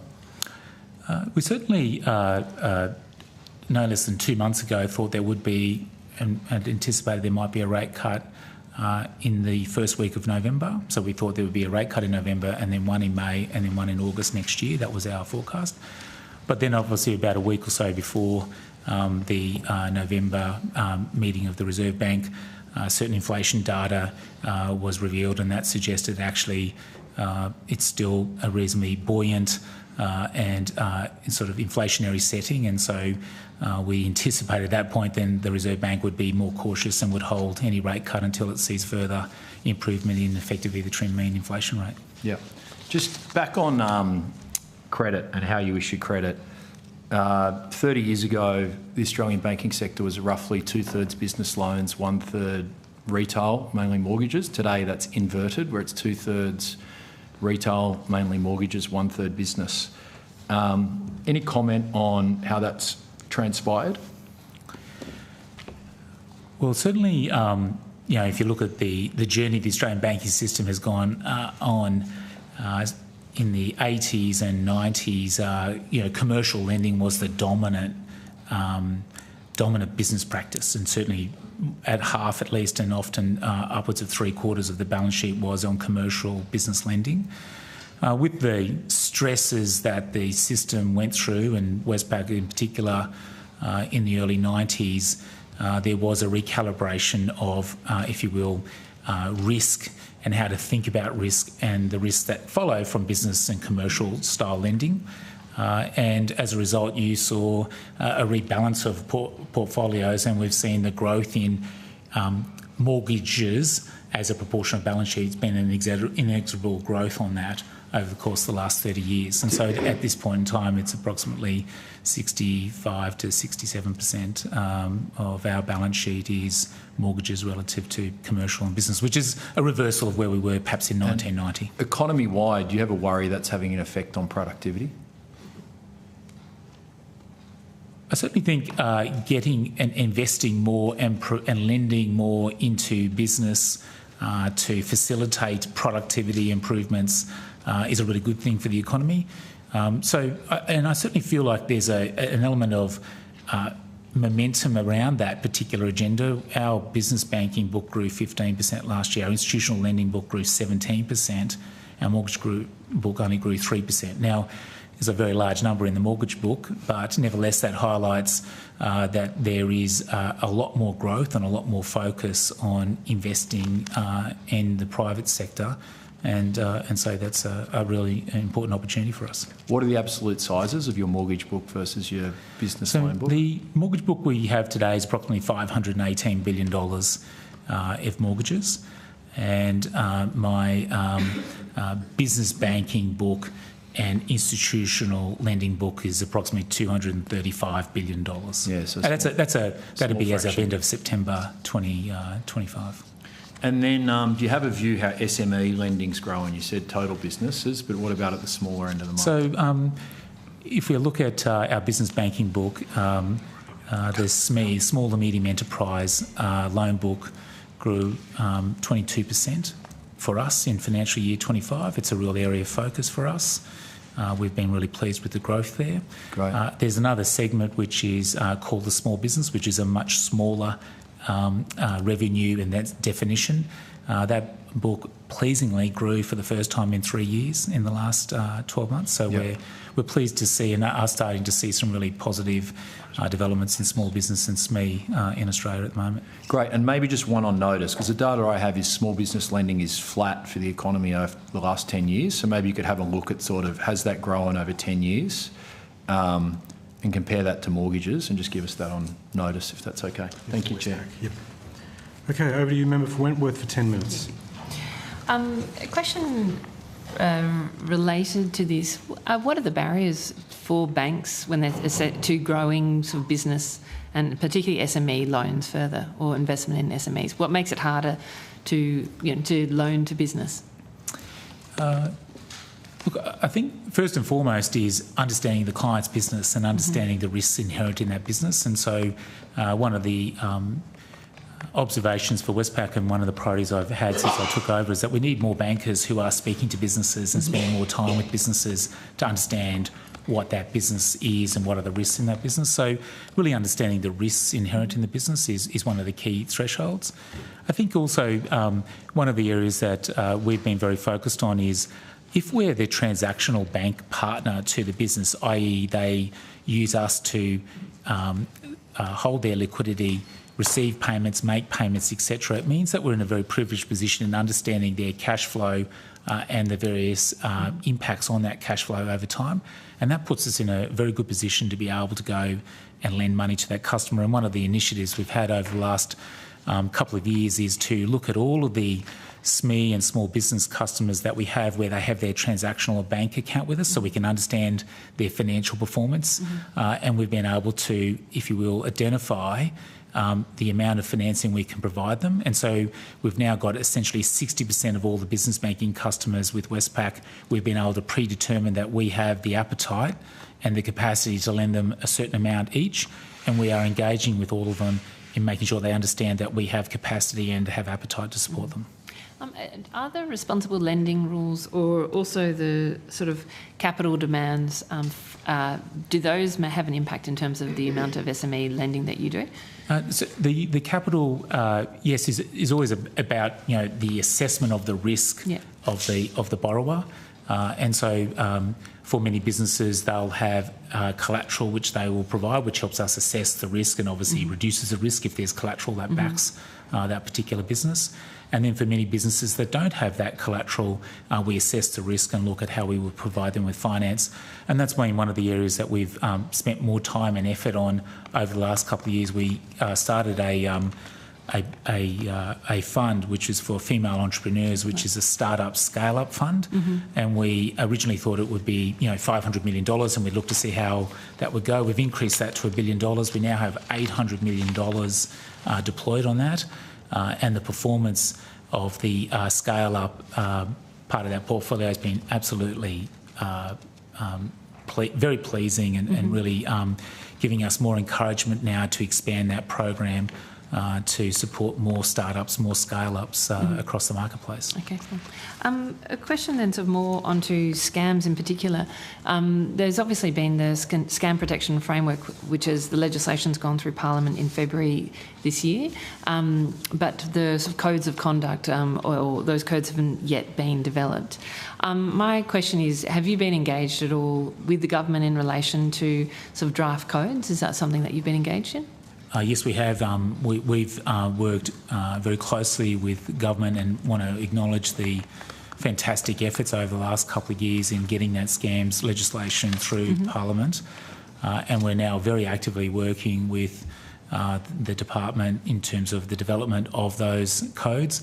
What we think is really important is that, and I think Australia is in a very good position here relative to almost any other country in the world, is that we're very much focused on going after this as an entire ecosystem. So banks in combination with telcos, in combination with the large media platforms, working in a coordinated way to ensure that we defeat this pretty horrendous scourge that is scams. And what's really important for us and what we're very focused on and working with government on is how those codes come together at the same time. It's very important that we continue to work as one team, one ecosystem to solve the particular challenge. And I'd sort of call out the fact that almost half of all the investment scams that we're intercepting or navigating or dealing with have all come from basically Facebook. So when in those situations where you have seen those sorts of scams, sort of Facebook scams, what action is currently taken, with the social media company? What sort of information sharing currently happens in relation to try and stop customers having, once a customer's been victim to it, other customers not being victim to the same thing? We do, when we've identified, a scam and, through engaging with the customer, recognise that they were entreated into the investment on an advertisement that they saw on, for example, Facebook. We do let the media platforms know about that. Fair to say that I'm not sure the response is always where you would like it to be, and so hence why we think it's really important that everyone has a code that they have to deliver on. And so what we find is, it's when the customer, for example, is saying, I'd like to transfer $100,000 into this particular opportunity, and we start to ask questions of them, you realise that actually they've taken the entreaty that they've got from the social media platform, and they're going to be scammed if we don't stop it. And so last year, we, through just simply asking through what we call our Safer Pay program, where we just ask a set of questions of customers, we stopped approximately $690 million of payments that would otherwise likely have been made. Now, it doesn't mean every single one of them was a scam, but nevertheless, they did not pass the test when the customer was challenged as to, well, do you really and should you really pass this money through? And so it just highlights we've got to have the media platforms actively participating in this. And the last thing I'd say, if you forgive me the moment to take a bit more time, you saw material recently sharing that Meta made $16 billion in advertising revenue, 16 billion Australian dollars in advertising revenue globally as a result of advertisements for what were effectively just scams. And so, have you had the experiences in the last period of time where a customer's been scammed once, you've told a social media platform, and another customer has been victim to a similar scam or the same scam? I'll have to come back to you with those. If there was, for example, we've identified a certain scam and that was the ad, and we've said, please take it down, and then later on another customer was suffered. I'll have to come back to you with that fact pattern. Then just in terms of transparency of scam information, one thing I've as a customer would love to understand is how well my banks are doing in terms of preventing scams and also remediating scams if it is a sort of negligence on the bank's part. Is that something in terms of that openness, in terms of data? Is that something that Westpac would be open to? Open to sharing with you, first of all of the work we're doing, all the money we're spending, all the resources I've got allocated to it, also and sharing with you details of all the scams that we've intercepted and unfortunately the scams we haven't been able to catch or intercept before they were affected on our customers. It's more about transparency for customers to be able to look at the banks on a scorecard or something and say, okay, Westpac's had this many scams and this percentage of their customers are scammed, and and versus CBA versus Macquarie versus others. Is that something that you would be open to? I'd have to look at that. There's an inherent danger then because where the scams come from. The nature of the customer cohort, there's so many variables that feed into it. But what I would say is that Australia's scams are down year on year, and Australia's the only country in the world where scams have come down progressively over the last 3 years. And while we can't lay claim to all the credit, I think the way the banks have collectively gone after this, the way the regulators have worked with us in going after this, highlights that I think the Australian banks have done a very good job on this. Take it seriously. And I would say that we're very focused on how do we make sure the entire ecosystem is lined up to deal with this, because it's currently an arms race in how we beat this scourge. The resourcing, the nation states involved, the fact that they're now using AI, their sophistication, all means that it's just a never-ending challenge that's growing. I see the challenge. I guess one question is, if a customer is subject to a scam, the bank realises actually there's a sort of bank negligence or bank role in that. Do you go and look at other customers who have been subject to the same scam and proactively say you might have, it's up to us to remediate that? I'll definitely invite Ryan to add his thoughts on this, but to the extent that something has happened and we've made a mistake, we've not followed our process or not followed what should have been followed, we definitely then look at has that been repeated, have there been other instances of that? So yes, we like to think that where we've made an error, we're challenging ourselves to read across and just make sure that it wasn't broader than that one instance. Sure. Okay, thank you. Remember, if we make a mistake, we fix it, and we fix it for our customers, and then we try to learn from our mistakes so that we don't make those same mistakes again. To your question with respect to typology of the scams, we do see the same type of scam continue to repeat itself. Unfortunately, many of the bad actors can reappear in slightly different form, but it's essentially the same actor perpetrating the same fraud against customers. And that's one of the areas where we need more help from the social media companies to try and stamp out some of that behavior, particularly in light of the enormous amounts of revenue that they get from advertising various scams and frauds on their networks. Yep. Can I just, before I hand over to the member for Bennelong, just confirm in your evidence, you said that the platform with the greatest incidence of scams was Facebook? And that's Meta Facebook. Meta Facebook. Oh, so across all there. And that it was about 16 billion that might be of scams worldwide. I'm drawing on material that was shared with me through the mainstream media where it was revealed in the United States that from source documents inside Meta, $10 billion of advertising revenue, and the advertisements were the promotion of scams. Right, thank you. Okay, member for Bennelong, 10 minutes. Thanks, Chair. Thank you, gentlemen, for coming today. I've got a few questions on payments, and thank you for your slides here. They're very useful. In their draft consultation paper, the RBA have focused on capping interchange, but seem to have gone pretty light on schemes and are almost silent on digital wallets. Does Westpac think there needs to be a bit more scrutiny on schemes and digital wallets as part of this review? Yeah, we feel, and we do want to acknowledge that the process so far has been very inclusive and very consultative, and I want to acknowledge the Reserve Bank's been very actively listening and appreciate the extension that they've recently undertaken. We think it's really important that if you want to revisit or review the cost of payments in Australia, that you include every single participant in that ecosystem in the review. And so just at the moment, the very narrow focus on interchange as the way in which we would solve payment system costs in Australia is only but one component part, and we do think schemes should definitely be considered. Definitely consider digital wallets. We should also consider, international participants, the three-way schemes, which I know you're aware of.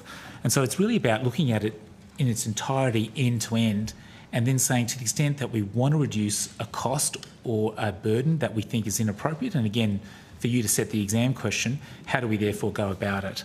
And I think that you can only do it if you have the entire system and every participant, if you will, being challenged to find a way to proportionally share how do we get to the right point. To what extent do these scheme and digital wallet costs play in the payments ecosystem? Like, how does that impact what you charge merchants and how you go about your business?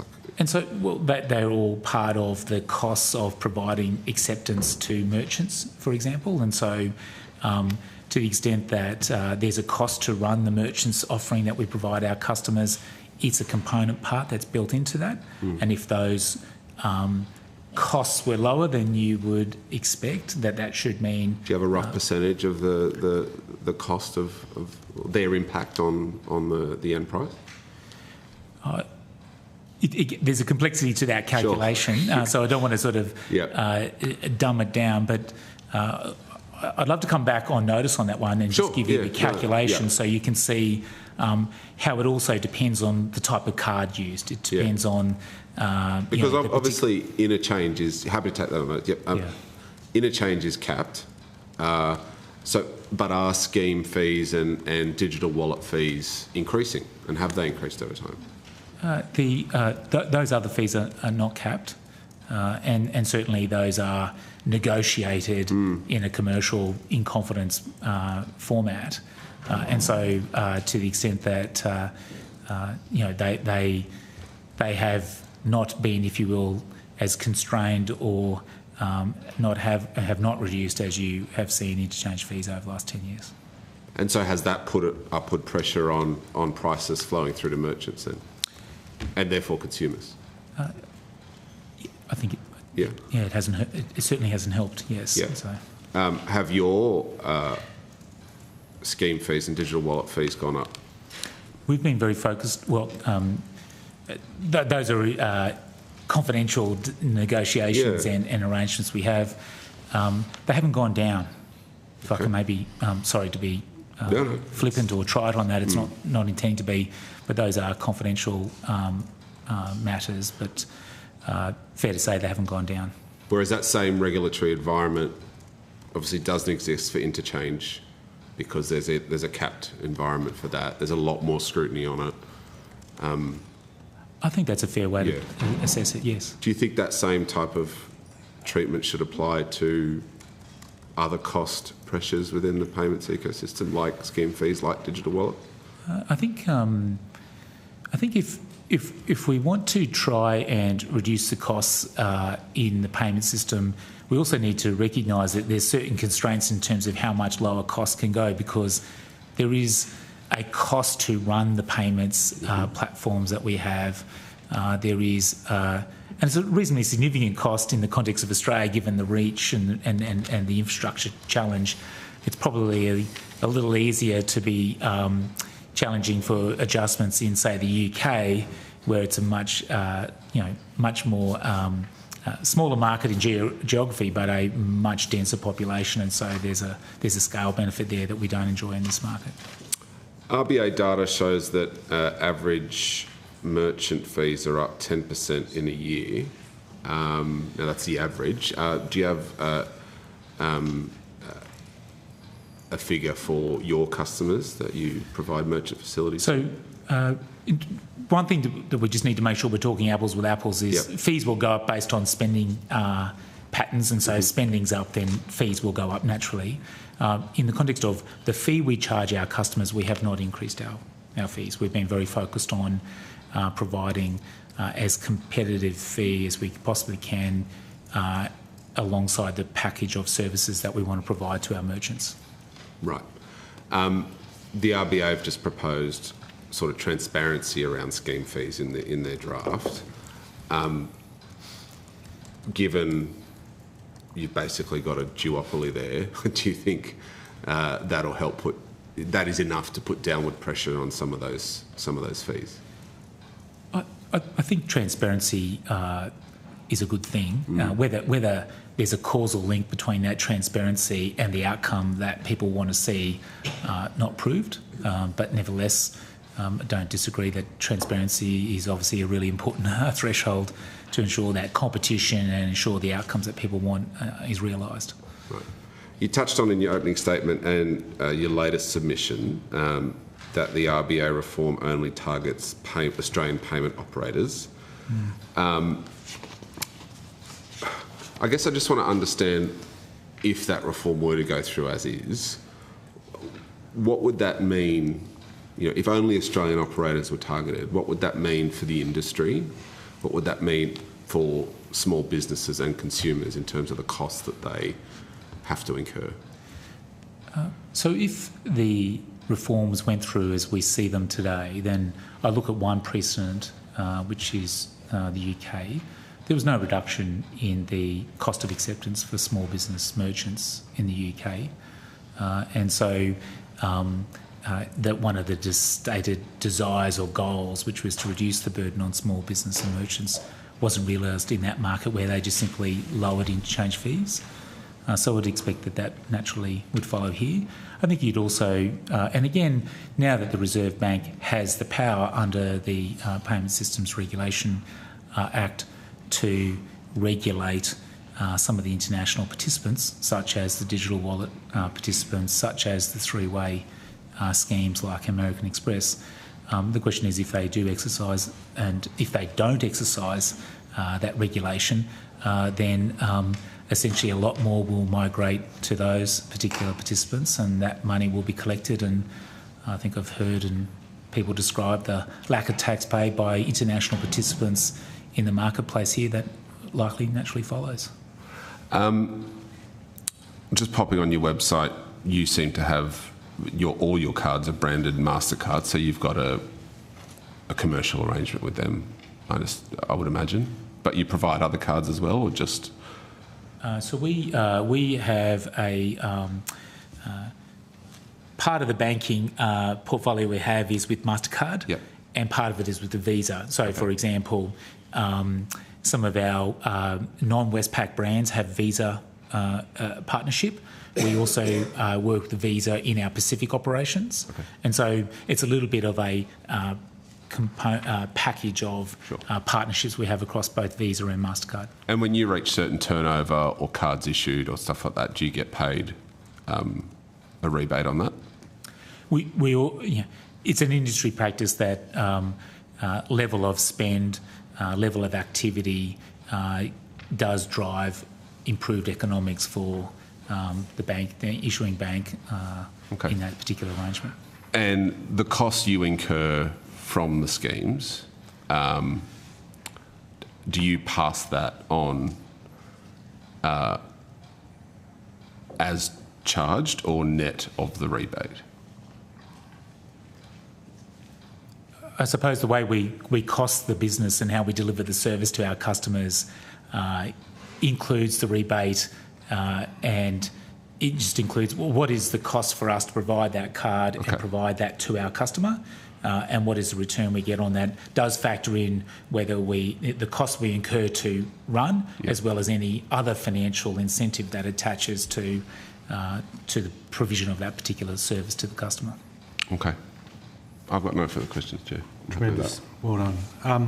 I'll now hand over to the member for Moreton, who's coming to us from Brisbane. What did I say? I did it again. Seriously. I'm just... You're trolling. That's all right. I am overlooking the beautiful Moreton Bay, so it is fitting. 2 for 2. Thank you very much, Chair. And Mr Miller, I've got a few topics I want to touch on, but I might just start with the comments that were made in the Australian yesterday in relation to Westpac being ready to bankroll critical minerals and willing to take on more exposure to gas. Obviously, in Australia's context, we're looking to critical minerals and gas as a major area for the transition. Do you feel that the current ESG rules that you've got are constraining lending to these sectors? So the current targets we've set ourselves and the policies we have don't constrain us in supporting critical mineral opportunities, financing of those opportunities, no. And we are working actively with customers, government regulators on a range of opportunities in Australia. I think it's a very exciting development for the country. Equally, our commitment and participation in relation to gas financing is that gas is a critical component of the transition that needs to be undertaken. And so to the extent that it's consistent with the pathway we're following and the pathway that's been adopted by the country, then we will continue to support gas. But it's part of how it contributes to the transition as opposed to some sort of commitment or focus on expanding what we do with the gas sector in Australia. And what exactly would you like to see then from the government or from the Parliament to facilitate you to be able to, increase your lending to support gas projects like your comments in the paper yesterday? What exactly are you looking for the government to do? Well, I think the country has a plan to transition, and so we will be financing and supporting that transition. So I don't seek, and nor am I soliciting, incremental support or endorsement or other action. The country has a plan to transition, and to the extent that gas has a role in that transition, we will support gas as part of that transition. I want to ask about the Net Zero Banking Alliance, which Westpac was part of, but has sort of ceased to operate last month after a lot of other global banks sort of pulled out of it. do you think that the ESG policies that it was putting forward has caused your bank to decline or restrict otherwise creditworthy Australian projects? The NZBA has moved from a sort of a membership compliance organisation to an advisory framework, organisation and sharing, what's best practices, etc. But I certainly never felt that our transition plan, our transition commitment meant that we were not supporting those that needed to be supported in the context of delivering the transition outcome for Australia. But you would say that Westpac would potentially have assessed different projects over the course of recent years, fossil fuel projects, coal, gas, etc. That would have been has only been declined due to your ESG framework? No, I don't think it can be characterised that we said no due to our ESG framework. When we look at opportunities, clearly our policy position, and you can use the term ESG, but our policy position is part of the assessment. There's obviously a detailed analysis around the risk. There's also detailed analysis about the shape of our portfolio, and there's also detailed analysis around the customer, and is that customer one that we believe is a long-term partner that we want to be involved with. So it's never one thing, it's a package of things that need to be weighed up in deciding whether we would support that customer or that particular opportunity. Okay. I want to ask about productivity. We know, of course, that RBA's brought down their growth assumptions. Treasury is assuming a little bit higher than that, but still not brilliant. It's obviously a topic that we are debating and have a keen interest in across the Parliament. I'm keen to know what Westpac's house view is on Australia's productivity trajectory and how that is shaping your lending and risk settings. So we're forecasting sort of GDP growth next year of about 2.4%. And I think there's a lot of signals to suggest that actually it could be a bit more positive than that. And what about productivity growth? I'll have to come back to you in terms of, there's a number of different ways you might sort of describe productivity growth. But I think first things first, which is we have growth in the economy. And I think what's really important is that at last the growth in the economy and the level of activity and investment in the economy is increasingly being undertaken by the private sector, effectively taking over the lead running that has been undertaken by the public sector for the last few years, which was a necessary and entirely appropriate position for the country to be in as we came out of COVID and wanted to get the country moving again. But pleasingly, the growth and, demonstrated by the growth in our loan book in business and institutional last year of 15% and 17% respectively, just highlights that the private sector is now much more active. And we're confident that we'll see that continues through the course of the next 12 months. In fact, I'd sort of call out that the growth we've seen only in the last 2 months since we finished our financial year in September has been very encouraging and already ahead of what we thought would be the growth we'd see in 26. So that's, again, highlighting that I think there's a lot more green shoots in the economy that we can be very pleased about and encouraged by. And I certainly think, though, the recent commencement of a proper public discussion and engagement around how do we improve productivity in Australia is really important, because that is one of the unlocks for us in taking some of this growth and taking some of this investment cycle and really improving, if you will, the lifestyle and opportunity for all Australians. But are you seeing that increased investment? Are you seeing it into areas that will increase, the productivity of your clients? I'd be keen to get some insights from you across your books. What are the general sense that I'm getting is that local businesses in my electorate, for instance, are are primarily doing things on the short term on the basis of trying to survive as opposed to actually investing in their long-term growth. Is that the sense that you're getting across all your books? Yeah, I'd acknowledge that in relation to small business, lesser extent SME in the last 6 to 12 months, but certainly in small business, it's been an environment where they're just navigating. They're not, if you will, investing in their businesses. It's been all about safely getting through the setting that they've had to endure. And so, yes, I agree with those comments in relation to small business.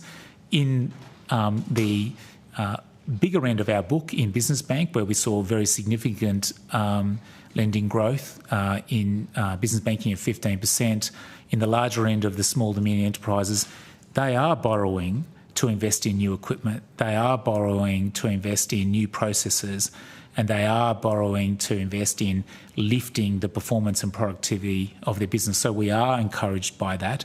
And obviously that's one of the things that we do look at when we look at financing for businesses is, what's the debt being used for? And use of debt is a really important characterisation of the risk that we're undertaking. And that's why we grew as much as we did, and that's why we were prepared to grow as we did, was because the use of proceeds was very encouraging in terms of what they were deploying on. In the institutional end, even more so, I think there's a significant focus on investing in new technology, investing in new processes and automation to drive productivity. And so I would call out that we're pretty encouraged again by the amount of debt that's been drawn down from us to fund that kind of activity. How am I going for time, Chair? I reckon you've got one more question in you. Okay, very good.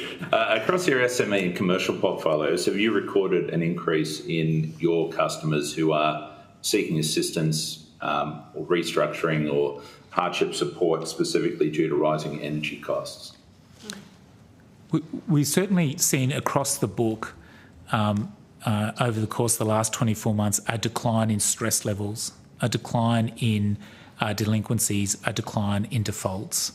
And so to the extent that there may have been instances where companies or our customers were struggling due to energy prices, that's probably a component part of that. But the overall books have all, if you will, improved, and all the indicators are very encouraging in terms of the reduction in delinquencies, the reductions in defaults, the reduction in stress across our book. I'm not sure, Ryan, is there anything else you... As Anthony pointed out, we have seen pleasing improved performance across that sector of the book. However, obviously, those sectors that are energy intense in terms of manufacturing, anything that is a larger component of your cost base, if that price is going up, they will feel some stress, but it has been idiosyncratic at best in nature. Thank you. So I'm going to go to the member for Reid and the member for Casey. Member for Reid, 10 minutes. Thanks, Chair. No worries. Just like to go back to the role of Westpac in the clean energy transition and decarbonisation of our economy. What is the bank's approach to net zero, and what are some of the commitments that you've made? So we've made a commitment to net zero by 2050. The way we've set targets for the company in terms of our own emissions have been very much focused on delivering on that agenda.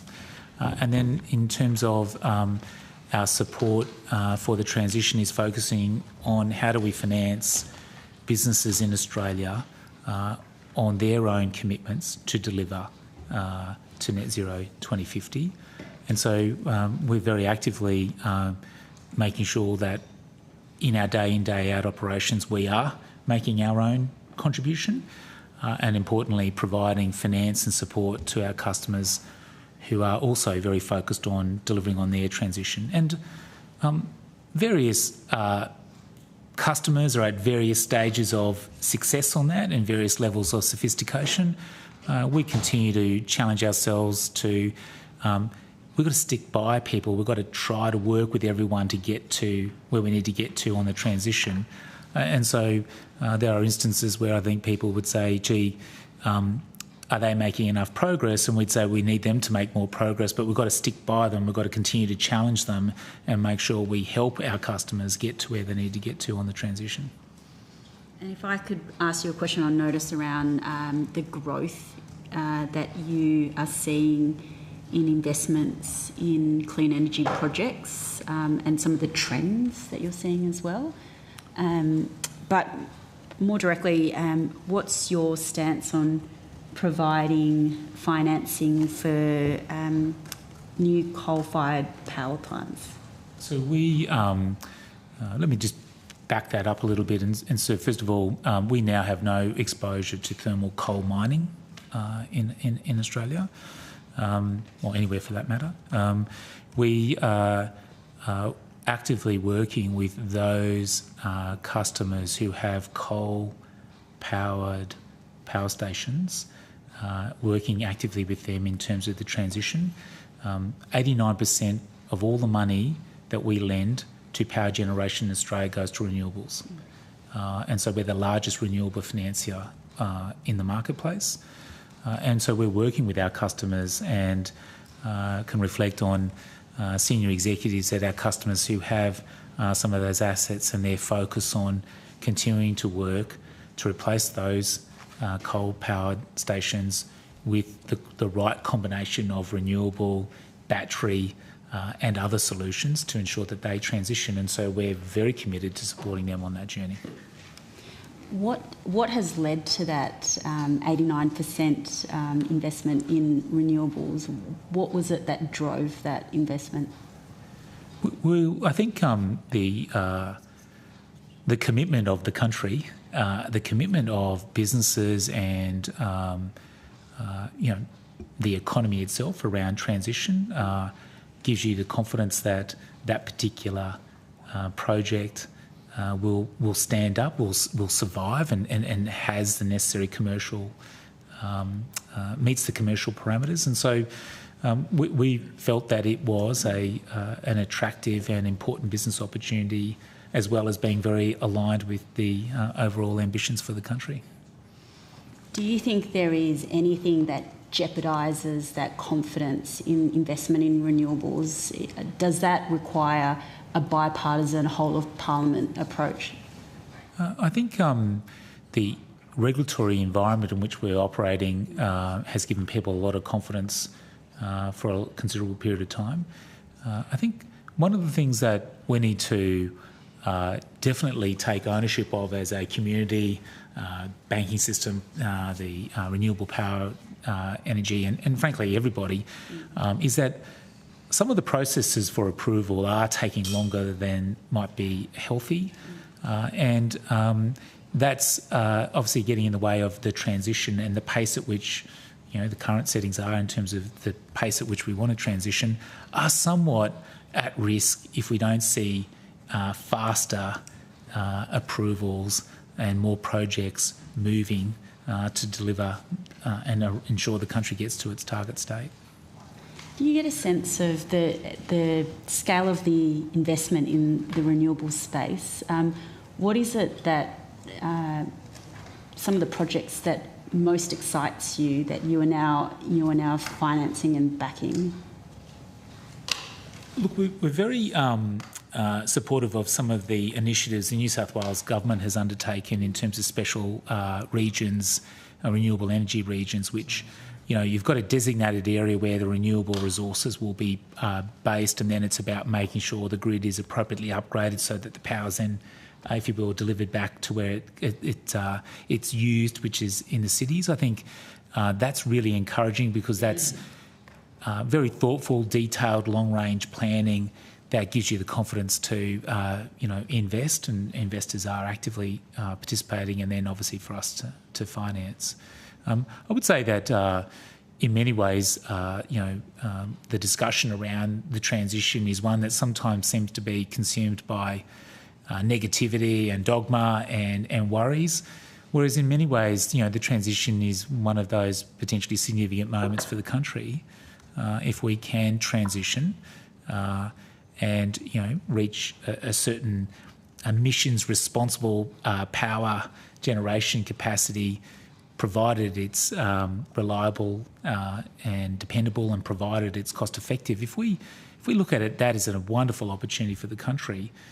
puts us in a very unique position, I think. And so therefore, I'd really like to see it much more of a nation-building opportunity of a lifetime and have everyone line up around that, which, as I say, means we want to deliver the transition. It cannot be at the cost of dependability and reliability, and it should not be such that the power price is more expensive going forward.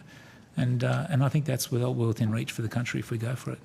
Yes, I agree with your assessment about this being a big nation-building opportunity. I just wanted to quickly turn to scams with a few minutes that I've got left. Oftentimes, there's a lot of focus on the customer whose money is, I suppose, leaving, the person who's being fleeced.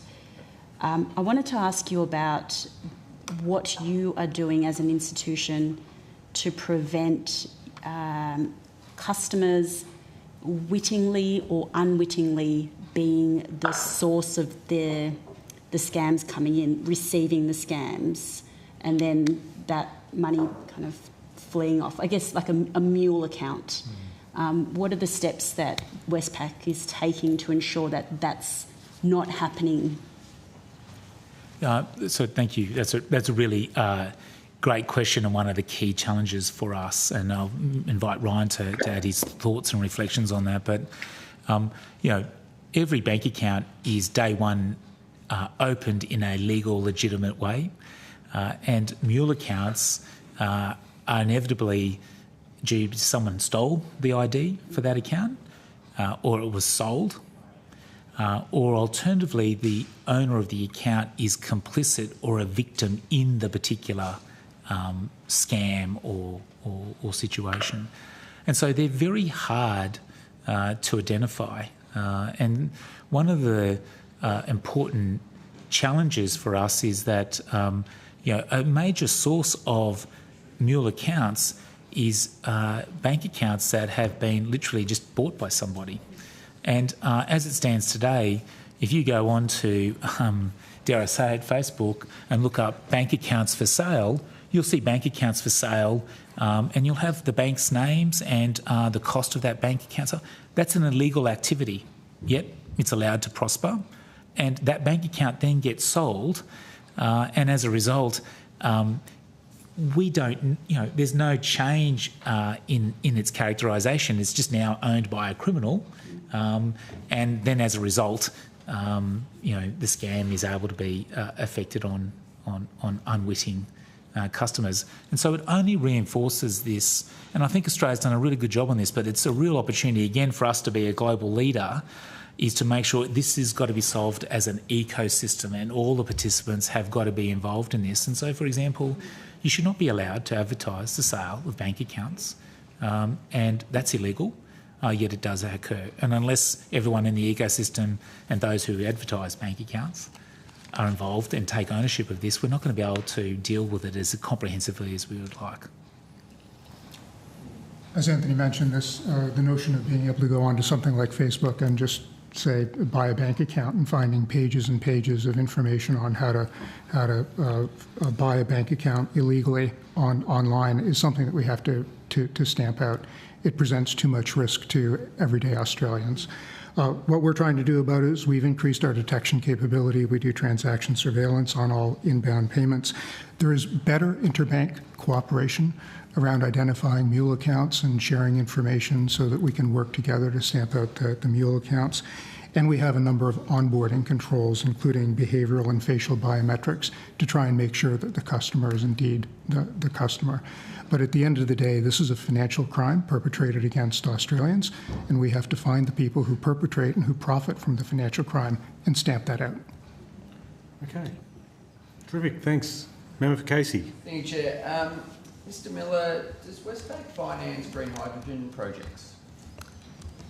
We have looked at a number of green hydrogen projects. If I could just take on notice if there's anything in particular that we've just done, but certainly we have not committed to any large green hydrogen projects, any financing. We may have committed to provide some support in the future, but We've also just acknowledged that green hydrogen projects and their economic commercial viability is still to be proved, I think, to a level that gives us the confidence to support them. So it doesn't stack up commercially in the current environment. Thank you. Now, just on interest rates, in Mr Kennedy asked about the coming 12 months, and you said from Hansard, our official forecast is there will likely 2 rate cuts next year in May and August. And then the follow-up, you mentioned that you'd forecast one for November, which obviously didn't happen. Sorry. Yeah, and so my question is, given you'd forecast November, May and August, and clearly the November forecast was incorrect, are you adjusting your forecast for next year? Have you done it since the November RBA decision? I need to be very fair. My chief economist is an outstanding economist, Lucy, and so she revised her forecast essentially the fortnight before the November Reserve Bank meeting off the back of the inflation number that was printed.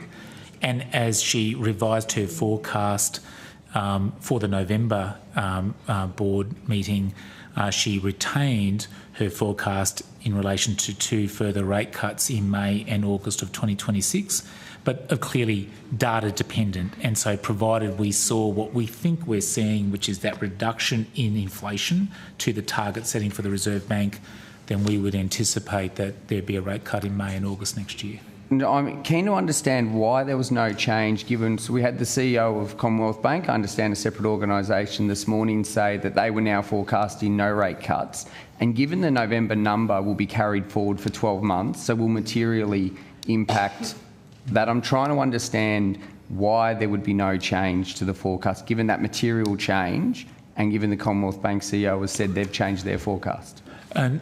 So hence, very good question. Our chief economist, who I think is outstanding, she revised her forecast for rates close to the November meeting and retained her forecast that she still expected a rate cut in May and August next year, but it depended upon certain underlying trends continuing at the pace that needed to be to deliver the trimmed mean inflation number, which is a critical, I suppose, indicator of where the Reserve Bank might likely be. So the forecast was 2 weeks before the November rate cut, and it hasn't been adjusted since the November decision, not rate cut, November decision.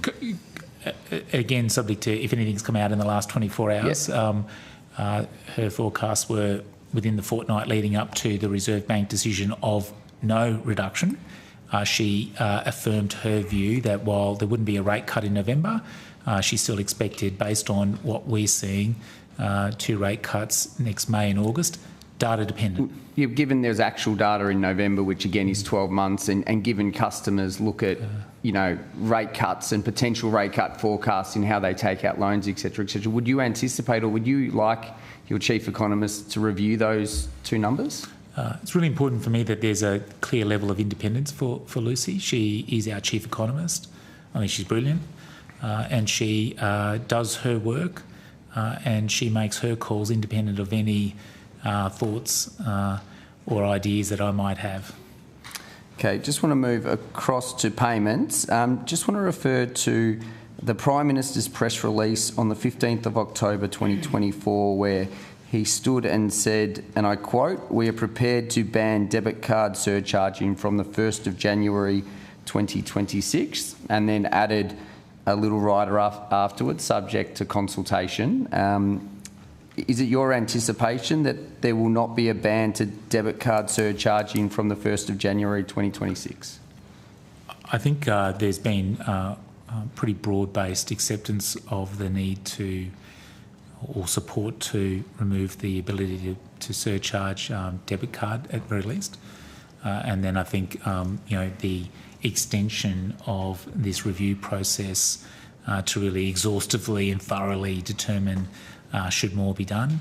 I would just have to, I suppose, take on notice or check for you as to whether that 1 January commitment is not able to be met, because the process of engagement that was committed to, and to be fair to the Reserve Bank, they've been fantastic on this, is going to be a little bit more thorough and comprehensive, which we think is really important because we do want to see the entire system reviewed holistically. So, given it's the 18th of November, we're 8 weeks out from that date. You've been given no indication of when the surcharging would likely start. Then, I'll have to check if there's anything that's saying it's 1 January is a hard stop date. I think Ryan and I will have to check for you. But my understanding is because we've extended, or the Reserve Bank Governor and the Reserve Bank team has extended that review, it might take a few more months to get to that point. Industry insiders are part of the payments ecosystem when this announcement was made in October 2024 said to me privately that this was a headline and it wouldn't be delivered. Do you share that view? That it wouldn't be delivered by the 1st of January 2026. It was impossible for it to be done by then, and it was a pure headline by the Prime Minister. Would you agree with that view? I'm obviously not privy to those conversations, and I've not had conversations with banks, participants in the payment system that had any such cynical view on that. I think what I would acknowledge, though, is a process is underway, a review is underway, and I just want to commend the Reserve Bank for agreeing to do more work to really sort of get to the bottom of what's the right outcome for Australia. Perfect, thank you. And on another topic, do Westpac plan on negotiating a Pacific banking guarantee with the government, similar to ANZ's guarantee for their Pacific operations? We've committed to stay in the Pacific, and we're honoured to do that because we were banking and have been banking in the region for well over 100 years in both Fiji and PNG in particular. We see it as a responsibility to Australia that we continue to bank those two markets and bank them well.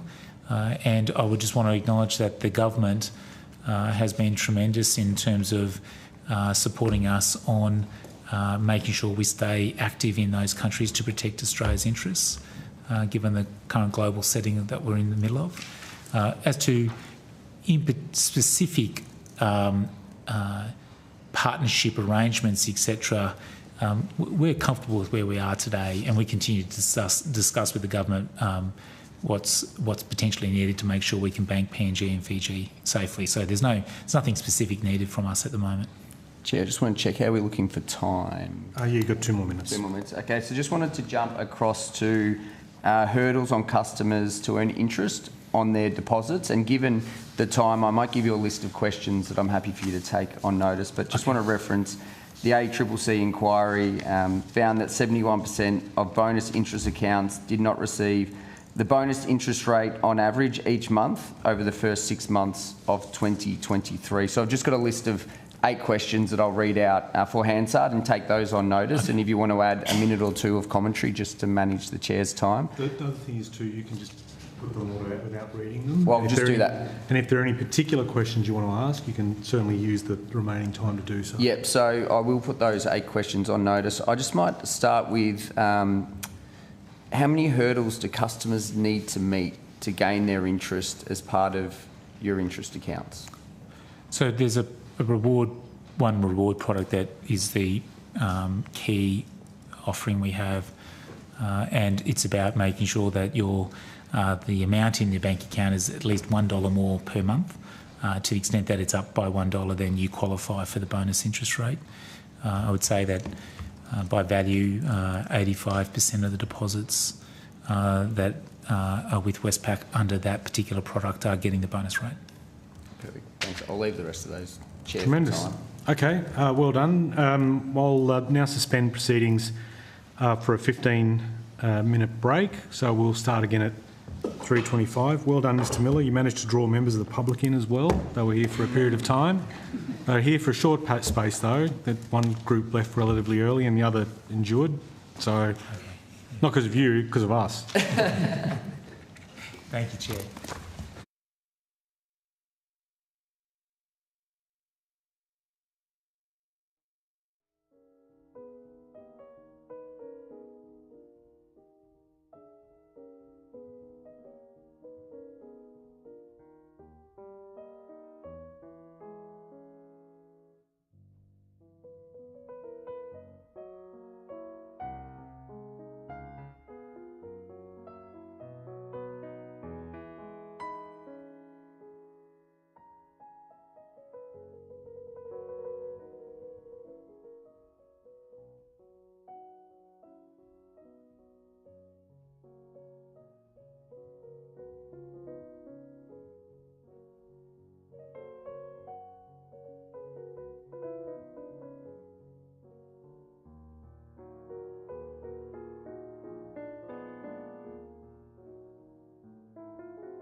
If everyone's ready, broadcasting ready, terrific, thumbs up, that's great to see. Okay, so member for Bowman, Morton, over to you for 10 minutes. Well, thank you very much, Chair, and thank you both for giving evidence today. I presume that you are aware, particularly if you'd watched the first session of evidence this morning, of ASIC's concerns surrounding potential issues with the operation of offset accounts not functioning as they were intended to, and referenced in their strategic plan. I was going to ask, when you became aware of that, did Westpac take any steps to investigate whether your own offset accounts had been functioning properly? Well, thanks for the question, and I'll certainly ask Ryan to jump in as well. But yes, as soon as we saw that announcement, we asked ourselves, is there something we're missing? Are we getting something wrong? So we have and continue to go back and say, is there something we're missing here? What's not working? We feel confident that we've got it right, but equally, ASIC's now soliciting and getting information from us. So, we're working with them to make sure that they have everything they need. We've been pleasantly surprised in many ways by the growth in offset accounts this year, and it's been an important contributor to the growth in deposits across the bank over the last 12 months. Mm-hmm. Thank you. And what did those investigations uncover in terms of the operation of the offset accounts? Well, they uncovered that we are confident we're getting it right, okay. But hence waiting for, and working with the regulator on that. One of the things that I would say is that this year, it was approximately in sort of March this year, we were able to provide all of the customers of Westpac Bank. So we have Westpac St George and other brand names, but the Westpac Bank, we could offer all of our customers multiple offset accounts. Mm-hmm. Traditionally it was just one, but we're now offered multiple. And obviously in the work in getting that right, it's only in the last 12 months that we've done a lot of work around offset accounts within the bank to get that uplift delivered. So I'm hopeful that uplift meant that we're meeting the standard we need to meet in delivering offset services to our customers. So for clarity, no challenges in terms of the offset actually applying to remove the interest? Nothing that's been brought to my attention. The work's ongoing. Ryan, if you'd like to add. The work is ongoing. We're cooperating with the ASIC investigation. Obviously, there's $73 billion worth of offset accounts at Westpac. There are a huge number of them, but we are looking across the protocols, making sure that we got it right. There would be a number of instances or reasons why customers may not have activated offset accounts. And obviously, if we find that we have any error resulting from inaction or the wrong action on our part, we will stare in and look to remediate that. No, thank you. And when you became aware of that, and as you've undertaken your, the process to look into the offset accounts, did you advise frontline staff or mortgage brokers or financial advisors and brief them about that process? Yes, we in order to get it right, we'll have to share our learnings with everybody who's part of that ecosystem. Okay, so sorry, we'll have to. Yeah, Yeah, you go. Sorry, so that hasn't been done yet, but you intend to do that shortly? We would intend to do that once we get through the investigation and identify any particular errors that may have occurred with offset accounts. So you're still in the process of doing the investigation? We're still in the process. The work is underway. We haven't found anything, but equally we've just got to keep exploring and digging, and equally we're working with ASIC on that. No, I understand. And in terms of, any potential issues that might happen in that offset space, do you see it as the onus being on the customer or the bank? Well, I think the way we'd approach that is if we've made a commitment or we've offered and failed to honour that commitment or failed to follow up that offer in the way in which we've put it to the customer, then that sits with us. If it's the case that the customer has not done something or did not do something correctly, you would argue, should the burden sit with us? At the same time, did we make it absolutely clear, and do we do everything you should expect of us to make sure that the customer could and should have done what it needed to do? And if it's the case that we found ourselves not at the standard we think we should be at on that, then we'd obviously look to be accountable for that. So it's really just working through and making sure we understood, did we do what we committed to do? Did we deliver the service we said we deliver? And have we ensured that the customer knew what they're doing and knew what they had to do to avail themselves of the offset? And just continue to work through that. And so if any issues do come up through that investigation process, what will be the steps that you take from there? So I think and again, I'd invite Ryan to sort of jump in, but as soon as, if we identify that we didn't get it right, the immediate reaction is, okay, is that unique? Is that once only? Let's now look at that fact pattern and let's read across that cohort of customers or that part of the bank and how it was engaging with customers and say, is this more than one instance? And then, of course, if we identify that it's more than one instance, then obviously that requires us to go further and deeper and we keep going. If it's the case that we made a mistake, then the idea in the discipline is, where did we do wrong? What, therefore, is the outcome for the customer? What do we need to remediate the customer? What do we need to do for the customer? And then, of course, if it's a breach of any obligation, regulation or otherwise, do I need to also report that to the regulator? And should I post the regulator on what's gone on here? So it catalyses an immediate amount of action and inquiry and diligence. We already talked a little bit about AI today, but I wanted to ask about... Can I just yes, jump in very of course quickly? You may.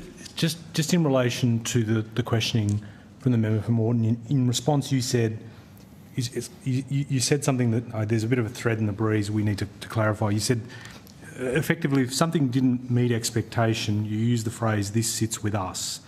But it's a bit, from my point of view, unclear what that means. How do you see, when you say it sits with us, does this trigger follow-up action to assist the customer and give effect to some sort of financial recompense? And so, yes, so the inquiry is something has not gone right. Let's say we identify something. Is that because we just didn't do what we said we do? Clearly that falls to us. If it's the case that, for example, we identify that a customer... no, but when sorry to interrupt, when you say it falls to us, then what does that trigger? It falls to us to then engage with the customer and say, we got this wrong. As a result, this is the financial impact that we've identified for you. Here's how we respond to that. Here's the compensation, and we follow the processes and policies we have in place. I just thought it was important to clarify that. Okay. Sorry to interrupt. No, not at all. Thank you, You're Chair. comfortable, right? I was going to move on to AI and its impact on the workforce. So specifically, I was going to ask, how are you using AI in terms of what roles, and how do you see that impacting on the workforce? So thanks for the question. This is a question we're all working with all the time. The way we look at AI is that it's an exceptional tool.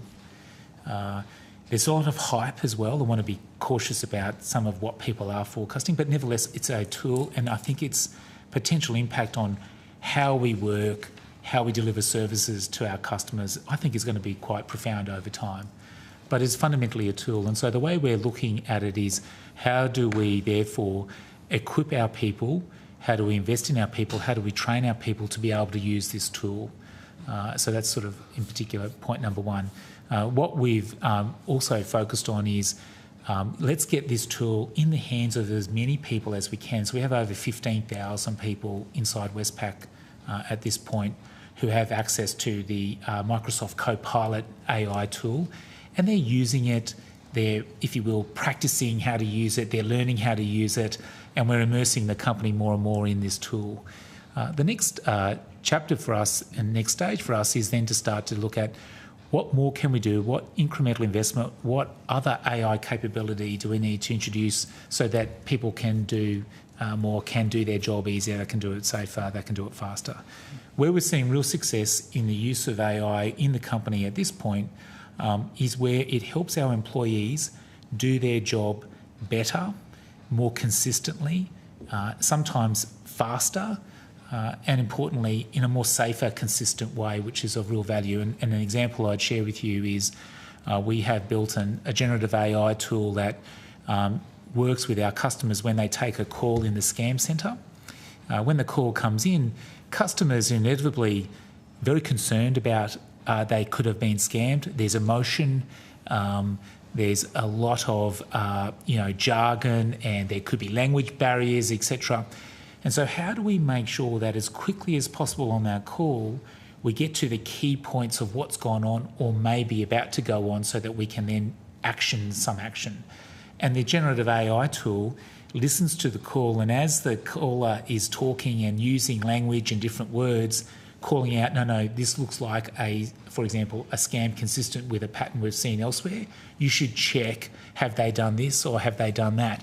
And it helps our call centre operator quickly get to the key points to ensure that the customer, we understand exactly what's gone on. And then we can more quickly and effectively action anything if we can.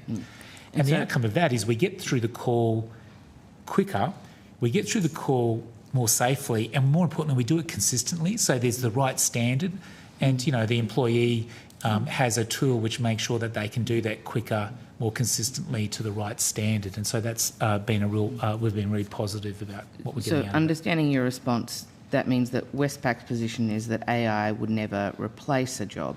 It would merely enhance a job that's being done? The way we're employing it and the way we see it working is very much a way of making the job of our employees easier, safer, faster, and more importantly, enable them to get it done to a more satisfactory or more consistent standard. Some of the things that we do like about what it's doing is it enables them to get through some of the more mundane, laborious tasks quicker, allowing them to spend more time then on perhaps the more satisfying aspect of their role. And so another example of that kind of thinking is the Mortgage Assist generative AI tool that we have. And as someone is assessing a mortgage application, they need to synthesise a whole host of policies, responsible lending obligations, regulations, etc. And they're able to use that tool to quickly get through the material that's in front of them and get to the key questions or points that have to be answered. No, thank you. And is it Westpac's position that AI would never replace a job? I don't think we can talk in absolutes that it won't replace a job. What we've noticed, for example, in that example I shared with you, is that we're able to, scams are growing, but we are able to accommodate more scam calls with our existing workforce because the tool helps them be more efficient and deliver a more effective outcome. And so it's meaning I don't have to put more people on in the scams call centre to solve for the work volume. So it's in avoiding the need to put on more roles is at least that example there. But it's important that we don't hold ourselves to that situation where we say it won't replace any roles. I think it's a technology, it's a tool that we're learning how to use, and I think its ultimate end state is it's unclear on what its full capability will be and what it does mean for the workforce. But it's no different to, for example, the challenges we've had in the past where we started to digitise and automate how we provide services and products to our customers. And no one, and everyone expected there would be job reductions as a result of that, but no one in the forecast of what would follow from that realised that I'd have to put 500 people on to deal with scans, which are directly linked to the digitisation of banking services. So I think the type of roles will change, and AA may replace some roles, but the workforce will evolve as we have seen with the digitisation program. Understand. I was going to say, what specific human oversight is there to ensure the safety of customers when it comes to the application of AI? So we're very focused, and I'll invite Ryan to add his comments on this. That is, it's a tool, and we have to be there for. We're accountable for this tool, and so we can't not make sure that in using this tool to deliver a product or service that the human is accountable for it and the bank is accountable for it. And so there's no hiding that. And so therefore we're very focused on how do we make sure this is a tool used by our people to improve and deliver a better service for our customers. If I go back to that scams example, what happens is all of those calls are, if you will, recorded, but more importantly, because of the generative AI tool, and because of the real-time capability of that tool, we're also able, in a real-time sense, audit that call and make sure we met that standard. So it's the case that it isn't replacing the human in that matter, in that circumstance, but it is also the case that it is not able to be used unless a human is using it, and the human makes sure we get to the right point. So we do think a human in the loop, I think there's other terminology people use, but it's a tool, and it is therefore a tool in the hands of our people, and they're accountable for it. Thank you. Tremendous. Sorry, Mr Zanin, I might ask you to just defer answering. I'll ask some questions on AI and you can jump in then if that's okay. I might hand to the member for Deakin for his 10 minutes and then to the member for Brisbane. Thank you very much, Chair. Noting the measures you've announced relating to regional banking, I was just wondering how your bank is working with others in the banking sector to develop longer-term solutions to regional banking. So, for example, the pub owner can get their 50k in float and the local businesses can get loans and things like that. Are you working collaboratively with other banks at the moment? We're certainly looking to work collaboratively in solving. We have to be careful in terms of working with other banks given competition law and other issues, so we have to be very sensitive to that. What we are working on in, for example, regional towns is the way we will offer those services which cannot be delivered by Bank at Post. And so Bank at Post provides a wonderful service to regional Australia and makes a real contribution to giving basic banking services to citizens in regional areas. And how is it, and hence the announcement of that community banking program, how is it that I complement that by making sure all the things that Bank at Post cannot do for a customer, that I have someone in that town on a regular basis meeting with customers to make sure that we do those things that are not being done. And so that's part of the trial, part of the pilot program is to work out how we get that combination right. So using the example I gave of the $50,000 float for the pub owner or RSL, would the regional banking model you've announced actually assist with that? So the way we look at cash and cash distribution is another layer of complexity in the services in regional Australia.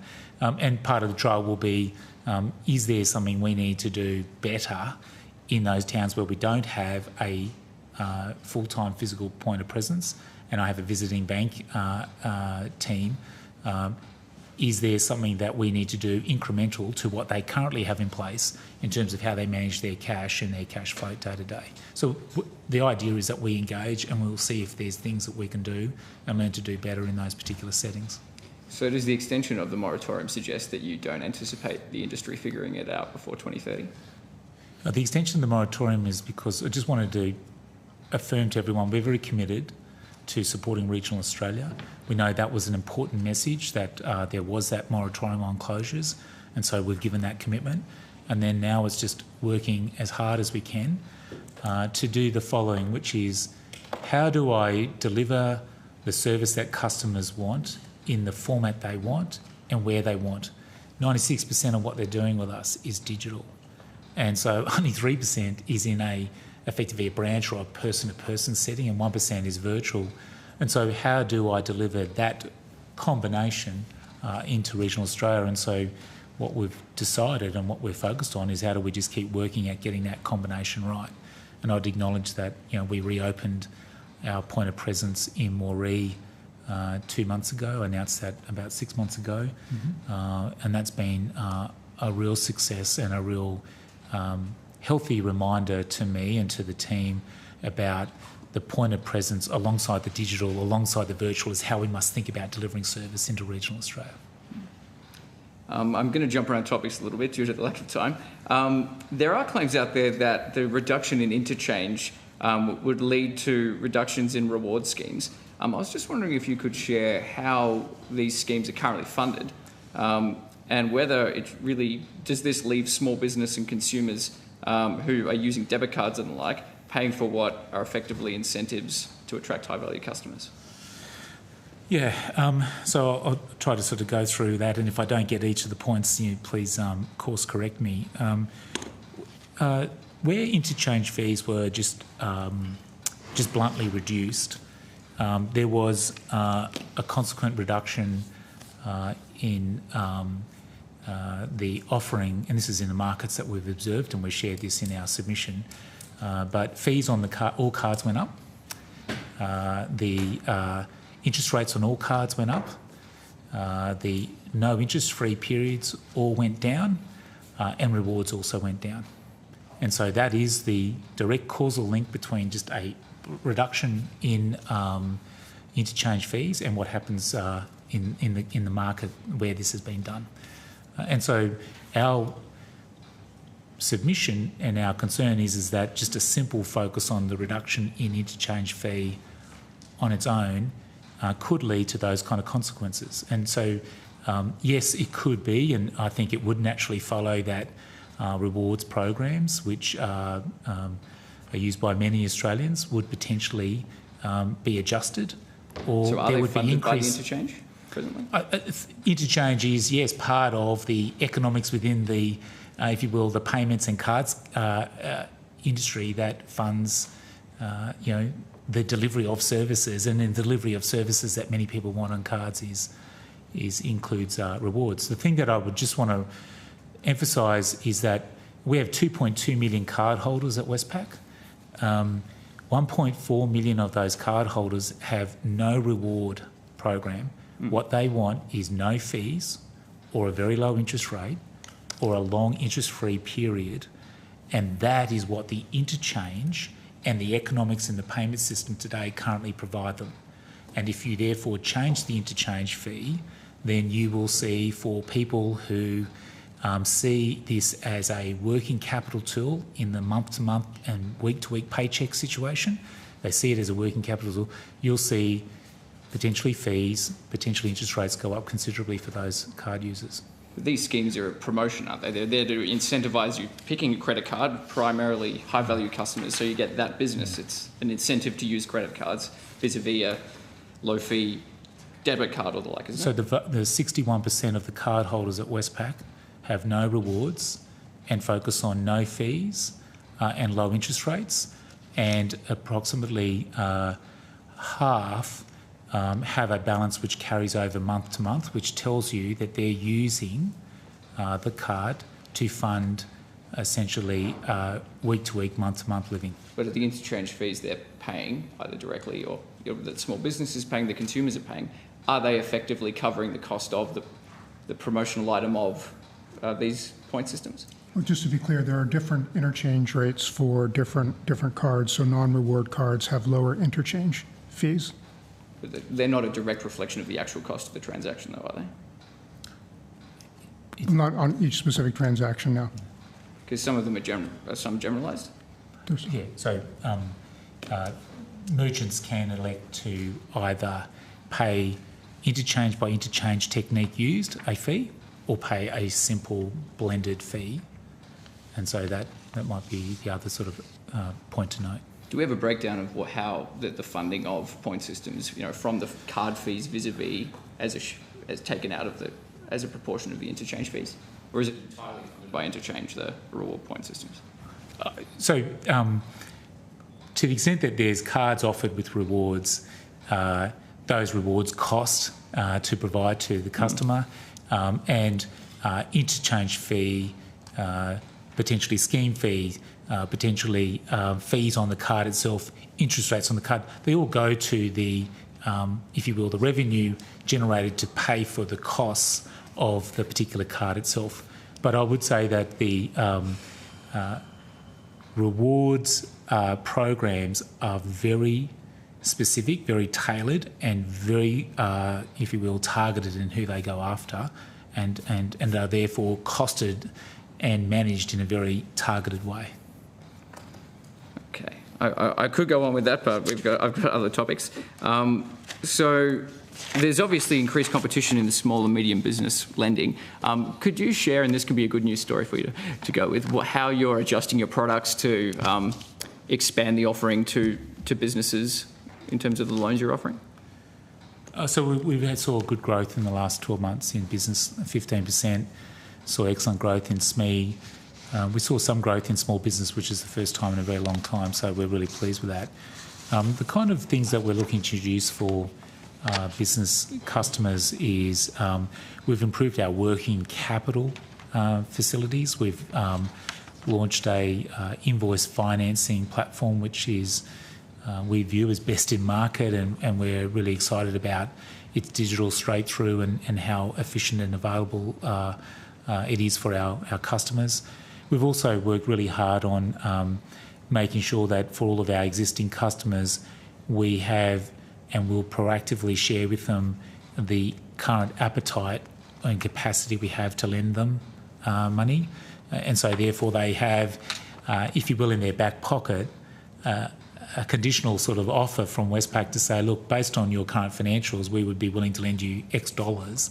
And so if you need and do want financing, reach out to us. And so it's all part of just trying to make sure that the overall offering into the customer is proactive and importantly, is very targeted to what they need. And so working capital improvement, invoice financing, a subset of that, improving on our trade finance, those are all investments we've undertaken which are allowing us to do more for small business and medium-sized enterprises. Is it a competitive space at the moment between lenders? Yes. It has always been a competitive space. Would that, do you think that that is to the benefit of small and medium business, or has been for the last few years, that there are more options for them to go find capital? I think business lending in Australia is very competitive. There's a large number of banks, medium, large, international, domestic. There's a whole host of non-bank financial institutions actively lending into small business, medium-sized enterprises in Australia. Very good.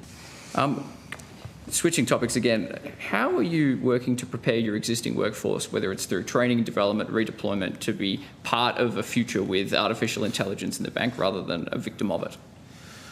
That's the work that's underway. We're very focused on immersing as many people into the AI world, so to speak, and hence the idea that we went after having over 15,000 so far of our workforce using the Copilot tool and understanding what it can do and how it can help them day to day.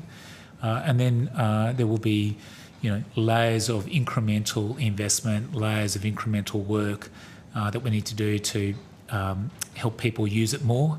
And then as we improve the sophistication of that tool, challenging people to use it more consistently rather than it just being something that they're, if you will, encouraged to look at today. But I think we're a while away from, prescribing you must use this tool X% of the time.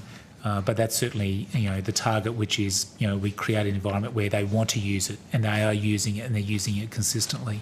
And it's one of those few, well, like all tools, I suppose, the more you use it, the better you get at it. The better you get at it, the more you use it, and more importantly, you start to think about how you can improve upon it. And that's one of those exciting trends we see in AI, is as people use it, the learn and the improvement is somewhat exponential. And so we're quite invigorated by what that means, and we just got to make sure we've got the right tools in the right people's hands. Pleasingly, our people are very excited about using it. We recently held a internal Shark Tank, and we had over 3,600 of our employees participate, developing different ideas for that Shark Tank.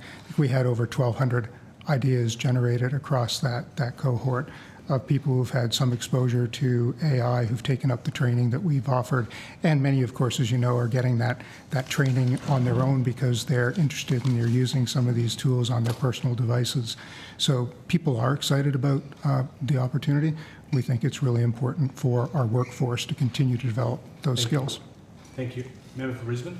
Thank you, Chair. Thank you, Mr Zanin, for being here today. I want to start off with scams. I know we've talked a little bit about it, but the National Anti-Scam Centre has estimated there's about $2 billion of losses made in relation to scams, impacting about 500,000 people. Now, not obviously all bank-related necessarily. And the government's spending hundreds of millions of dollars on trying to fight scams. I'm interested to know how much the bank is spending in this space, and I acknowledge that it's probably touches a lot of areas in terms of your operations. And if not an absolute figure, maybe a percentage or your approach to financial security for customers and others. Thanks for the question. And again, I'll invite Ryan to add his thoughts and reflections. So we are spending a lot of money and allocating a lot of resources. So we have 500 people full-time on scams and fraud prevention and risk management and if you will, mitigation in the bank. So we've got lots of resources dedicated to it. We've spent probably $500 million just investing in technology, analytics capability, surveillance capability, monitoring capability to help us be far better at how we identify and then respond to things that could indicate a scam. We've also introduced a stack of tools such as Safe Block. So if you're a little bit worried on your app that you may have been scammed, before the money, if you will, truly leaves the system, you just hit like a panic button and it just stops everything. And then, we call you or you call us and we work out, right, what's gone on here? Is there something we need to address? We've also introduced this remarkably simple but elegant solution of just basically Safer Pay, which is, as a customer wants to send a large amount of money and perhaps is not consistent with its pattern in the past, we ring them and say, are you sure you want to send this? And we go through 5, 6, 7 questions with them. And in putting those questions to customers in the last years, as I said, some $690 million of potential payments were discontinued because the customer said, you know what, upon reflection, I won't. Now, they may well have done it otherwise, but, importantly, it just shows you the activity that we're having to navigate. And then the other one, which we're really pleased with, and you're seeing good take-up, but there's still some way to go, is Safe Call, which is sort of saying, please do not take any phone call from anyone ever in relation to your banking details unless it comes via the app. If it comes via the app, it's us. We absolutely assure you of that, and therefore it's a safe conversation. Far too often we have people impersonating banks, and the sophistication at which they can do that now is quite remarkable. So that's the other sort of levers that we're pulling in how we deal with it. And so last thing I'd say before inviting Ryan to jump in, this is a significant challenge, and it's so important that we continue to be thoughtful about the entire ecosystem needs to be accountable here, because it is a case that we can do as much as we can, but if people are being entreated on a social media platform to buy something and then they're so emotionally drawn into it over a period of time, often people are very upset with us when we call them and say, are you sure you want to do this? In fact, I have lots of problems where my team, our staff at Westpac, are abused by customers who feel, how dare you? Yet it's just driven by the desire to make sure we do the right thing on scams. Yeah. I would add that we've also developed the confirmation of payee technology for our customers. In addition, we've created BioCatch to understand customers' behavior and to make sure that they are where they purport to be when they go to make payments. But in addition to that, we work very closely with the FinTel Alliance and other authorities to try and stamp out financial crime activity across the network, which feeds back into making Australia safer for all Australians. But all of this is very difficult to do despite the enormous amounts of money that Westpac and other banks have been spending. Really pales compared to the $16 billion that you would see that is revenue that is derived by the social media companies that help advertise and catch customers in this financial crime activity. Yeah. I understand where you're coming from with that, and it's good to see that they're, how proactive you are. I just wondered too, though, are there high-risk cohorts that you will specifically target to really help them not get caught, or is that part of the broader ecosystem? It's, whose responsibility is that? So obviously vulnerable customers are always a concern for us. As you note that in many cases the romance scams and investment scams often attract people. When we get the chance to, we intercept and we interfere in transactions to alert customers when we suspect there may be scam activity. And we will, as Anthony and I have both listened to calls at our scam center with customers where our teams on the ground live are interceding with customers to try and make sure that they understand that there are risks associated with scams. And I think, as Anthony mentioned earlier, we think we've saved customers over $360 million in 2025 through that work to interfere to prevent the scam activity from going forward.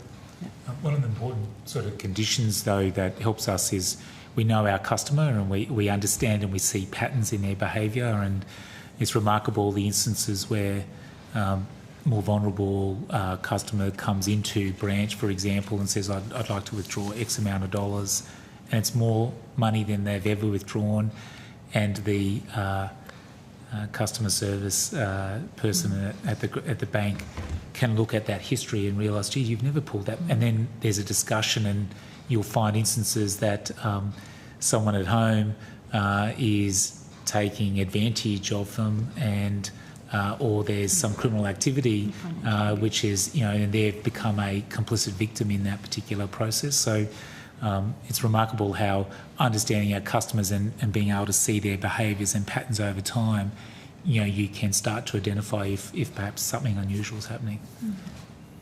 And just still on scams, the scam prevention framework, which is more holistic, and you talked earlier about the ecosystem approach. Are there lessons from other markets that we can sort of take away as you and the industry are developing your codes, or in terms of implementation of the framework? Yeah, I was just sort of reflecting. I'll certainly ask Ryan to jump in on this one. One lesson we've learnt is that unless you go after it as an ecosystem, then you don't solve the problem. And so in the UK, it was just simply, our bank, you will cover this. And the outcome is that scams and losses continue to grow, and there hasn't been a reduction in scams in the UK. And in fact, 40% of the scams perpetrated on customers, at least in the data we have, come from UK-based scam operators, or at least ones who've been trained and ready and match fit in the context of how you do scams in the UK. And so what we think, Australia is actually the world leader here, and it's full credit to government and regulators and everyone who's embraced this over the last couple of years. We've set ourselves up to be the global benchmark here, provided the entire ecosystem at the same time is committed to those codes and committed to working as one system to solve for it. We think the most important thing is to make sure that Australia isn't a soft target. We want to drive financial crime out of this economy, and if we make sure that we are not a soft target, those perpetrators will go elsewhere. Thank you. If I could just change track a little bit on the fees charged to low-income people. I understanding that you're doing your refund to the 148,000 customers, which is, I think, about compensating for what happened. I'm looking forward and saying, how do we protect young people and others who are vulnerable, or what steps are you taking to ensure this doesn't happen again? You said you're moving to put people into the lower fees and opting out. For new customers, for instance, is that going to be a everyday activity? They get the lower fee, they can opt out. Like, how are you going to approach it from a proactive perspective? I'll make a few observations again. Just jump in, Ryan, as you see fit. We have our product offering that we give to our customers, and what's really important is that we're very transparent about this is what this product does, and this is why you get charged this fee, and you need to be comfortable with that value exchange if you want to enter into this product. So we've got to make sure we get that right. And then certainly what we'd like to do is, if we could, be far more proactive in saying, this is the wrong thing for you, you should use this product. We can't currently do that.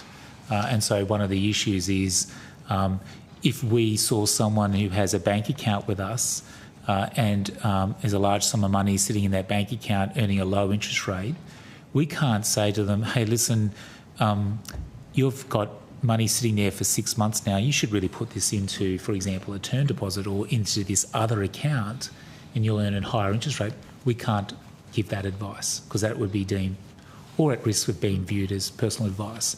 So we'd love to work with you and the rest of the regulatory establishment around how do we find a better balance so that we can be a little bit more proactive, because you're right, what we also see is that a lot of people, we'd like to be talking to them more proactively and saying, don't do this, you should go this direction. We can't really do that. So hence you have that sort of rather blunt approach, which is migrate and then opt out if you would like. Again, that's crude and blunt and perhaps, we would argue our customers deserve better than that. But that's the current sort of challenge for us. We might clamp on. Sorry, I'm just being a bit dictatorial as the chair. Very good. You're doing a good job, Chair. If you've got one final question, and then we'll go to the 5-minute questions, if that's okay. Sorry, Mrs. Annan, I know this puts at risk my Christmas card allocation, but I might just... I just wonder how transparent the fees and charges really are to people, because it was discussed earlier this morning too. I mean, how often do people read the terms and conditions, and are there some technological changes that could be implemented with digital prompts and things like that that can make it more in your face for customers? So I think that's a very fair challenge, and we are very focused on making sure that it's so clear and so in front of the customer as to what they're getting, what it says on the tin is what they get. And so I'd say that that's a challenge ongoing for us. I would say, though, to ensure that we can get to that right state for our customers, just being able to be proactive would be an incremental resource or skill that would just ensure we can do the right thing by our customers. Because sometimes they just won't read necessarily all the detail, or they won't have registered what's gone on, no matter how clear and obvious it is. And it could be second language issues. There could be a whole host of things that get in the way. How do we and how do we set ourselves up so we can go further for our customers? We operate under certain restrictions around the frequency with which we can reach out to customers. And so one of the things that we are looking for is greater ease with which we can reach out to customers for things that we think are in their best interest. Okay. Thank you. So we'll now just do a quick, I'll go myself and the Deputy Chair, and then back to the member for Brisbane, member for Deakin, member for Moreton, member for Reid. I am going to put on notice just some congratulations on the moratorium. Well done on that, but I am going to put some questions on notice just in terms of the breakdown of your Metro v regional branches, if that's okay. I was a bit concerned about reading yesterday in the Financial Review the story blunt warning to staff to rein in costs.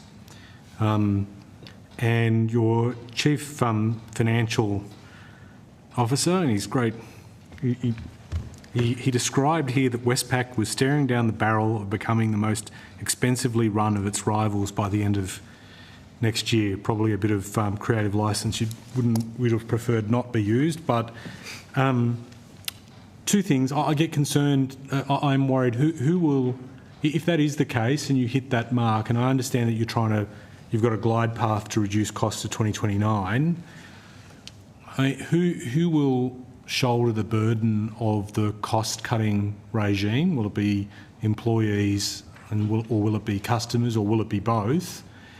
And the other question I have to ask is, I always get concerned when you hear about cost-cutting having such emphasis about whether or not governance, and again, this is the realm that we're focused on as a committee as it relates to the impact on customers and communities.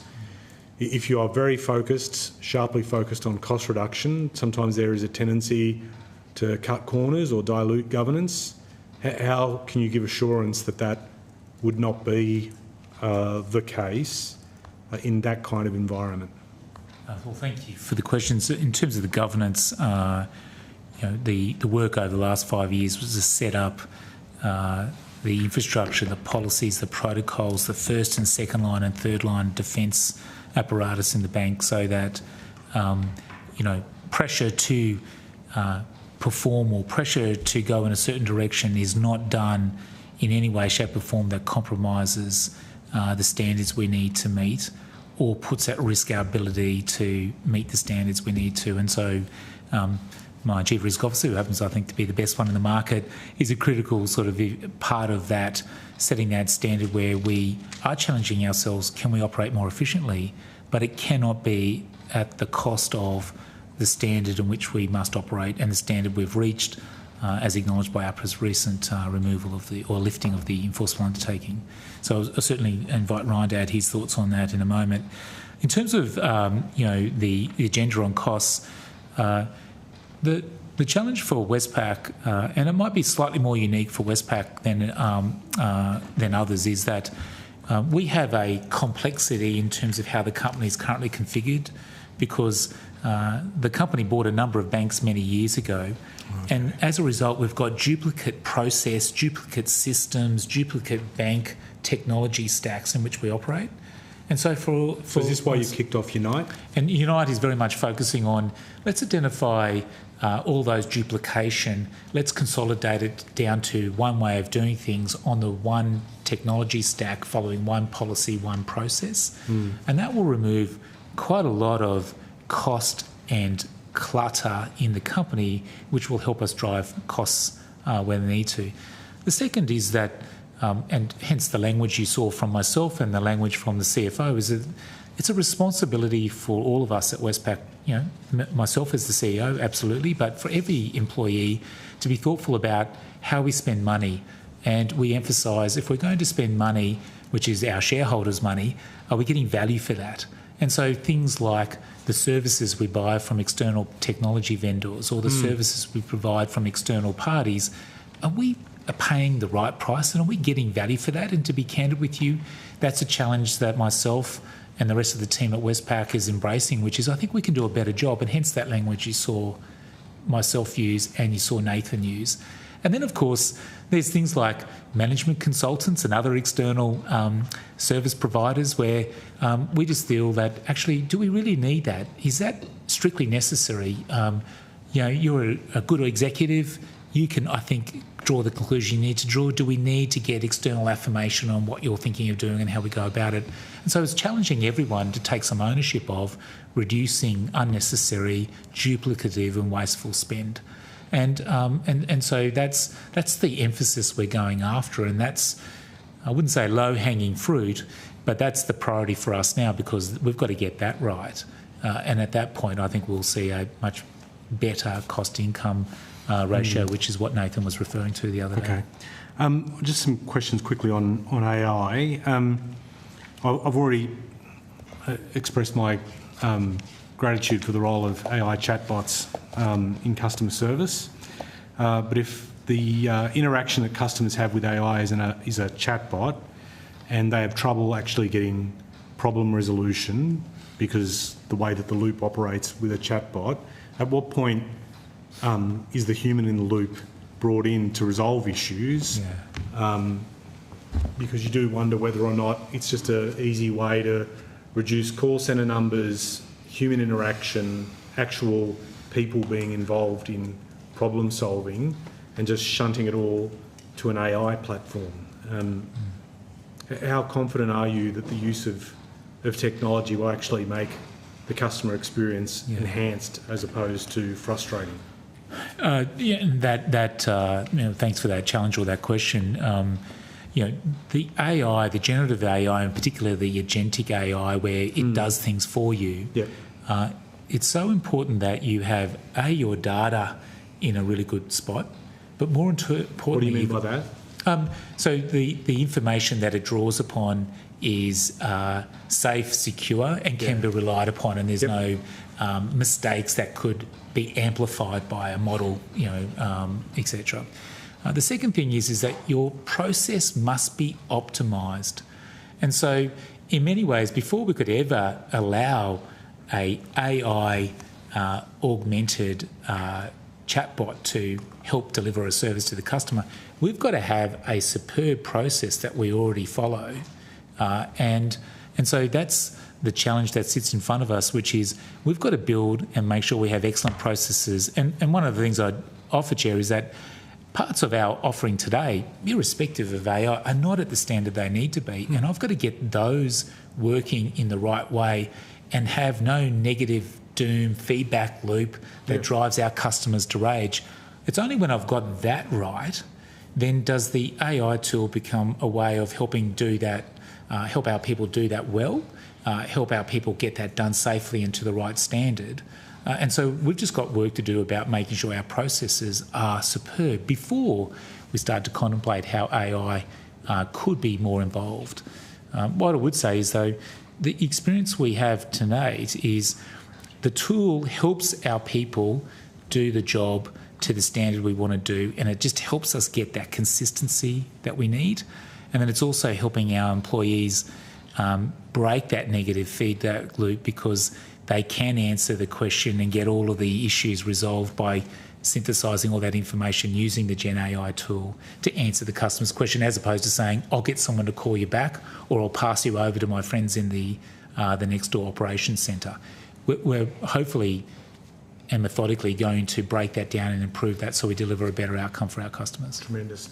I don't want to take up time from my colleagues, so I'll just keep moving along. If we've got surplus minutes, I'll come back with some more AI questions, but over to the Deputy Chair. Thank you. Do you believe energy prices can be reduced in the next 5 years in Australia? Okay, I take that back. I'm going back to my questions. Well, I think there is an opportunity for energy prices to come down. Whether it can be achieved within 5 years depends upon a host of contributing factors. You know, can we get the investment and upgrade that's needed across the grid? Can we introduce the combination of, let's call it renewables, alongside gas peaking, alongside battery storage to ensure that we have what you need to run a very reliable, cost-effective grid? And so the answer is, I think we can get there, but reducing costs, it may not be realistic over 5 years. Do you think they can be reduced over the next 10 years? I think there's a time horizon if everyone lines up in terms of what has to be invested in and what has to be delivered, where you could potentially reduce costs. So the BCA models to get to the 2035 targets, it would cost $530 billion in investment up to that. So who's paying for that? And how are energy prices going down? Well, that'll be the market, the economy will distribute that cost consistent with the combination of market forces and policy settings. So that's an extra $530 billion. So assuming someone's recovering that in the market, how are prices going down? Equally, the alternative is investments needed with the current system we have. And so either way, you've got an investment program that has to be undertaken, and then how does the market redistribute that cost in a way that's fair and equitable? But you do agree it's additional cost? I do agree that significant investment. So how are prices going down with additional cost? I understand the point you're looking to drive at. I just think if we get the investment right, then you can see a future where costs could be lower. But I don't understand that. If there's $530 billion of additional cost, who is paying for that, and how can prices go down with that? I just don't understand that's possible. Okay. Please, can you explain that economics to me? Maybe I need to take that back and come back to you with the analytics that we would draw and rely upon in saying that if you get the investment right, we should be able to see power prices cheaper and more cost-effective power. Because I'd love if you could take that question on notice, and if you can come back to us with analysis showing costs will be cheaper, because from the Nuclear Committee to the Coalition Energy Committee, we would have spoken to 50+ experts. Yeah. And you're the first person who said to me, power prices will be cheaper. I'm not a power price expert, so my comments need to be appropriately qualified. Well, I'm just trying to understand. And when I say, if you will, cheaper than might otherwise be the case if you don't make that investment. Because, what I'm trying to understand is we need to talk about the starting point, the end point, and what are the counterfactuals so we can discuss what we're comparing. So they may not be cheaper. I'm just trying to understand what you're saying. Are they going to be cheaper, or are they going to be more expensive?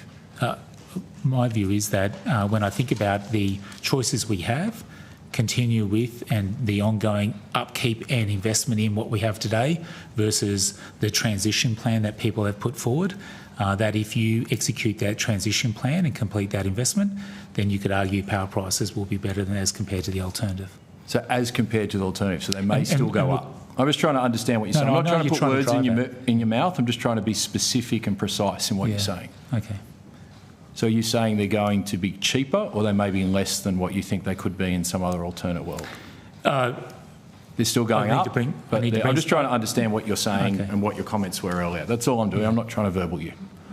Okay. And so to try and bring some specificity to it, the outlook is investment is needed either with the current grid and current configuration we have and a significant rebuild and reinvestment in the power generation model that we currently have today, or alternatively, we invest and we go down that transition path or continue to go down that transition path. The longer term cost of and benefits seem superior on that model versus the alternative. So just to understand that, if you take, let's say Snowy Hydro is going to cost 20 billion. People say it could be 12 to 20. Let's say Arana costs 6. That's 26 billion for 2 projects that are already baked in, and we're still a long way away from targets for 2030 or 2035. 26 billion for two projects. Let's say there's somewhere around 13,000 tax-paying residents. Yep. That's an extra $2,000 per tax-paying household. Who's paying that and how are prices going down? Just for those 2 projects. Now, I'm not even talking about all the other projects all around Australia. Yeah. But there's 2 projects. Now, BCA is talking up to 530 billion. But take those 2 projects. Who's paying for that? It's $2,000 roughly, ballpark. I've just done the numbers on my phone. I might be a little off. Who's paying for that and how will that lead to cheaper power prices in that example? You've thrown a set of numbers at me and an example I'll have to take back and I'll do the extra work. Yeah, okay. I just find that you've said quite confidently, we want to deliver the transition from the transcript. It cannot come at dependability or reliability. It should be such that the power price is not more expensive going forward. And I couldn't agree more. Couldn't agree more with your sentiment, but I'm just trying to understand. I would love that to be true, but how you can get there, and just from the evidence you've just given, I'm still struggling to understand how you support that. Yeah. I'll look to do the work and come back to you and explore with you how we're thinking about that. But you can't back that up here today. I think he's indicated he'll come back. Okay. Any other questions? Am I at time, or have I got? I think you are out of time. Yeah, okay, sure. Yeah, if we've got any spare, I'll come back. Okay. Okay, member for Brisbane. If we do this right, we should finish just before. Oh, we've got until 5 at any rate, so I'm probably being a bit too hard on the reins. My question's around gender pay gap, actually. So the average gender pay gap amongst the Big Four, my understanding, is roughly 24%. What's your gender pay gap across the board, and has it changed over the last 5 years or 10 years?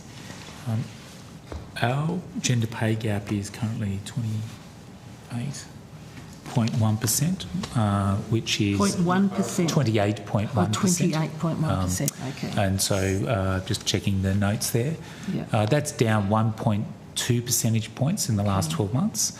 And so we have a program that we're working towards to narrow that gap further. I suppose I'd sort of advocate that it starts at the top.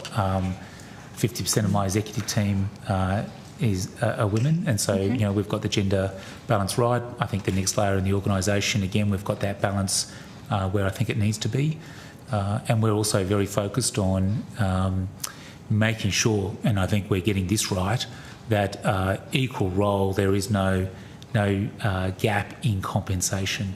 But one of the other challenges for us is the range of roles within the company, and so that tends to, with the part-time or other roles that we have where it does tend to be more women in those roles, that tends to drive a bit more of that gap than should otherwise, than is perhaps occurring at other organisations. But we're on notice, and I'm very focused on how do we get that resolved, and we have a plan over the next 3 years to close that gap. And at what level is you say the executive is 50-50, where is the discrepancy? Is it all the way through each of the levels, or is it more in sort of... It's actually a little bit lower in the organisation. So, for example, in roles sitting in our branch network, there are more women than men.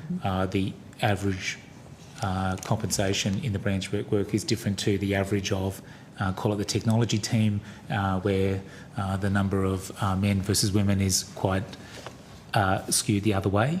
And so that's it's a consequence of that math calculation as to why you see the gap that we have. And you did say at equal role that there's equal pay at that is, roles now, and that's across the board. That is absolutely a focus for myself. It is a focus for the team, is to make sure that same role, same compensation.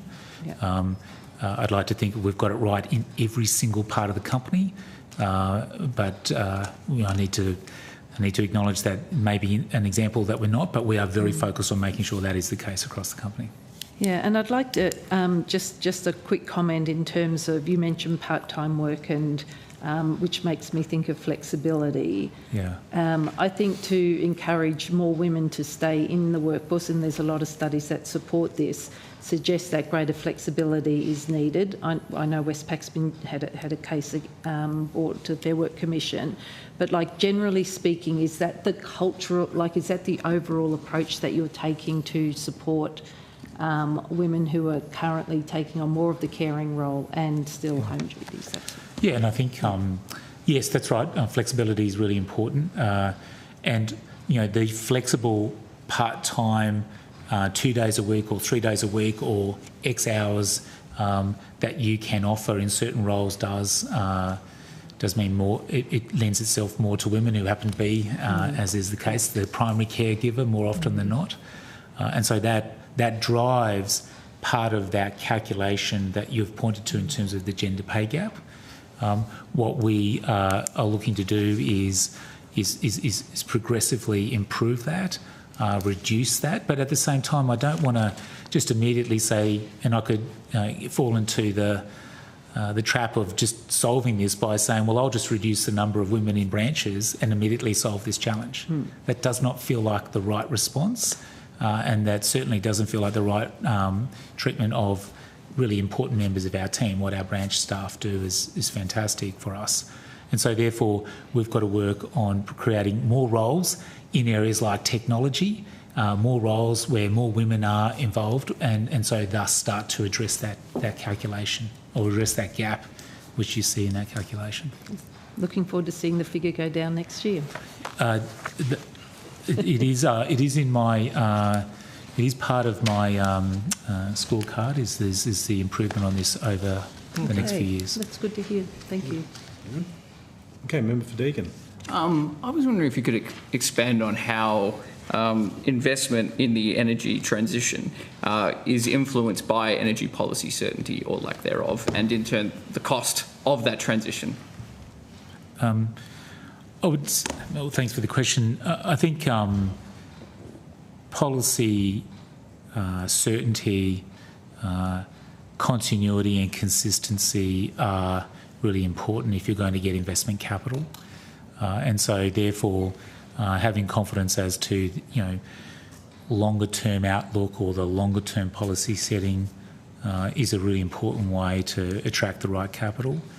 I think it's the case that also the longer the project takes to build, the longer the project takes to earn its return back, the longer and more consistent setting you need to have to attract the capital to do that. Would it be fair to say that higher the risk, the higher the cost? I think any investment proposition where there's higher risk should, in effect, attract a premium. Yeah. So going to another point on AI, do you think customers should always be explicitly advised when they're interacting with an artificial intelligence system, because they're getting very good at speaking like humans? Yeah, I think that's a really good question, and one that I suppose we grapple with.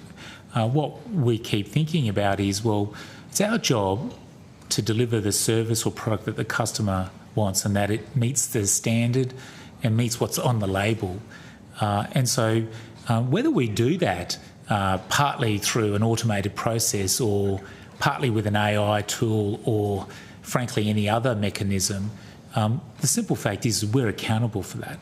And so therefore, does it help, hinder or add value to say, well, in delivering this service to your customer, I'm going to do it these 3 different ways, or I'm going to use these 3 different tools to deliver that service to you?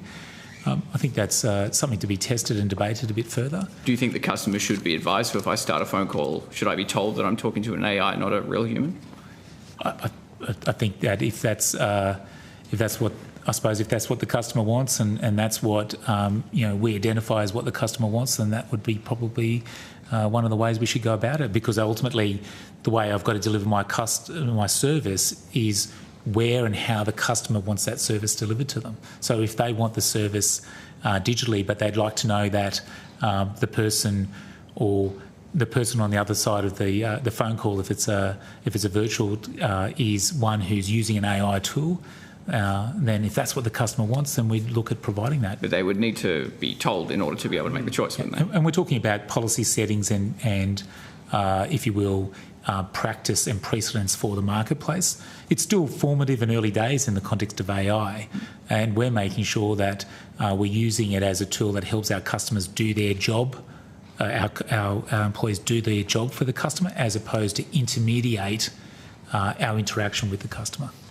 Can you think of any jobs either in decision making or in a customer facing level that should only ever be done by humans, irrespective of how technology develops? Like CEO, for example. No. People might argue that that's the first job to go. I think it's the case that almost every role. What you could see as the future is that you have an outstanding engineering team, an engineering who code for you.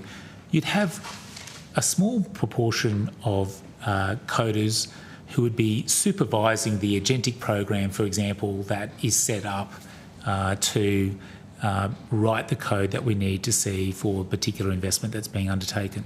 So I keep getting drawn back to this being this tool that helps people be so exceptional or helps people do their job so much faster and better. And so my response to your question is that in some respects it shouldn't replace every single role, but it helps people and helps every single role be better, more consistent, faster, and deliver a better outcome.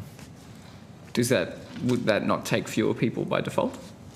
I think that's potentially, as I said, the experience we have is we're able to meet the increase in scam calls and interactions with the bank because this tool's meant our existing resources can accommodate that challenge. So it's helping us minimise the need to add more people, train more people, and in effect, introduce more, into the company.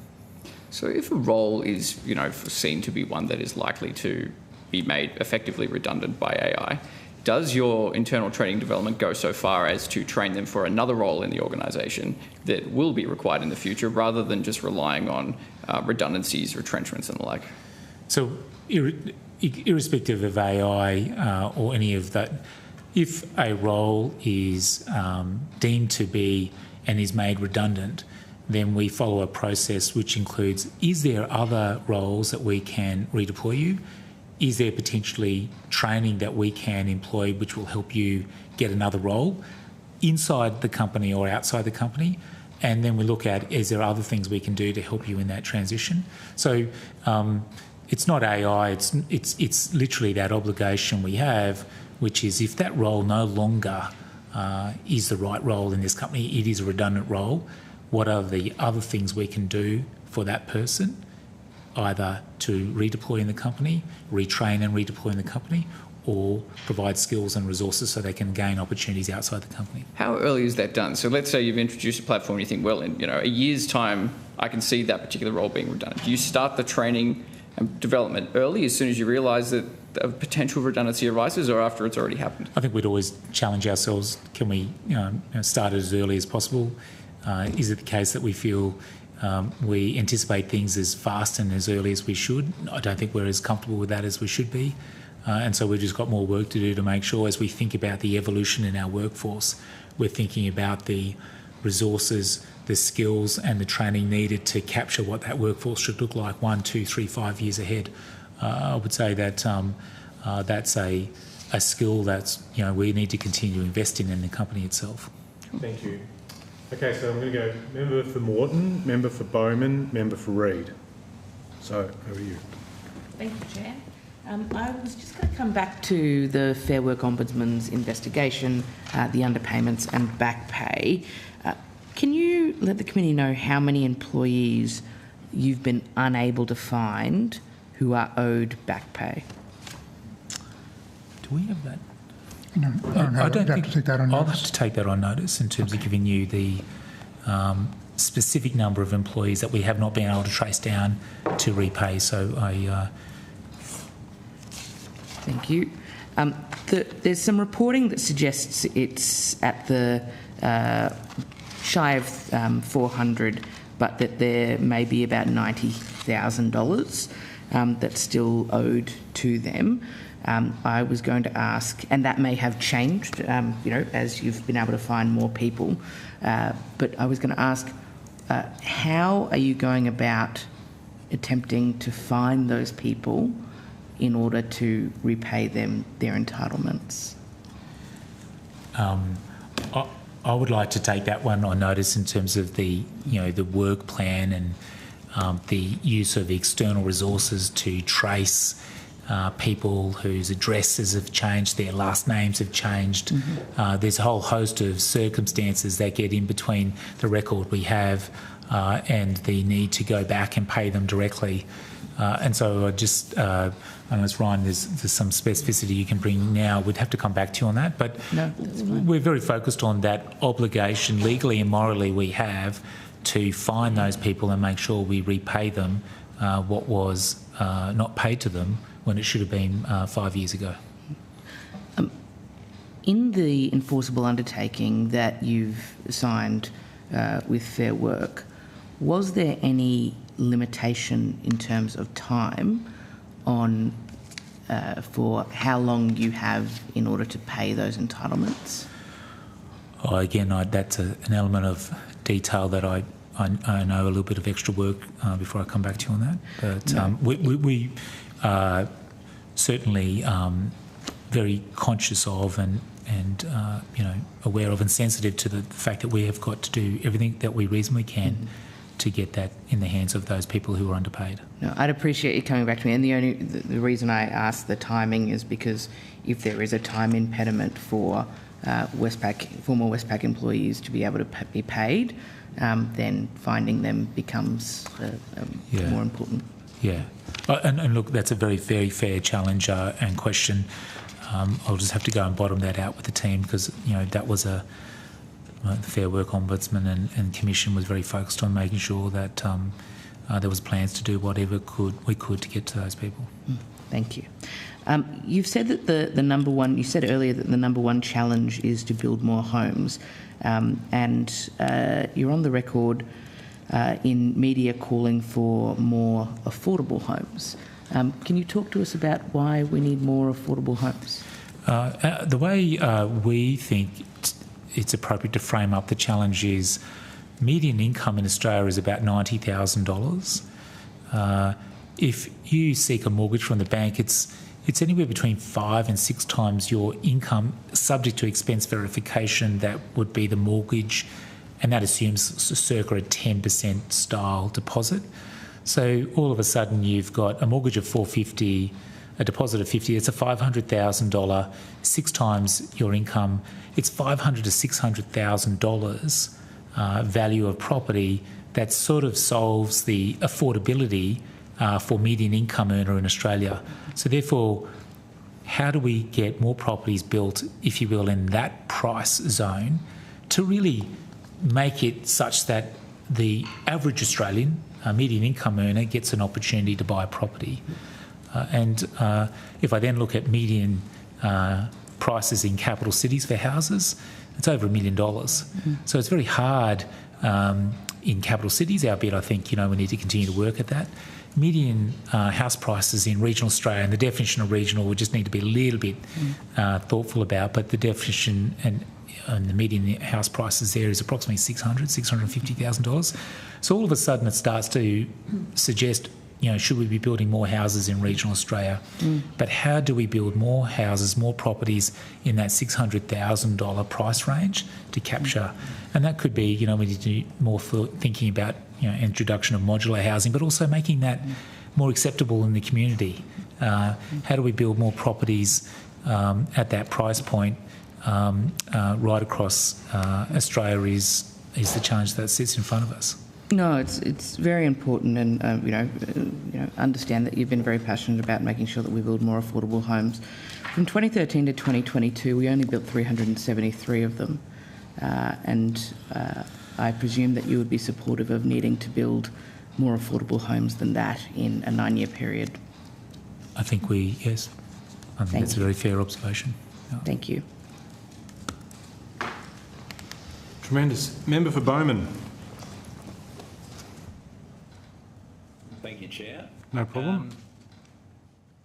So you'd be familiar with what the AFR has written up today in terms of reporting that you've backed away from hard targets on Scope 3 within your climate lending approval framework and replacing it with a more soft ambition for net zero by 2050. Is that an accurate report?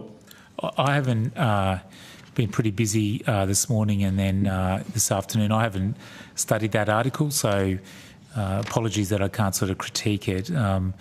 We've slightly adjusted our approach in the space, which is to ensure that we're much more aligned with where perhaps the market and community and our peers are. And so there might be some language they're using saying we've adjusted, but it's just really to make sure that we're consistent with where our customers, where our peer banks and where we think the community wants to go. But I haven't read that article, so I'll have to... No, that's all right. I can appreciate you've had a busy day. But if you're saying you've adjusted it to reflect where your customers and where your peer group and where your where things are heading, is that not a recognition that achieving net zero by 2050 is all right in theory, but in the real world constraints, it's not achievable?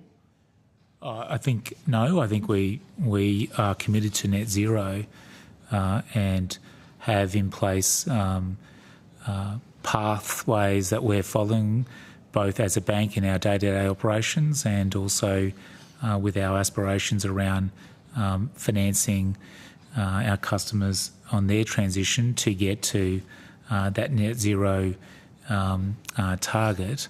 It's not to say it will be easy, and it's not to say that there'll be some customers who are getting there at this point and some customers who are not at the moment. What we want to do is continue to be working with people to help them on that transition.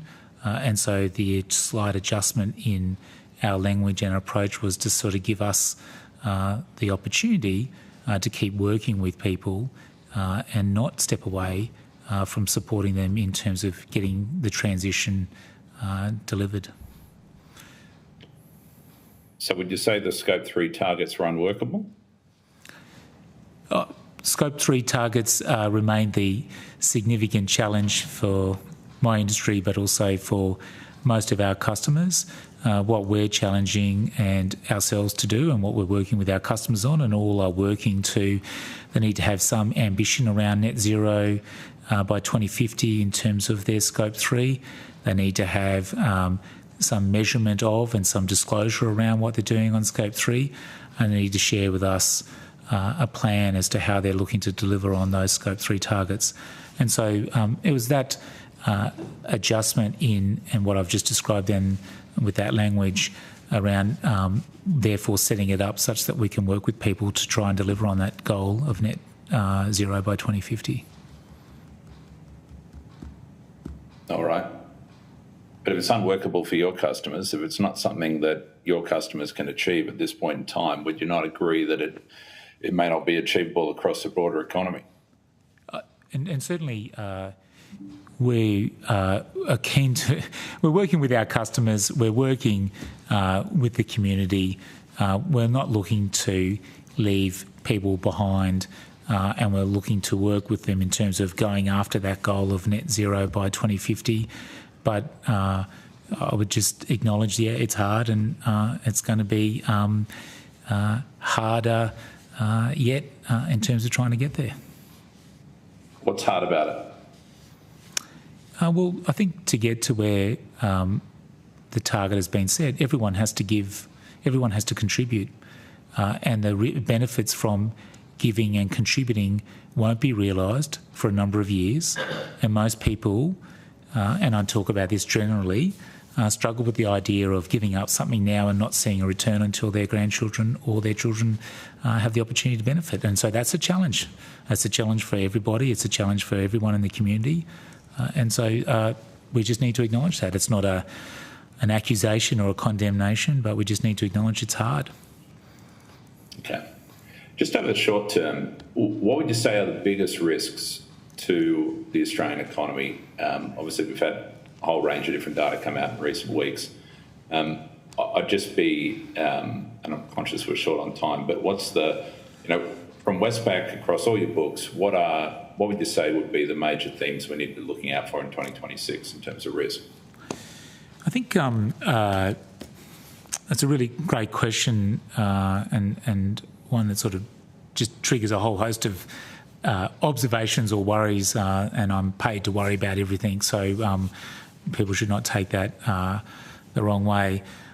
I do think getting the country growing, and I think targeting a growth rate in the area of approximately 3% per annum is the right kind of not less than growth target we should set ourselves, but making sure that growth is much more driven by the private sector investment, private sector activity is, I think, a really important contributor to improving the lifestyle, improving the wealth for all Australians. So, and are we everywhere lined up, and are we everywhere, if you will, putting in place what needs to be put in place to deliver that? I think the answer is probably not.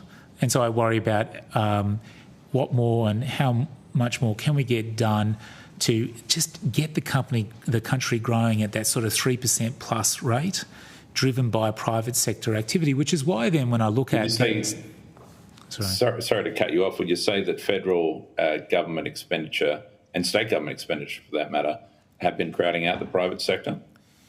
I think the public sector, state and federal, has had to lead the effort on driving growth in Australia over the last 3 years as we sort of came out of the pandemic.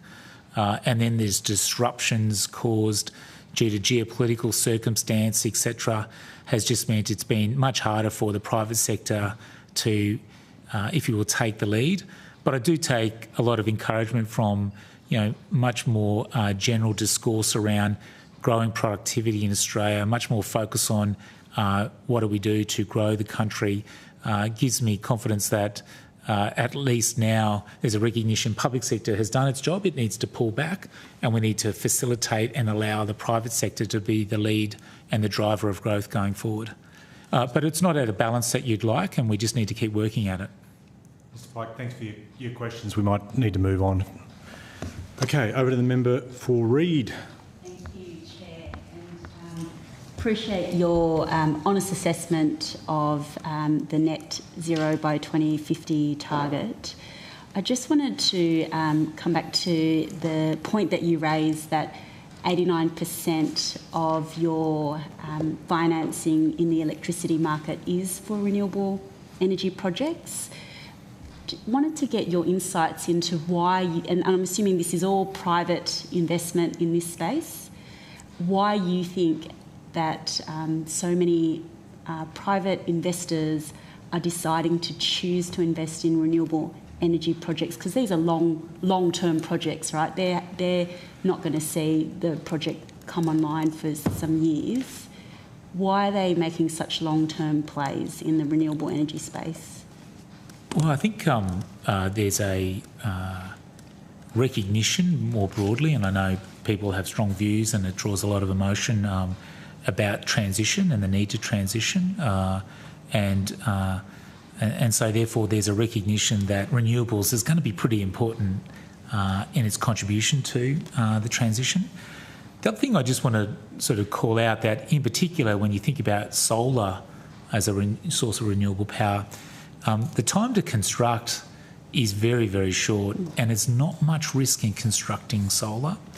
What you have to have is the grid ready to accept that intermittent power source, and you need to have battery and or other power sources that pick up when obviously that renewable isn't working to the extent you want it to work at. And so therefore, from an investment risk class perspective, in particular solar is very, very manageable. And so you see a lot of, probably call it, investor money such as, super fund and other more passive style investors willing to back those particular initiatives. I think if you're looking at the construction of a, gas peaking or other generation format, a slightly more specialised level of skill and investment capability would be drawn to that rather than necessarily what I just described as super fund. So that's sort of what's, if you will, helping drive and support the investment in renewables in Australia. But it is critical that we recognise two things.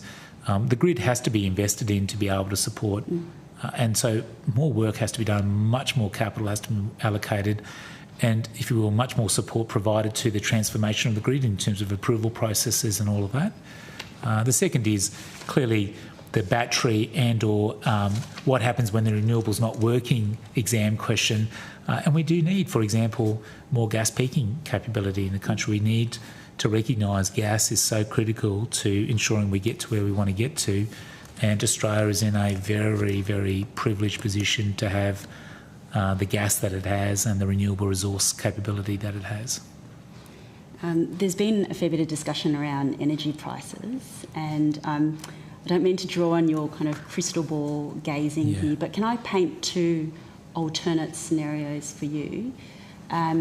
A scenario where there is significant private investment in renewable energy projects with gas as a firming capability there to make sure that energy is consistent and reliable, and the alternative being a turn towards extending the life of our existing coal-fired power plants, or potentially government-funded coal-fired power plants.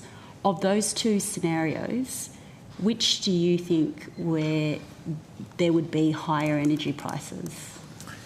That's I appreciate that question. I think the fact that the grid needs to be invested in significantly is a common denominator on both those pathways, and so that needs to be acknowledged. Equally, if you sort of solicited investment capital, in Australia and around the world, and said grid has to be uplifted, improved significantly, no matter which way we go, and of course, here's a renewable in combination with gas as its firming partner, and so I agree with your language there, versus you'll invest in the newest, latest coal power generation capability. I think you'd find the investment capital would be drawn much more to the renewable gas package versus the coal. That's not to say you wouldn't get the capital that you need, but I think the investment capital would be drawn to the scenario of renewable and gas. And the return expectation, if you will, cost of that capital, I would argue, would probably be slightly more attractive than that capital, which is, if you will, incentivised to go in and support the build-out of the coal power generation. Condition for both is that you have to do a significant amount of investment, no matter where you sit and where you are today, in the grid as we go forward. I appreciate that. Just one more question. If we could go back to the work around preventing scams. I know that there's been a lot of work done in the anti-money laundering space, particularly around know your customer, and there's certain provisions that banks have to make that, to get that right. Is there an opportunity to use that information, and is this already happening, to use that information to help in preventing some of these mule accounts? Like, is that work happening? My answer is yes. I think there's been some excellent coordination and cooperation facilitated by the regulators with the banks, and given the big four banks have such a significant market share on those accounts, we can capture a lot of what is going on, and I think we've done an excellent job across the banking industry working with the regulators and sharing patterns and behavioural patterns and other things which highlight, well, actually we should be careful about this, or here's this name and here's this party we need to be conscious of. But I think, Ryan, that's something that is a priority across the banks. Well, if I can just ask a follow-up, is there any additional information that you would need as part of the Know Your Customer information that you're currently getting that you can't get? I've got.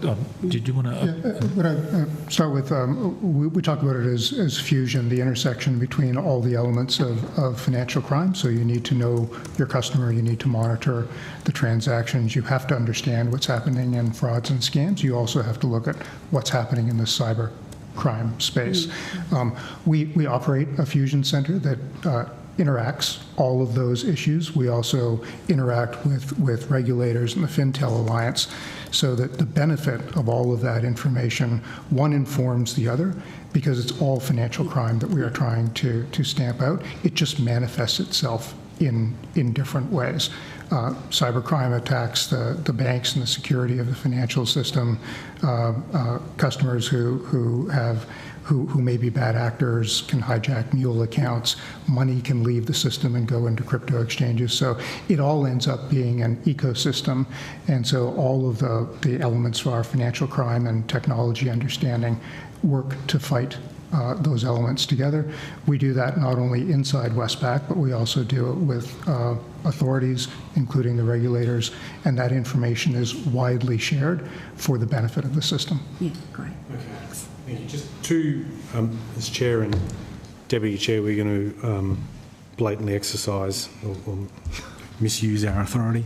I was concerned with some material that the Scams Victims Alliance raised with me. I want to ask some really quick questions about.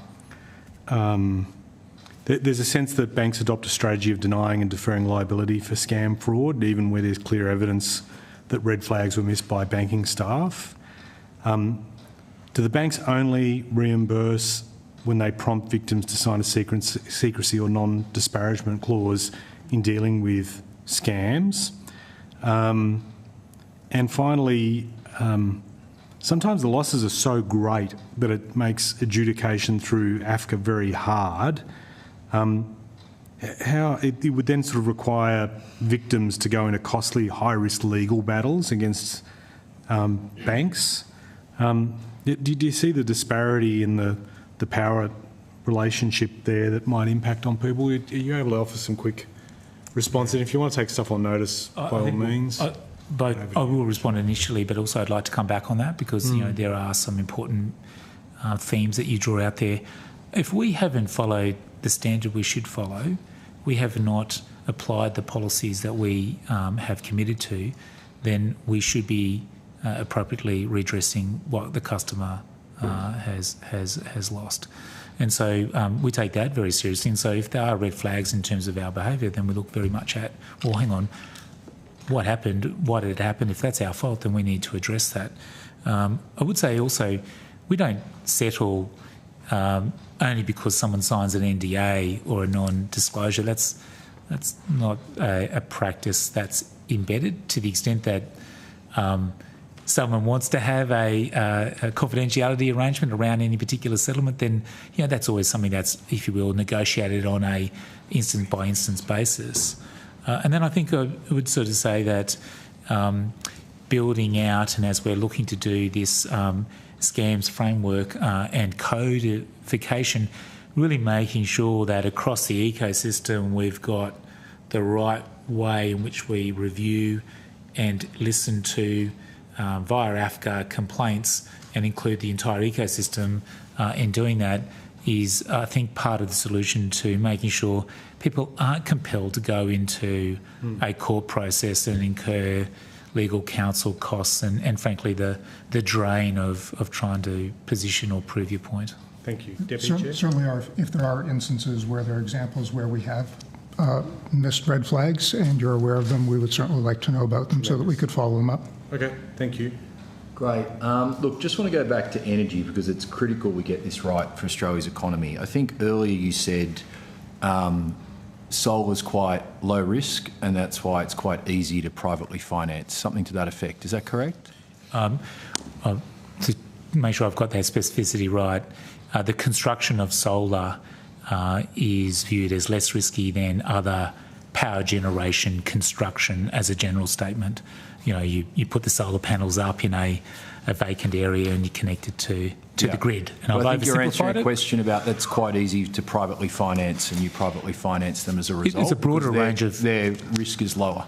There's a broader range of investors, I think, who can understand the risk of how you build a solar plant and then connect it to the grid. That would be the thrust of what I was saying. Got it. So look, and why I care about this, Whyalla Steelworks in the last 6 months has gone bankrupt, NiStar's gone bankrupt, Tomago's facing bankruptcy, Bell Bay's facing bankruptcy, Mount Isa Smelter's facing bankruptcy. We've got the CEO of BHP saying power costs are 2 to 3 times higher here than comparable economies. CEO of BlueScope saying energy costs, gas costs are 3 to 4 times higher. So this is a critically important question. So if that's the case, we have a capacity investment mechanism now that's taking taxpayer dollars, so government revenue, and guaranteeing returns for those solar investors. So given the logic you've just used, should we be doing that? Or how do you explain that? Should we be guaranteeing the rate of return for solar projects? We underwrite the rate of return so investors can't make a loss. That's the policy setting that sits here today. I mean, I think provided the renewable program is balanced with the right level of storage and firming capacity, then you'd argue that you don't need to provide any incentive or subsidy because the power demand that we have is so significant and is likely to continue to grow that a well put together package of renewable plus gas peaking plus other firming capacity is going to find a market that wants to buy that power, and so your investment therefore, in my mind, would be a very reasonable and rational investment. So you'd argue if you took those subsidies away, that would be okay. That would not. I'm not arguing that. I'm acknowledging that if you get the combination of renewable power and firming capacity right, and the power demand that we have today and will continue to grow, means you've got, in my mind, a really investable opportunity. Good, thank you. Thank you. Okay, well, thank you for appearing today. The committee secretariat will run slightly over. I don't think we'll cause offence necessarily with that, but the committee secretariat will contact you in relation to any matters arising from today's hearing. You'll be sent a copy of the transcript of your evidence and we'll have an opportunity to request corrections to any transcription errors.